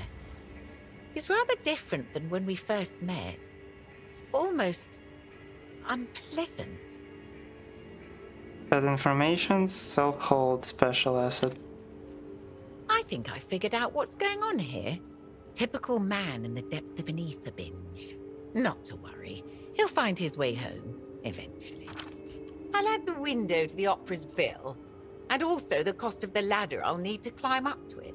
And I suppose I'll unlock the deadbolt while I'm up there, shall I? Any idea where he went? Only one way he can go from that back window. Party Alley. Right, I'll leave you later, Constance. Of course. Bring Pseudopod home, Operant. Fuck. I fucked up. I should have saved before doing that. Not say slept. Well, now I need some drugs.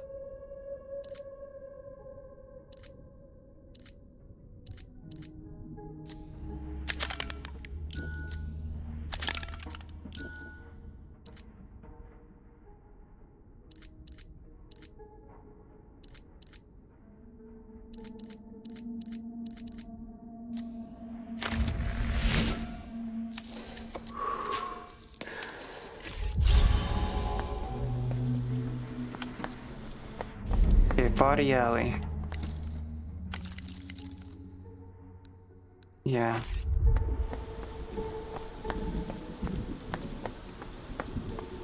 Probably in the bar. I bet he's in the bar. Or climbed up the ladder. One of those.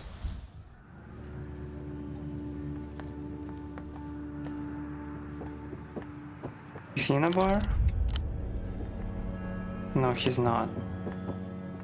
Surprisingly, even though he's supposed to be me, and it's like the first place I apparently would go.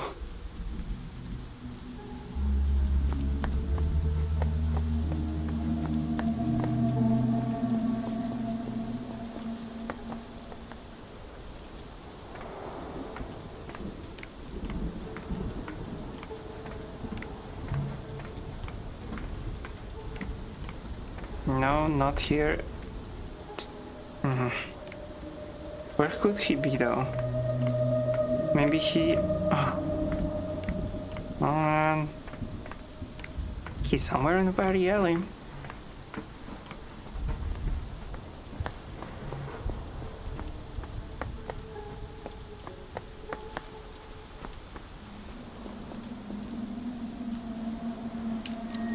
Practically leaked clean.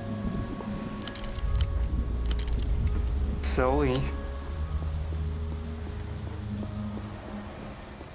Okay, that's not important right now.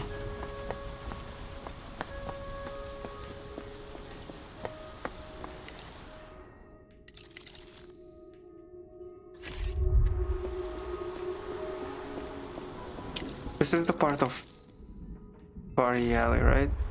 Right.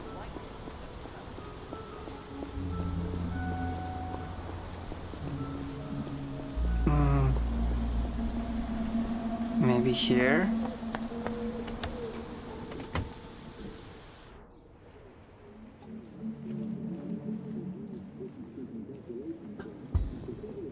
Nope. Oh man.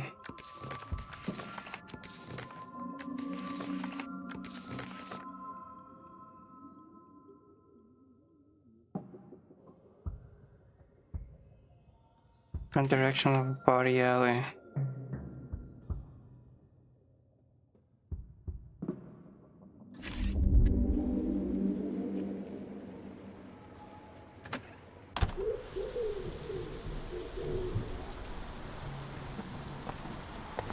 Question is where?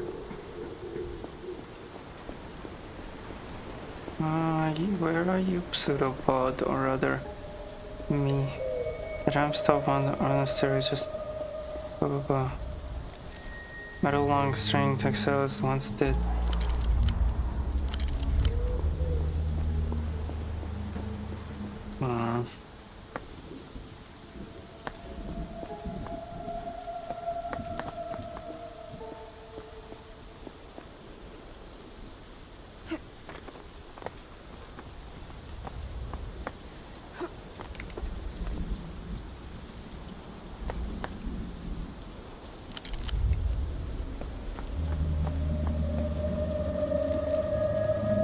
Big rolls used to cool here.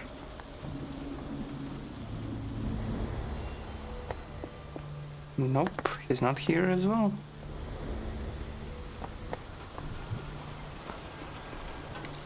I'm not in the party alley anymore, right? I'm in the back ways.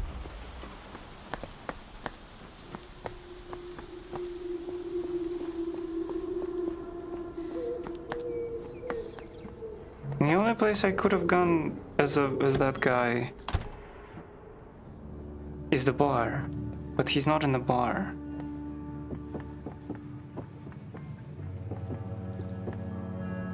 Hello again.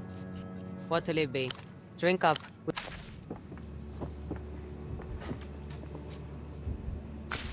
Up around. Till next.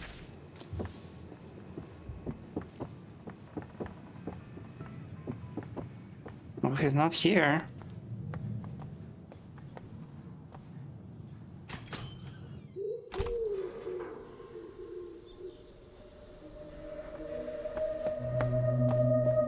Well, it also says that he went into the direction of the party city, not into the party city.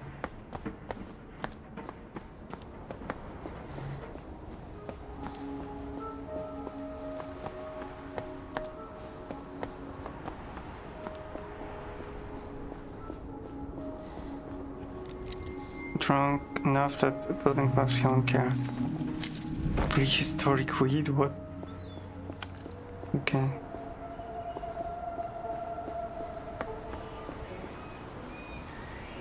Your double gives you a brief nod as you approach. From above, Ultravioletta looks down over both of you. All traces of fear gone. That's her, isn't it? Melita. Replaced by a different type of affect. That's Ultravioletta, she's a pop star.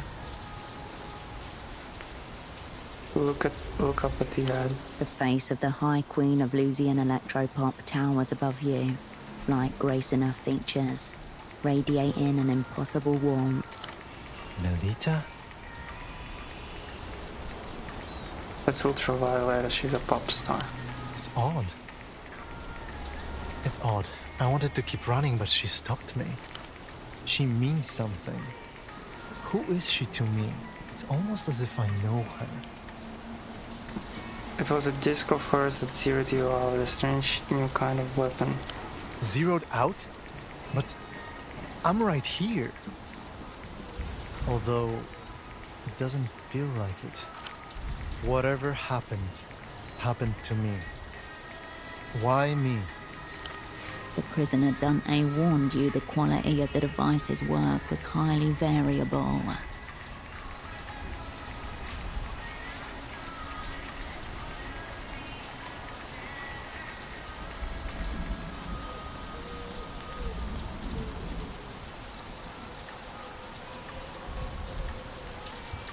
You've been made a plaything of powers beyond our comprehension, we both have. I've often felt that to be the case, but the confirmation does not ease my anxieties.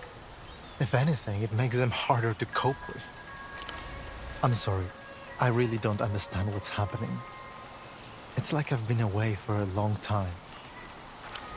I thought that this woman must be Mel because of the glow. It's how her voice feels inside my head. It makes me stand still, makes me listen. Only my heart keeps moving. When we speak, I wrap the phone cord around my finger. I like the way it connects us, like a safety tether. I want to feel her close to me. I want to feel her skin against mine. Why do I feel that way? That's because I love her. A dilemma then. I don't like the idea of a world where only one person can love her. Something's wrong with my mind. I feel there's this dark longing following me wherever I go. Then I turn around, and you're there. I'm not supposed to be this way, am I? I'm not supposed to be... That's because you're not you, you're me, an imprint. It's gonna jump. Is that it? But how do you know that I'm you? How do you know it's not the other way around? Who do you think you are?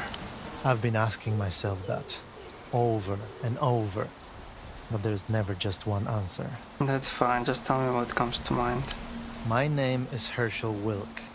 I'm a spy for the Opera. I feel that I'm a piece in a game whose rules and end states are incomprehensible. I can feel the hands of the players hovering above my head. Are you like me? Or are you one of them? I haven't decided yet.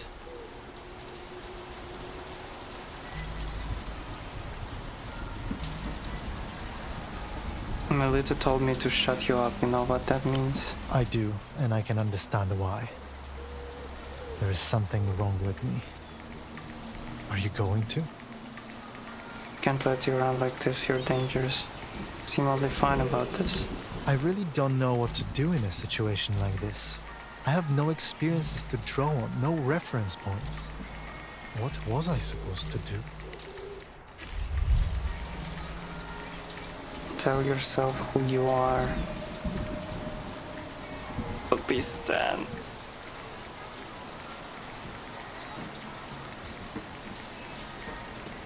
Broke his heart.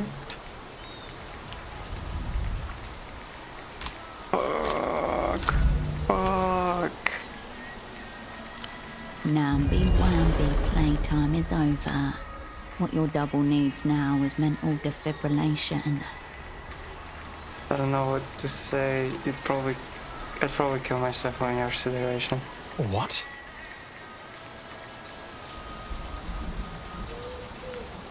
All you do is remember things wrong. No wonder you have no idea who you are. I don't remember things wrong. I think you remember things wrong. Whoa, what do you mean?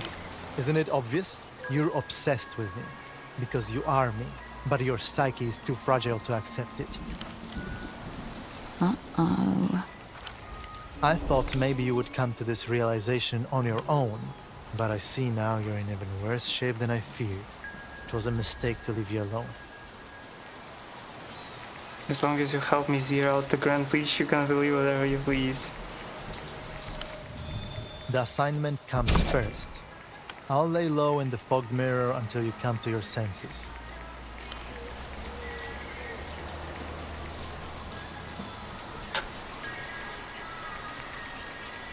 Oh, that's awesome. You watch as his bald spot drifts into the purple light toward the fog mirror.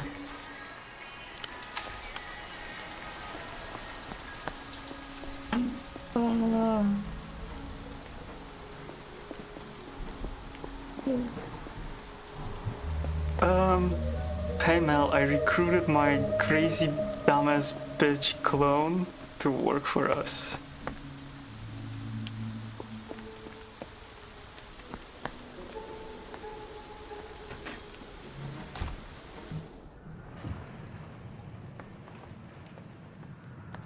Where's he though? Where he sits? Here, of course. If it isn't the imprint.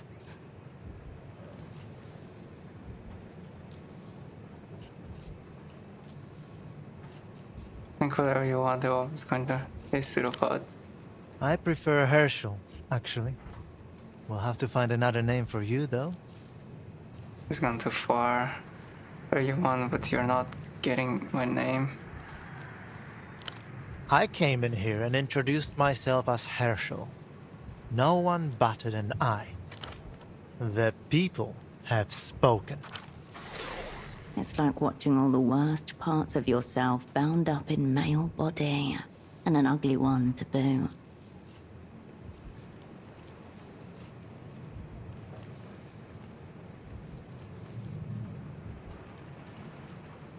You're not supposed to go around telling people your name, much less my name. Don't worry. I haven't told anyone your cryptonym. As for the name, it's mine, not yours. Anyway, what did you want, Imprint Herschel? And still no pants on him.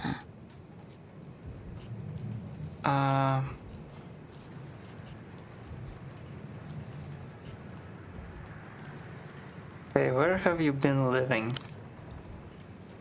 I don't see how that's relevant to our assignment.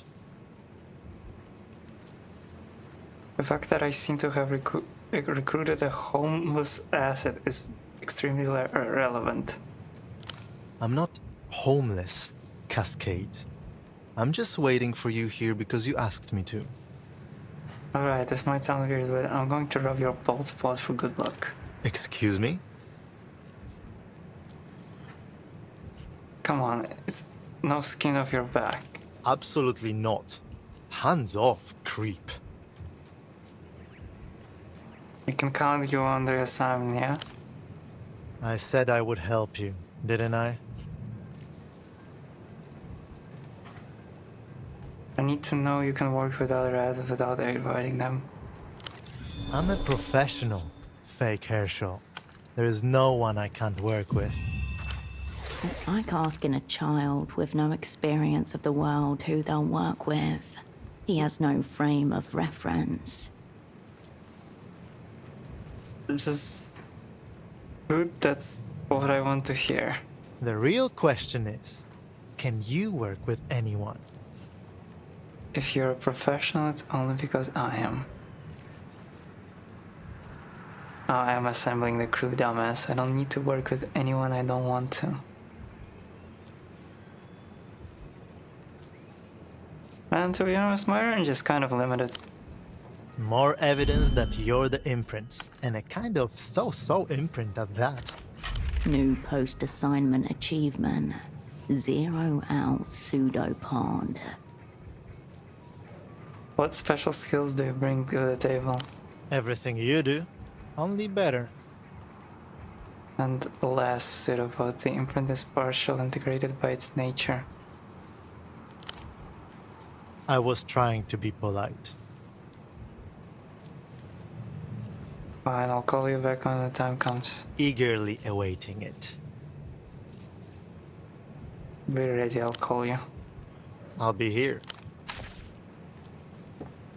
Wonder what this guy has to have about that. Operant. Information, I need some. Forewarned is forearmed. What do you know about some Dante Bagman? Local television personality. Though his accent suggests origins in the People's Republics. Lavendy, I'd say. The PR Lavendy, the less socially developed neighbor of the PR Kohila. Obviously a lunatic, an addict of some sort. I'd keep my distance, were I you. Have you ever watched his show? Please, Operan. There's cavorting with the genius loci, and then there's wrapping your mouth around a raw sewage line. That said, he's got tens of thousands of regular viewers. Not bad for public access. Go back. No such thing in my experience. Till next time. Hello again. What'll it be? Leave. Drink up.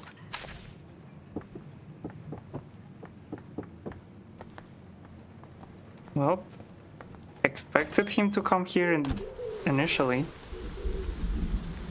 I don't know where he ran, somewhere there.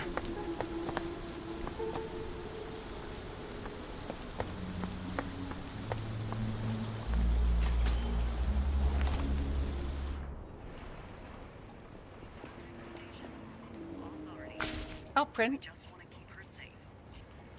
I'll be here.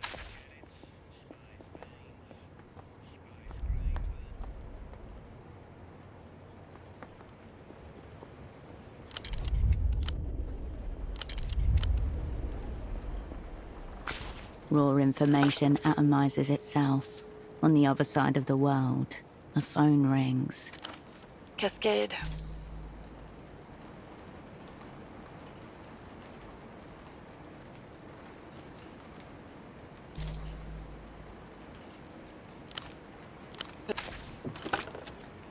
Okay.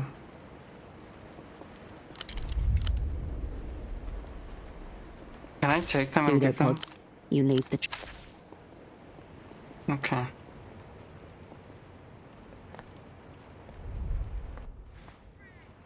I'm gonna go get the gun.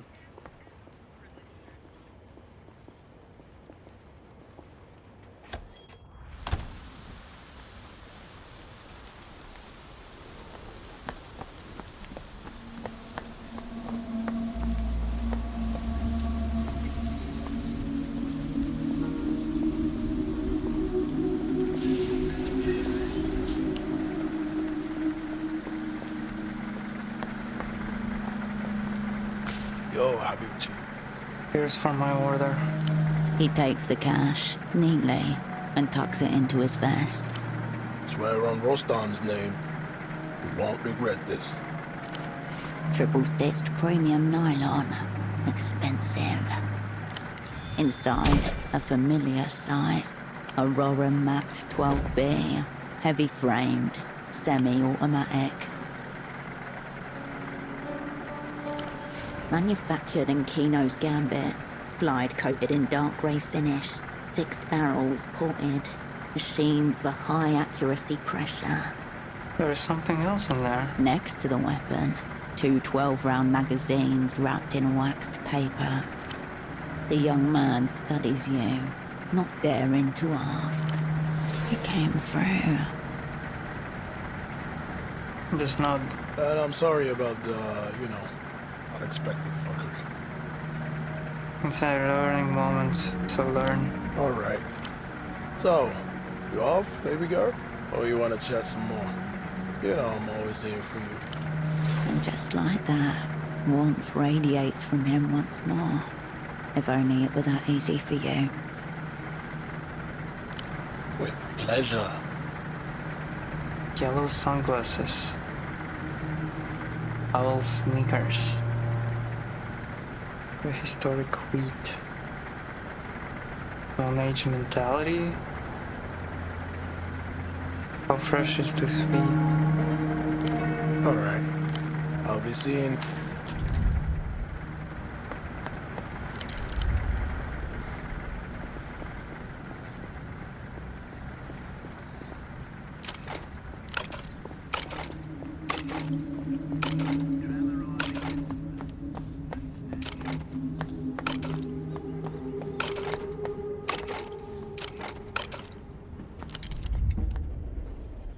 Okay. I think we'll end it on that.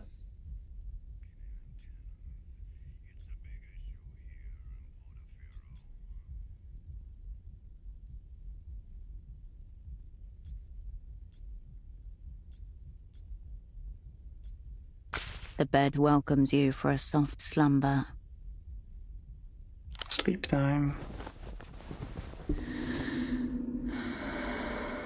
The stillness of the room quietens your mind as you settle down.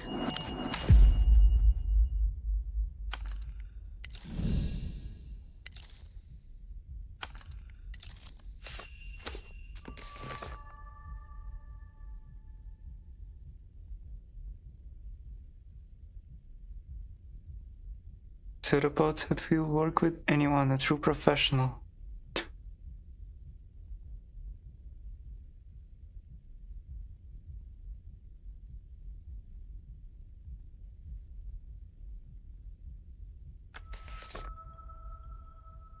One person has left a postcard for your photo.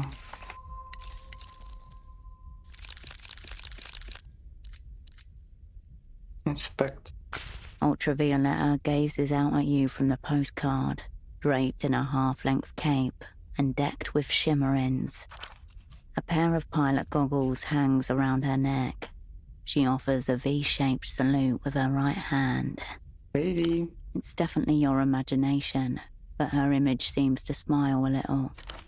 Ultra's fly formation reads the electric text beneath her. It seems she wants you to join her fan club. Turn the postcard over. On the back is a handwritten note. To a fellow fan, fogged mirror, upstairs.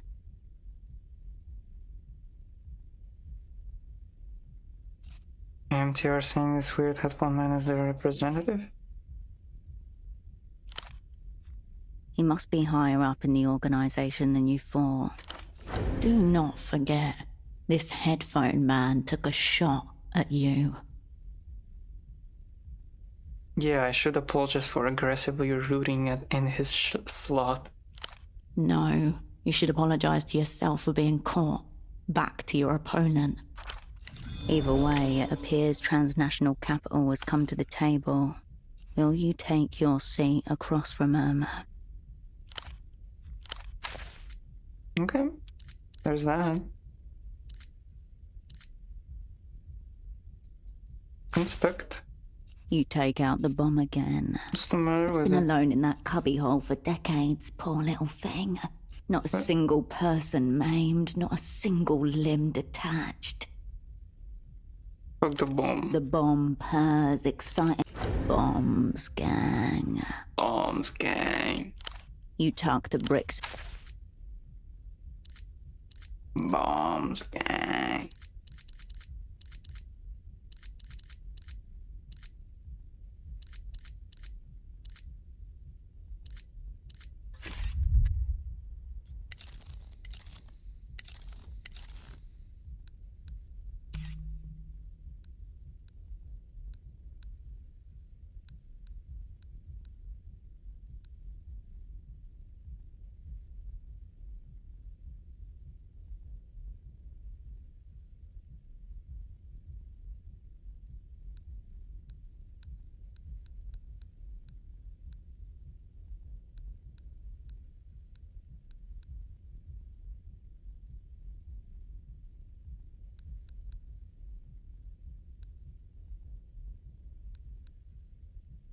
Okay.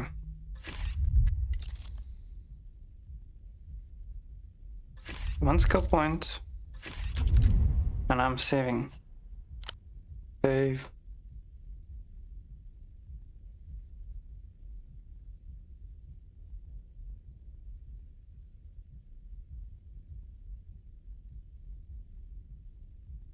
And I am going to end the stream on this note.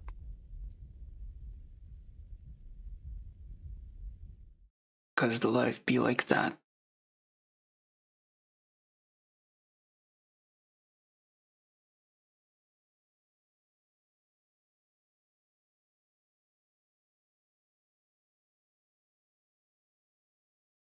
I don't think there is a point in raiding anyone.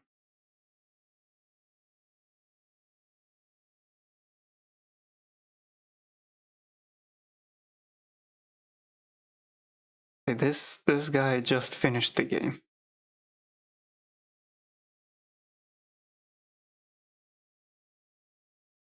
Well, I'm not gonna raid anyone then.